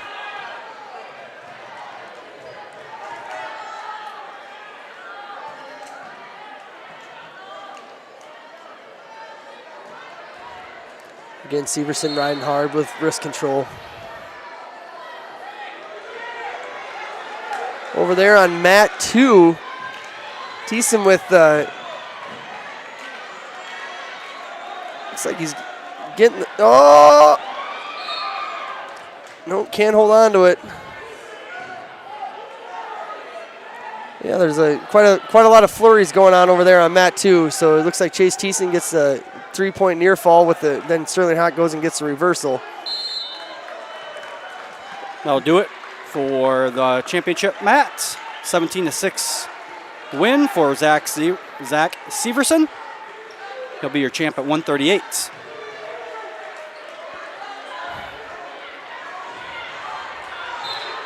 And Sterling Hack will get the win by fall over Chase Thiessen on mat 2. He'll be your third place finisher at 152. And up now on mat number 1, 145-pound championship between Kason Johannes of Sheldon South O'Brien and Cooper Huss, MOC Floyd Valley.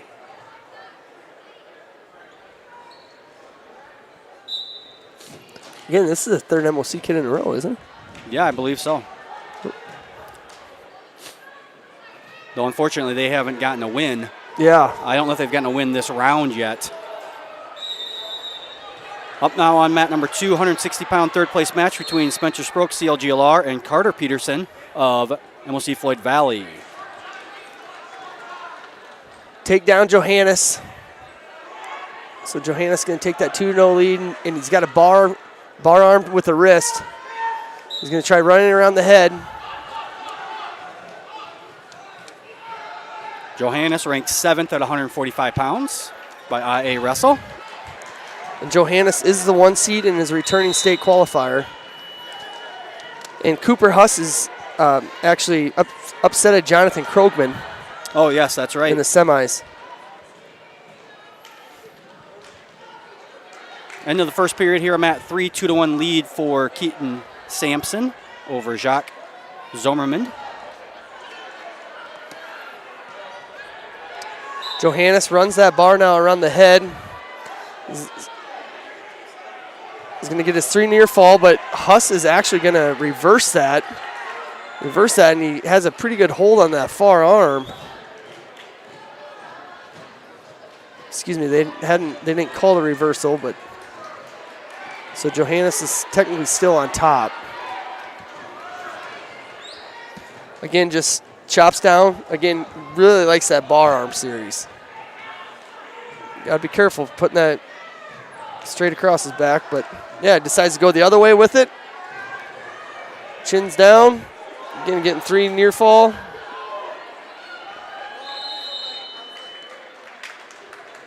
Excuse me, 2 near fall. So Johannes is going to have a 9-0 lead going into the second period, and looks like we got some blood time. Mat 2, 10 seconds left in the first period. 2-0 lead for Sproke over Peterson. And on mat 3, Zomerman with a 5-3 lead with 55 seconds left in the second period.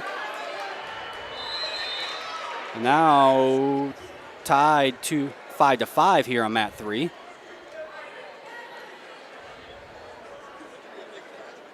Mat number 2.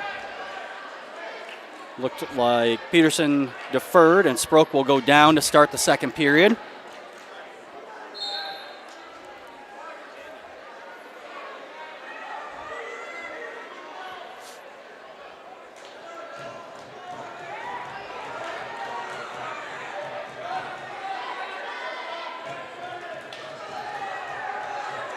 .15 seconds left on mat 2 in the second period.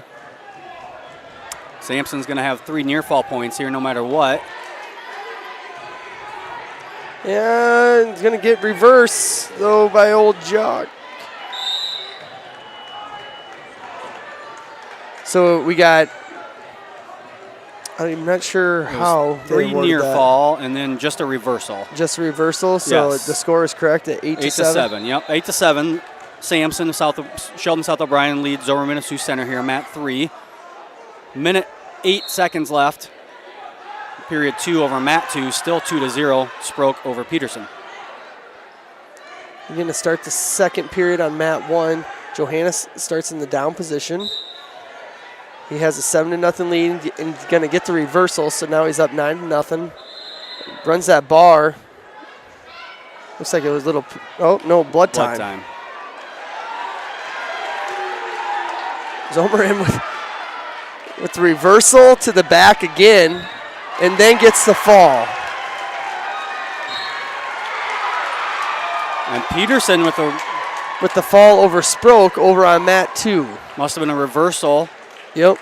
As well to get the win by fall.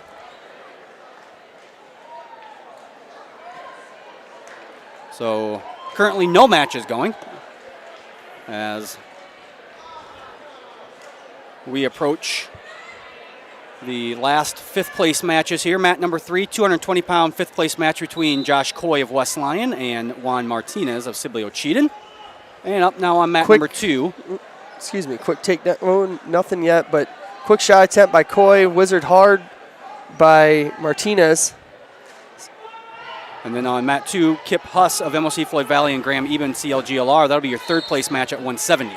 And there Coy is awarded the 2 takedown.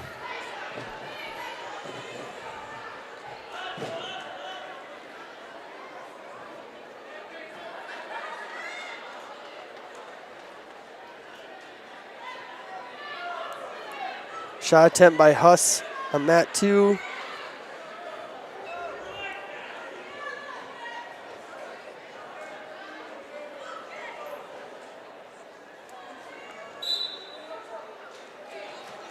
Back to action here on our championship match.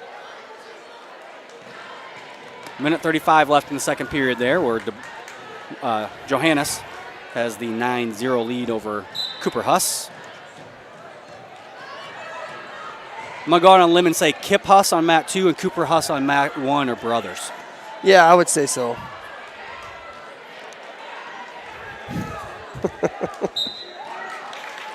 Even up with 2-0, mat number 2. Coy gets the fall on mat 3. Johannes with another 3 near fall, so it's a 12-0 lead, a minute left in the second.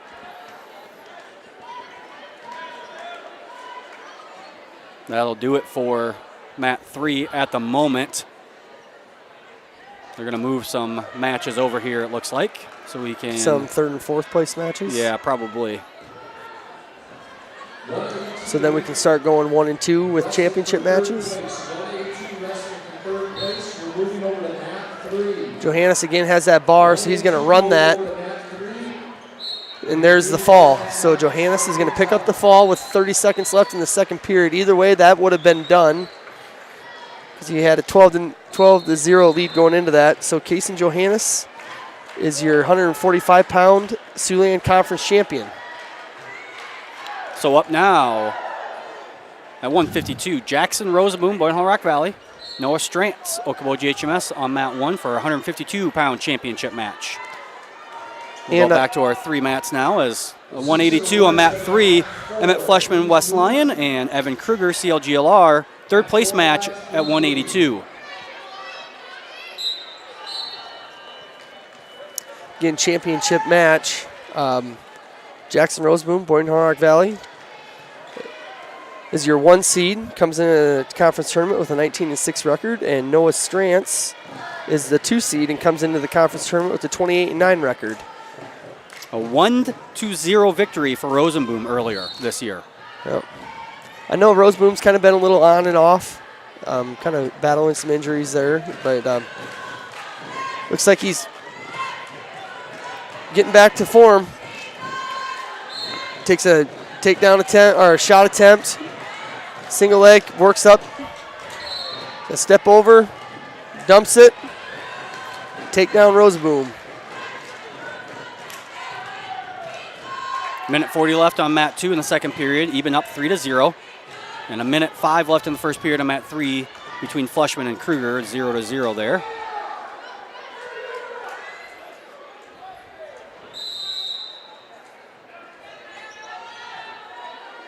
Again, sectionals will be next Saturday at noon. Class 1A, Sibley Cheatham will go to West Sioux. All 7 other schools are Class 2A in the conference. Okoboji HMS will be at ELC. And the rest of them, MOC Floyd Valley, MOC Floyd Valley at Sergeant Bluff, and then Boyne Rock Valley, CLGLR, Sheldon, South O'Brien, and West Lyon all at Spirit Lake. Roseboom turns Strantz to his back and picks up the fall. So Jackson Roseboom picks up the fall at 152 pounds and is your Siouxland Conference champ.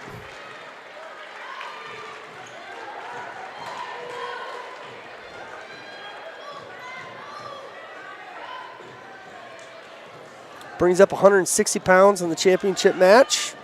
Zach Struby, Boyden Hall, Rock Valley, and Nate Franklin of Okoboji. Struby is your 1 seed, comes into the conference tournament with a 26-10 record. Franklin is your 3 seed and comes in with a 20-20 record.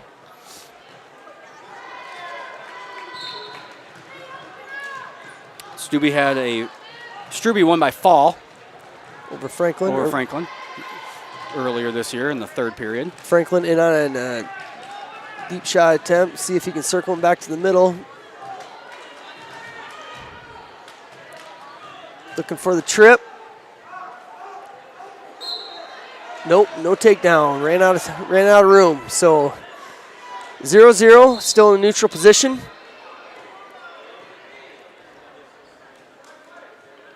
Blood time here on mat 3. Guess which wrestler? Evan Kruger. You bet. Evan's having some trouble. Yeah, tonight. He's a bleeder.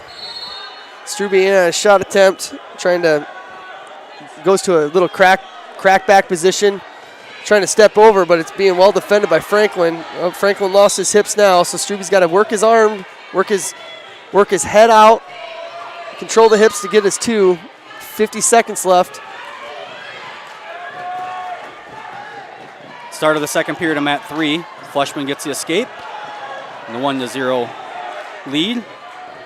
Start of the 3rd period of mat 2, even up 5-1 over Huss. So Struby does get the takedown on mat 1 over Franklin.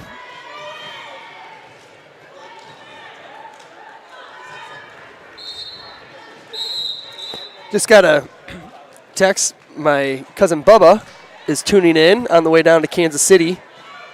My cousin Tate is a Bengals fan. Oh. So they're going to go stay with Trent for the weekend. So thanks for tuning in, Bubs. Nice.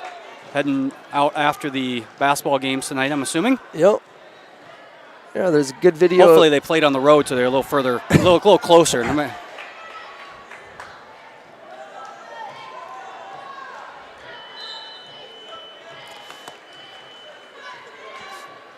And more blood time here on mat 3. And more blood time. Last minute of the match on mat number 2. Even still up 5-1 over Huss. Again on mat 1, Struby has that 2-0 lead over Franklin. To begin the 2nd, Struby goes down. Quick stand up right away. Franklin returning. Big mat return. Again, Struby right back up on his feet. Ran out of room, so now we're back to the middle. Struby will be in the down position. Minute 48. Again, quick stand up to his feet. Franklin attempting to return.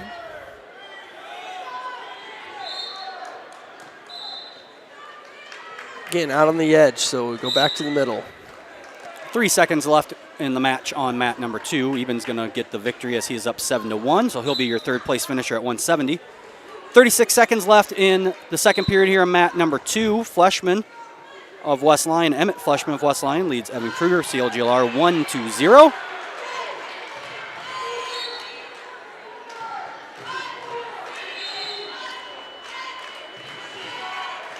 Struby does end up getting that escape, so he has that 3-0 lead with a minute 15 left in the 2nd period. In on another shot attempt, his head's outside. Goes to the dump crackback position that he was in earlier. He ends up finishing this one a little bit quicker, so he's got that 5-0 lead. 55 seconds left in the second. And over on mat 2, it looks like Trevor Darren and Michael Block for the third and fourth place match at 195 pounds. A rematch from last Thursday where I do believe Darren got the win over Block over in George at that duel. More blood time on mat 3, where there are still 12 seconds left in the second period. You know, it's a good thing that we opened up mat 3 2 rounds in a row so Evan Kruger could have all his blood time and not hold up the other matches. Yeah.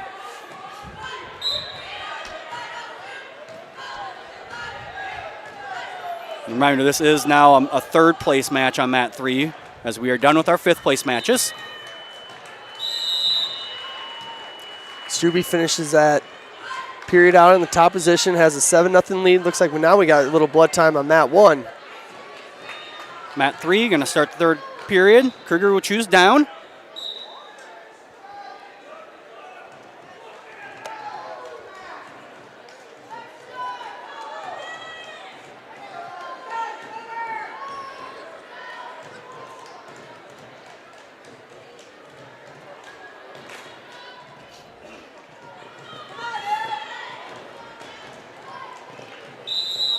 .40 seconds left on mat number 2 in the first period there. Still 0-0 between Block and Darren. More blood time on mat 3 as it looks like they are coming back to the center of the mat on mat 1 to resume our championship match to start the third period where Zach Strube still leads. He's up 7-0 over Nathaniel Franklin. Yeah, last week Darren and Block wrestled at George, and Block ended up winning that match 10-5. Oh, Block, okay. Yep. I was incorrect then. Yep. There were only 3 matches. I should have been able to remember which one was which. I saw a lot more than 3 matches that night. Yeah. The junior high, the 80-some junior high matches that we had that night before the varsity matches.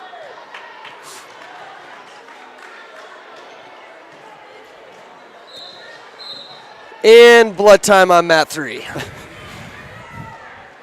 Block will get the escape on mat 2 to start the second period, so he'll take the 1-0 lead. Get on mat 1. Strube still has that 7-0 lead. Shot attempt by Franklin. Reshot front head by Strube. Just lets go of the head, goes down on the single leg, so he's going to want to circle. Keep circling to that leg. Keep circling, come up to your feet. Come up to your feet, then he hits that dump again and gets the 2 takedowns. So that's going to be a 9-0 lead. 50 seconds left in the third period. He has the Turk, so he's going to go far shoulder, try to circle that to the head, looking for some near fall.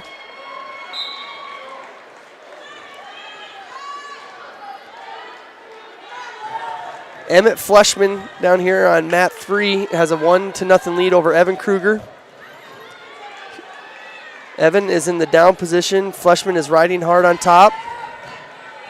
Minute 20 left.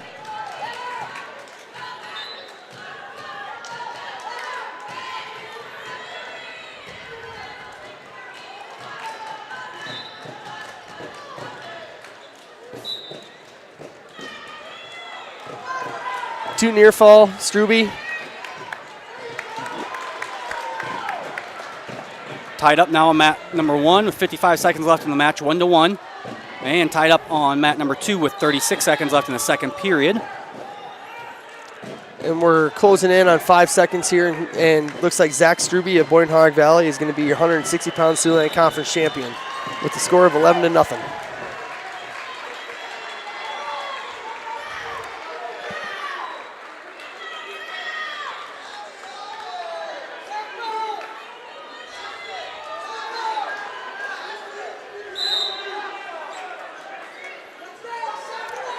.23 seconds left down here on mat 3 with Evan Kruger and Emmett Fleshman. It's tied up 1-1. Start of the third period over on mat 2. Darren and Block tied 2-2. And now up on the championship mat at 170 pounds, we have Jarrett Roos, Sheldon South O'Brien, Jesse Bachman, Okoboji HMS. Jarrett Roos comes in as the 1 seed, and with a record of 35-4, he is a returning state qualifier from last year. Jesse Bachman comes in as the 3 seed with an 18-8 record, and he upset Jackson Taylor, the 2 seed, in the semifinals. Yes, Roos is ranked 4th.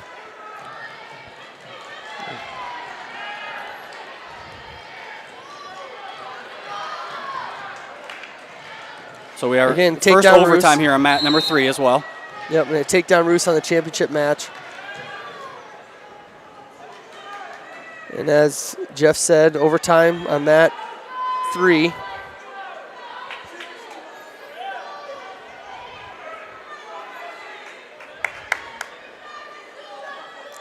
Coming up on 1 minute left on mat number 2 in that match. Still tied.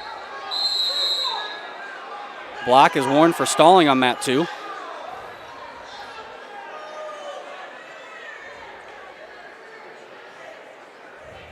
And Kruger wipes his nose and comes away with a thumb full of blood. So we'll stop the match again on mat 3.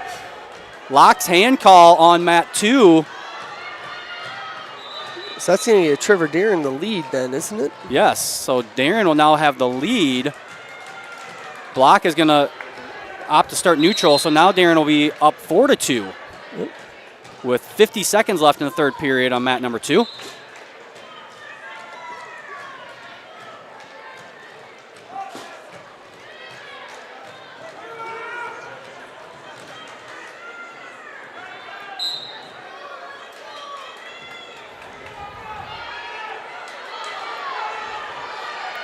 And closing in at 10 seconds left on mat 3 in the 1st overtime, so we will go to the 2 30-second periods if there's nothing here in the last 3 seconds. Block with a takedown on mat 2 to tie it up. 20 seconds left for Darren to get out, or that mat will go into overtime as well. Fleshman is going to go down this first 30 seconds. So each guy gets 2 30-second periods. And it's not just for someone to get an escape. It's whoever scores more points in those 30 seconds. So the old school overtime rules were whoever scored first got choice, and they could choose top or bottom, and it was a 30-second ride out, and it was over. But now the overtime rules have changed over the years, and it's 2 30-second periods. And it looks like we're going to overtime on mat 2 as well, as soon as they can get it set. They're ready on mat 2. So that tied 4-4.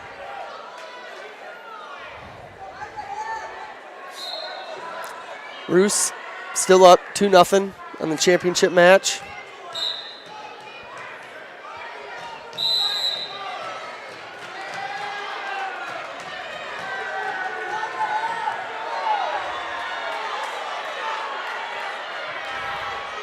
Another takedown, Roos. Gets the Turk.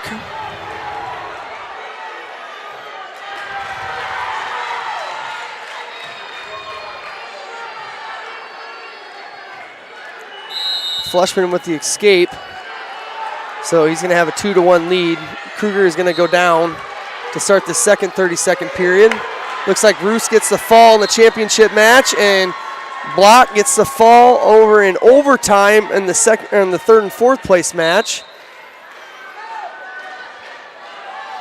So that brings us to 182-pound championship on mat 1. Casey Pick, Boyden Hall Rock Valley. Zach Rosenboom, Sioux Center on mat number 1. 15 seconds left down here on mat 3. So if Kruger cannot get an escape or earn 1 point, then Fleshman is going to come away with this victory. And it looks like he's going to do just that. So Fleshman will finish 3rd at 182 pounds.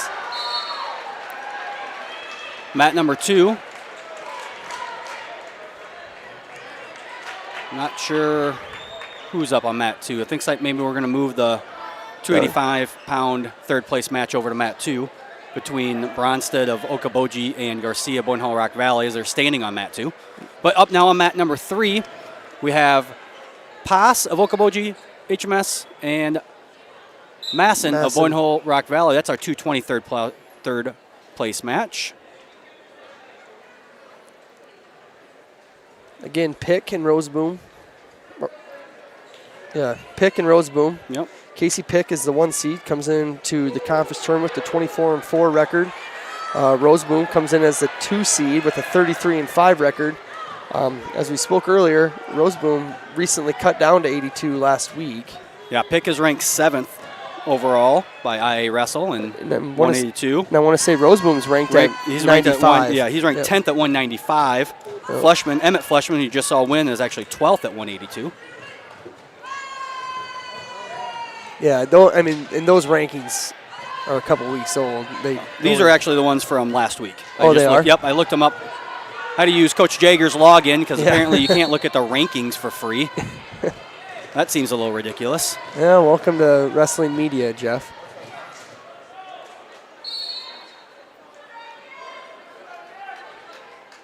Again, 35 seconds left in the first period. No score in the championship match. Still 0-0 Pick and Roseboom.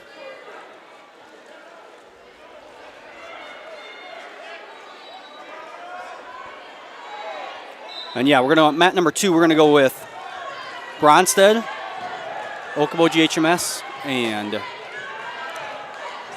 Garcia of Boyne Hall Rock Valley. That's our 285-pound third place match on mat number 2.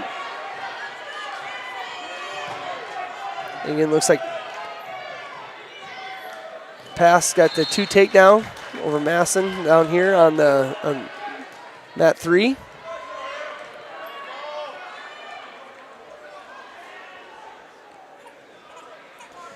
Pick is going to go down to start the second.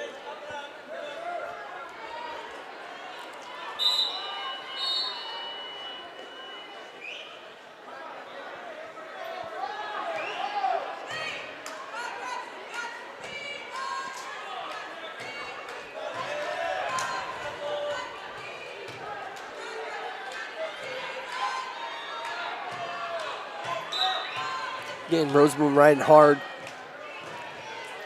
Has Pick down on his belly. Pick has to build a base. Has to pressure back, build a base.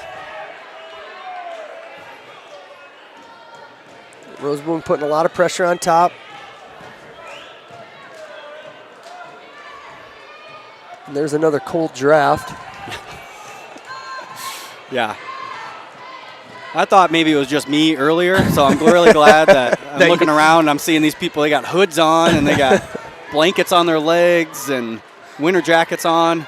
So I'm glad that it's not just me. Again, not a whole lot going on in a championship match. Just, it's kind of a little bit of a standstill here. Not a lot of action. Pick is trying to work a stand up here now. Cuts the corner and gets the 1 escape. So it's going to be a 1-0 lead for Pick over Roseboom.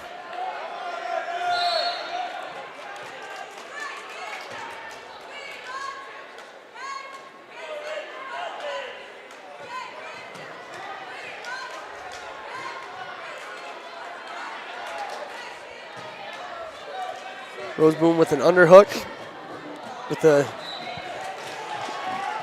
duck left-handed high C. Defended well by Pick. Snap down to an underhook. Pick with the lateral dropped attempt. Back up on her feet. So 10 seconds left in the second period. Snap down, Roseboom. Gets the whip over, so he's going to get the 2. No back points, but he does get the 2 takedown. So Roseboom will take the 2-1 lead going into the third, and it's his choice. It looks like he's going to go down.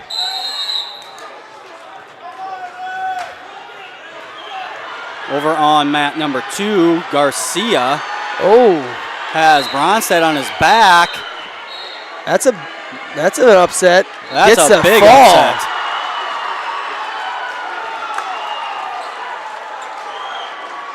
And Jesus Garcia, Boyne Hall Rock Valley will be your third place finisher.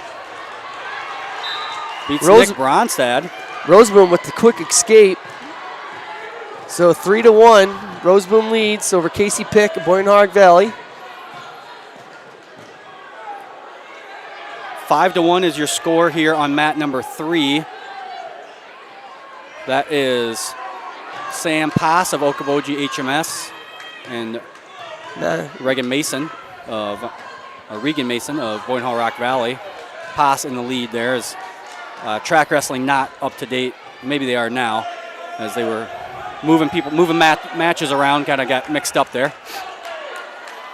Yeah, because it looks like we are moving the championship 220 match over to mat 2.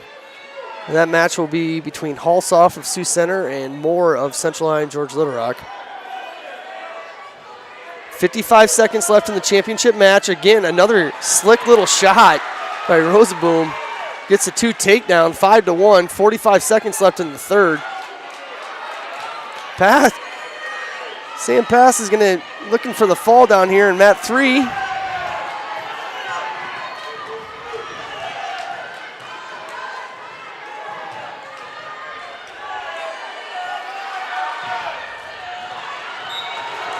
And gets it. Pick gets the escape over on mat 1. So 20 seconds left. Yep, so 5-2. Good shot. Hipped hard by Roseboom. He's going to get the 2 takedown yet before this is over. Sam Pass gets the win. He will be your third place finisher at 220. And Zach Roseboom is going to be the Siouxland Conference champ at 182 pounds with a 7-2 victory over Casey Pick. Now up on mat 2, our 220-pound championship. Again, score clock not working. I think at this point it's got to be the clock. The equipment down there is it's not faulty. There's something wrong with connection that, there. That scoreboard. Now up on mat number 1. Mat 1 would be 195. Gabe, we have 195 pounds. That'd be Gabe Terwee and Josiah Bunt. Gabe Terwee of West Lyon and Bunt of MOC Floyd Valley. Terwee is the 5th ranked wrestler in the state at this weight. Terwee comes in with a 36-4 record, and Bunt comes in with a 29-7 record. At 220 over there, both those wrestlers are ranked. Lyle Moore ranked 5th, Ty Hulsoff ranked 12th. Terwee, the brother of state champion. That's true. Jaina that is Terwee. Right. That's right. I'm sure he'll love being referred to as that. I'm sure she won't rub that in at all. Yeah.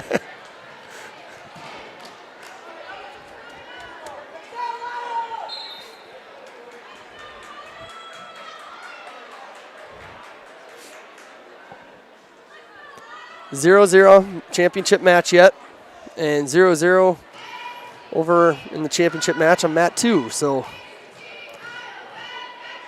shot attempt by Halsoff. Finishes the double leg on Moore. So that's Halsoff takes a 2-0 lead.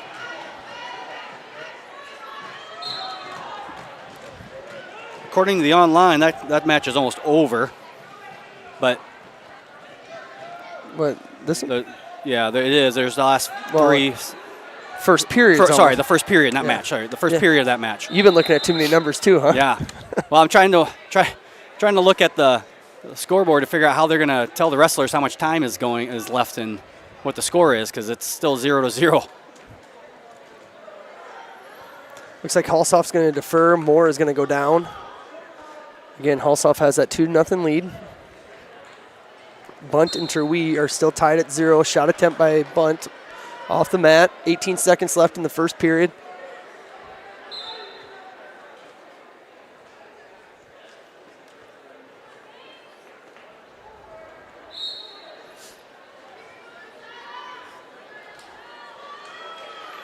Terwee did get the win by fall over Bunt a couple weeks ago in that duel. And last week, Halsoff and Moore did wrestle, and Moore ended up getting the fall in that duel last week. So Halsoff sneaks in a leg, hit down well by Moore, working a power half series. Terwee chose down to start the second. Again, good movement. Terwee has good movement on bottom. He doesn't get the escape.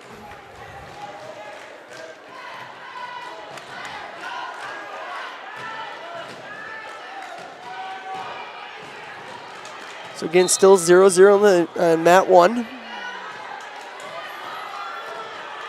Moore is getting close to a reversal there over on mat 2, and now Hulsoff settles his hips back up on top.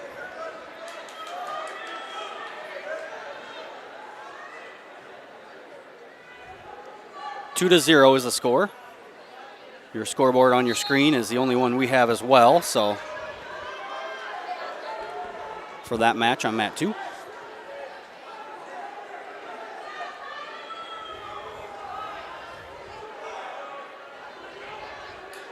Terwee works up to his feet. Gets a, looking like it's going to end up being a reversal on bunt. So Terwee's going to take a 2-0 lead with 1:15 seconds. Bunt right up on his feet, gets the escape, so it's 2-1. Last 5 seconds on mat number 2.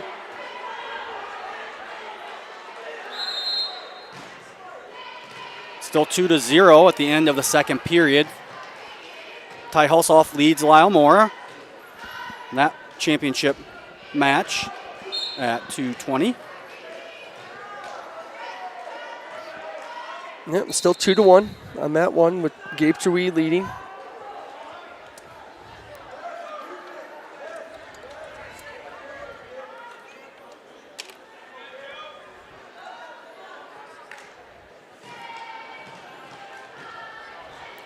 Shot attempt by Bunt. Hit down hard by Terwee. Terwee hits the go behind, gets another takedown, so Terwee's up 4-1. 20 seconds left. Shot attempt by Moore. Defended well by Hulsoff. So we're off the mat, so go back to the center there. Stand up, bunt. 5 seconds left, so. And actually, Terwee is going to get the stall call there for not attempting to return them. So stall warning on Terwee. 4-1. He's got the lead. Bunt is going to go in the down position to start the third.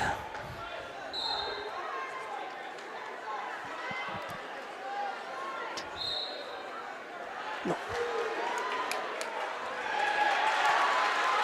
So Hulsoff again with the takedown. So that's 4-0 lead by Hulsoff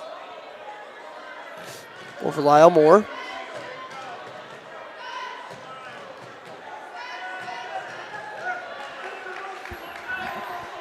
Bunt with the escape, 4-2.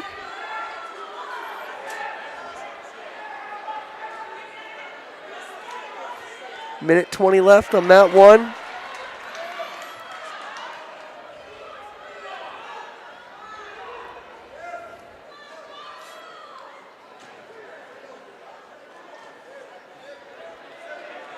Team scores here. West Lyon has 171.5 points. Boyne Hawk Valley is in second with 159.5.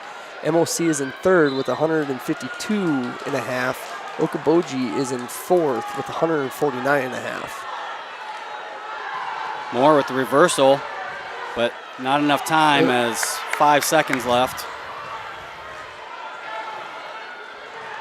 Take down Hulsoff to seal the deal. So Ty Hulsoff is your Siouxland Conference champion at 220 pounds.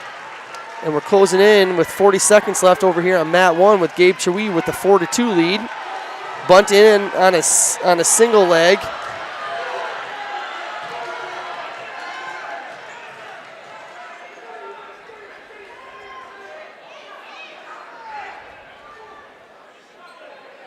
Again, no point score, 20 seconds left.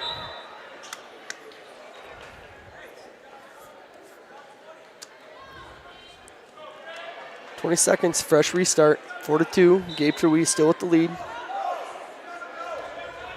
Looks like we're going to stay just on mat 1 here, as this will be our last match coming up after this one.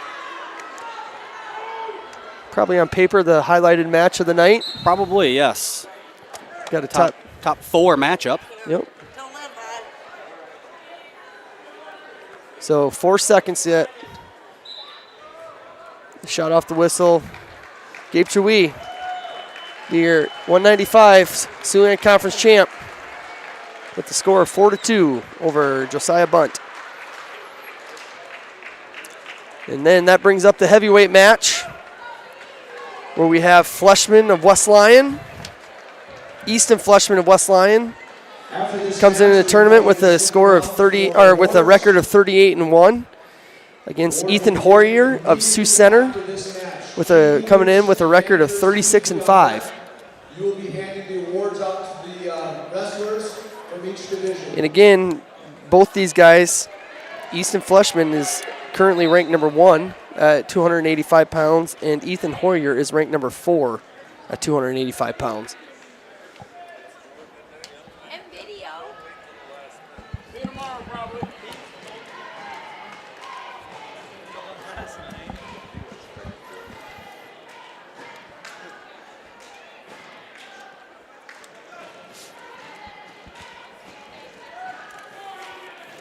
0-0. Not a whole lot doing. 2-on-1 arm pass attempt by Fleshman. Mitch, how many times do you think these two have met? Both seniors. They both wrestled about the same weight for at least the last 2 years, if not 3. Well, Fleshman was 220 last year. Oh, that's right. Yeah, and Hoyer was heavyweight. Hoyer was still heavyweight last year. Yep, That's true. So maybe not as often as I thought. Nope. Fleshman with an underhook to a little single leg attempt, gets it up off the mat, tries to run the pipe, trips, take down Fleshman. Fleshman takes a 2-0 lead with 50 seconds left in the first.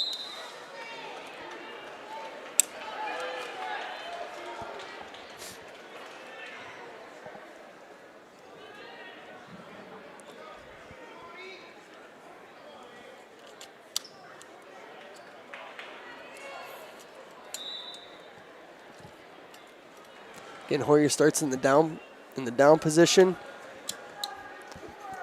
Tries a knee slide to a sit out. Well, followed well by Fleshman. Fleshman goes up to a chop to a wrist series. Trying to break him flat. Gets Hoyer down to a hip, gets underneath. Then he jumps sides, and again, he's trying to get that, work that wrist out. He's putting a lot of pressure in his lower back. Now he's got to get him flat again.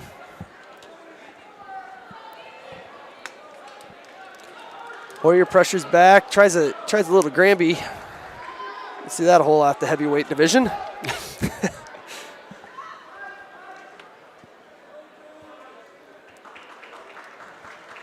And then that does it for the first.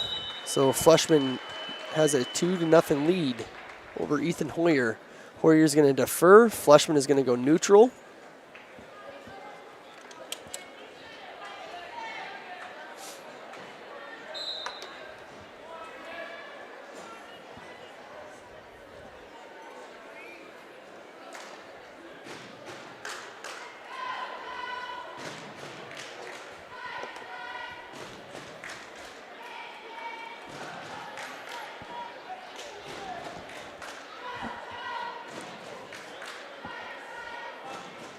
Fleshman with a 2-on-1 Russian tie. Nothing.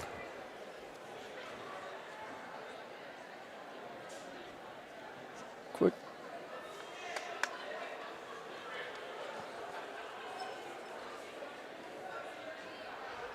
Snap attempt by Fleshman to a go behind. Actually ends up getting the single. Goes for the dump. No points scored yet. He needs to get his hips up and circle around the leg. Get his other leg over, work his other arm up the back.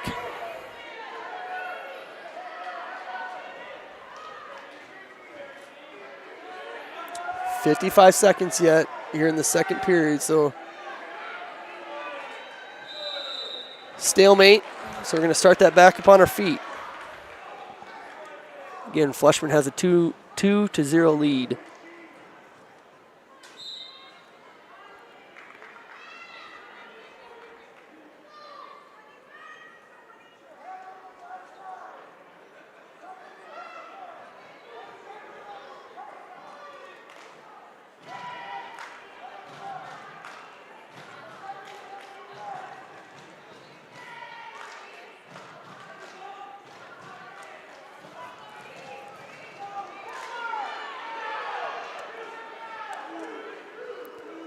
It's actually, Fleshman locks his hands. That will be call 2. It's not call 2 yet because he does not have his hands locked. There we go. That should be 2. There's the 2 point. Another takedown by Fleshman. So that's 4-0. At the end of the second period. Hoyer's choice. He's going to go neutral. No, he's going to go top.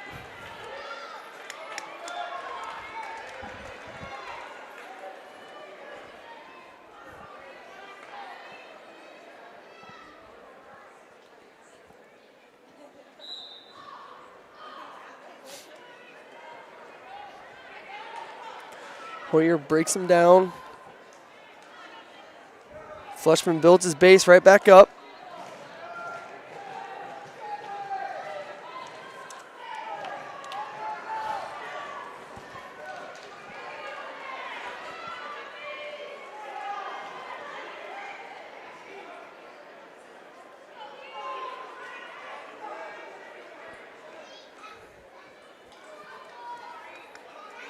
Again, Hoyer's riding that wrist. That skin ride is what we would call it.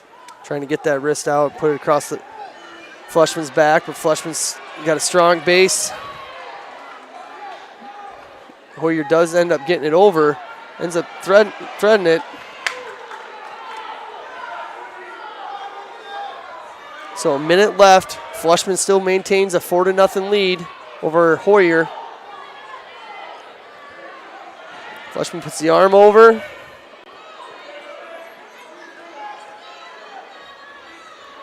Again, Hoyer's riding tough here. Looks like he's got both legs. Both legs in, probably going to power half series.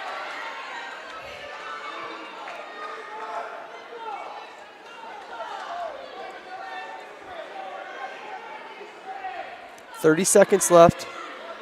Third period.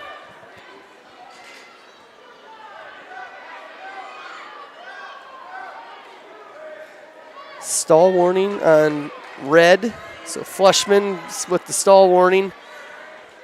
Again, 15 seconds left. He understands the situation.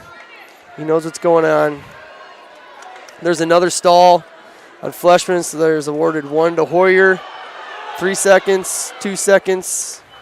And Easton Fleshman will be your heavyweight champ at 285. 285.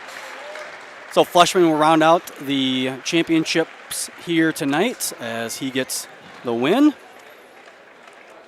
Well, Jeff. Well, that'll do it here from Sioux Center. West Line will get the tournament win as they are going to take both the tournament championship and the dual championship. Honestly, that's usually how it goes. Yeah, I think it's typically. one time in the last 10 or 12 years that it's not been that way. So congratulations to West Line on their victories this 2021-22 season. Hard to say 22 already, but Yeah. congratulations to the West Line Wildcats on their dual championship and their tournament championships.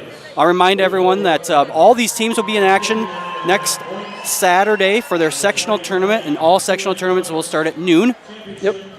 And then regional duels will be the Tuesday following, and then Saturday, February 12th is the district tournament, and then the Wednesday, I think the 19th is the team duels, state team duels, followed by the individual tournament down in Des Moines. Yep. So want to thank everyone who helps make this tournament possible, all the staff here at Sioux Center, Mark Hulsoff especially, Joel Bunt for running track wrestling for us, all the table workers from all different schools, the custodians here at Sioux Center that have to do a lot of work to put this thing on. So thank you guys for all your help in making this another well-run tournament. That'll do it from here. We will be back on the air on the George Lorax NFHS channel next Tuesday for the final duel of the CLGLR season versus Heelan, and that will be a 6 o'clock start time over in George. So look forward to seeing everyone there. But for